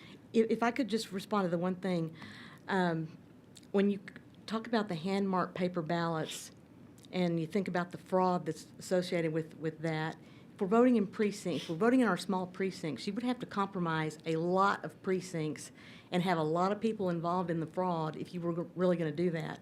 Whereas with the machines, they're able to do it from wherever they are and flip it, and it's thousands of votes with, with the flip of a switch. Keep in mind that in Texas, those machines, it's illegal for them to even have the ability to connect to the internet. Granted, the e-poll books do connect, but the machines do not the ballot marking machines and not the tallying machines that are right there at the polls, and not the machines that are at central count cannot have that. We did not have any machines in 2020 that were Dominion, and that's the one that's rightly or wrongly been vilified over the years. There was one county in all of Texas that used Dominion machines in 2020, and it was old generation. And it was not the one that got accused in other counties. And right after that election, they did buy new equipment. And the reason that no counties were using Dominion new generation machines is that they failed certification in Texas twice. And one of the reasons that they failed certification is that they had the ability to be connected to the internet. And then when they were confronted about that, according to the reports, they said, oh, well, the elections officials can build in a firewall. Like, no, it's illegal. Like, you shouldn't have even brought it to Texas with that ability there. And who knows, like, I just don't trust anything about that, because how would we all know, like, how to build a firewall and who can get around it? So and when you're talking about whether machines are good or bad or whatever, I would urge you to study that we have only two machines or two companies that are certified in Texas, and one is Hart InterCivic, and that's what we use in Harris County. So I've never voted on the other kind, the ES&S. So some counties have ES&S. One weakness it does have that I'd love to see them fix, but it would require changing their entire system, is that you can take a ballot and run it through the counting machines as many times, 1,000,000 times if you want. You cannot do that on a Hart machine. So differentiate, really figure out, like, okay, if somebody that you read up on or you go to a convention or something, you hear a speaker, make sure you're differentiating. Are the machines they're talking about being used in Texas? And if so, are they Hart InterCivic or are they ES&S? And then what exactly is the weakness? Bring us something that you think would be helpful to put into legislation. I hear you there. Okay. However, what I am told about the ES&S and the Hart is that they have the same guts, and they're built on the same platform, basically, as the Dominion, so that they all have the same vulnerabilities. And I wanted to say, Dr. Walter Doherty from Texas A&M, he submitted written testimony for today's hearing. Please, please, please read his testimony. And I know you'll read all of it, but I just emphasize that. I wish he'd shown up. It's just a lot more effective if somebody shows up and takes questions and all. Yeah, I would have loved that. Okay, I will Dr. tell Walter him that Doherty? Doherty, Daughgerity. Oh, okay. Doherty. All right. Yeah. He is fantastic. And what are his qualifications? He's a computer science professor emeritus from Texas A&M.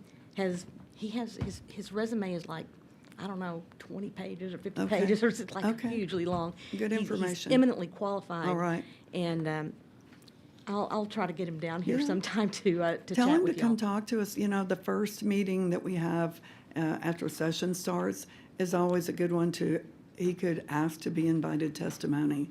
Oh, that would be great. Yes. Okay. Okay. Excellent. He should talk to the communicate chairman with, of the committee. Chairman Shaheen then Yes. on that? Okay, very Yeah, good. we can follow up. Thank you all so much. Thank All right, you. Thank you, ma'am. Chair calls David Stein.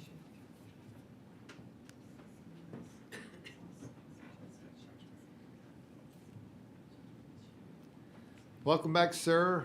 I You're see very you welcome. registered. I'm glad to be here again, but I actually signed up for this one mistakenly, thinking I was signing up for the first one. Okay. So I yield back the remaining my time to the members of the committee. Well, thank you, Yes. sir. Chair calls Mr. David Carter. Welcome back, sir. I show you registered as Mr. David Carter. You're here representing yourself and you're testifying on the topic. Yes, sir. All right. Thank you very much. Welcome back. So I've been studying elections since I was Jefferson County Republican platform chair in 2008. And I left there and came to Temple, and now I'm close to the Capitol, so I start coming here. So I've been studying elections for a long time. In the early 90s, there was a series of videos put out called Black Box Voting, and I have a lot of that stuff archived on my hard drive at home. But I'm convinced from reading publicly available stuff and all the new revelations lately, the declassified information that the president put out 2 weeks ago, I'm totally convinced that these machines can never be made secure. I can't answer the question about what the specific vulnerabilities are in the ones that we use here in Texas, but they are, like Sandy said, they're pretty much based on the same platform, the same concepts in programming. That's all I can say on that. So the poll books are the ones that, when they hack those, that's how they can generate the mail ballots for places that are corrupt and dishonest. But we don't have that much here in Texas, I don't think. I don't know. But I want to just say something in favor of Chapter 65 of the Election Code, the hand-marked or hand-counted ballots. I've been trained. I was in Gillespie County, been trained completely over there. I've used their tally sheets, and Section 65 says you can start counting after the polls have been open for 1 hour. So here in Texas, at 8 o'clock, you could pull out the ballot box and swap in a blank one and go over to the counting station and count those ballots that came in that hour. So if you do this in accordance with the law, it doesn't take a long time to do this. And the last thing I'll say is that it makes no difference about Harris County being big. This is a precinct level thing. You're counting at the precinct. And after the polls close, you count them and then you take your results. You could still use the things to count the ballots electronically, but you'd have the hand count. But the thing that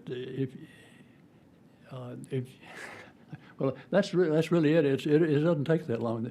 I was going to say the precincts are limited by law to 5,000. It used to be 2,000. Now it's 5,000. But so it's no difference whether you got a 5,000 precinct, person precinct in Harris County, or in some little country count. Members, any questions? Ms. Swanson? Yes. I really like you. I like a lot of the stuff you bring that would never work. And you have no earthly idea how long our ballots are. And our people would still be sitting at the precincts now counting the 2020 ballots in Harris County like no one would be able to go home. And because there's so many different races on the ballot. And I held elections for many, many years as an election judge. And this was back in the day before these electronic machines. Right. Yeah. And of course, once I became the state representative, I'm no longer eligible to work elections. But we used to have the punch card system with all those. And we were charged with, after the election closed, we would use our tiny, tiny little cheap key to open the tiny, tiny cheap little ballot can. And we had to afterwards look through all of those ballots and make sure, look for any that had write-ins, because you literally wrote things in back in the day. And so you couldn't tear off the stubs till you caught those and kept, because you had to keep the stub on. So then we had to tear all the stubs off. And then all we were charged with doing was counting the number of the just actual little ballots. We didn't have to count at all how they voted, just how many ballots there were. And it was unreal how much error there was. All over the county, nobody could ever get their numbers to balance. And you'd count and count and count, and ballots would stick together, and they would, you'd have to have a system where they count, and every 25 you turn them a different way and a different way, and then you'd pass them to the next person and the next person. And inevitably, there were some ballots missing, or one time we kept coming up with, because you'd have 3,000 ballots sometimes. And so one time we came out several ballots over, and I had to tell all my people, I can go in there and tell them that a couple of people must have walked out the door with their ballot, because that did happen. But I can't go in there and tell them that I am returning more ballots than they gave me. I'm sorry. We were counting all night till we make this balance. And it took several sessions of everybody counting and sending moving their stack to the next person before we finally figured out where the error was. I cannot imagine if we were supposed to sit there and tally, okay, one more vote for Joe Smith in that race. And I don't remember. I think we have, I don't know, it's 150 races or things to be voted on. So if you had to tally every person and yes, no on everything, then I don't remember. We'd have 300 or something. So on every single ballot, you'd be reading it to somebody and marking 300 different things, and you might have thousands of ballots. And also, you come from a county where y'all have, your people who are working at the polls, and you're like, oh, they'll all be honest. When you're in a giant county, you know where they find those poll workers? Craigslist. Or these groups just come up with people out of nowhere. Precinct chairs aren't doing their job. Well, no, but if you have 1,000 precincts, you think we can find good quality people in every one of them? We cannot do it. 5,000 voters per precinct. If you Give them a jury summons. If you want Harris County to have so much fraud that it hurts the entire state, then keep pushing for that, because it will not work, okay? And if it's going to take us weeks to count those ballots, then you're totally open to fraud. It just cannot be done in a big. I know it's fun to go to these little meetings and they suggest all this stuff, but it won't work. It won't work in your big counties. When I came to Texas back in '67 to drop my family off before I went to combat, Harris was big then, but you were hand counting then. You were counting. No, we were. You're talking, when did you come here? You were talking, we would count the number of those little punch card things. Yeah, I'm not familiar with punch counted cards. every That's before single. my time. We didn't count the races. We didn't count something for every single person on the ballot. We reportedly had the longest ballot in the nation, and you were asking for something that's just not workable. I would gladly exempt Harris County then, so the rest of them could do it. All right. All right, thank There you you. go. Yes, sir. Yes, ma'am. Thank you, sir, very much. You're welcome. Is there anyone else who wishes to testify on the topic of technology in elections? If not, members, that concludes today's agenda. Is there any further business for the committee to address? If not, chair moves to adjourn. Is there objection? Hearing none, the House Committee on Elections stands adjourned, subject to the call of the chair. See you tomorrow.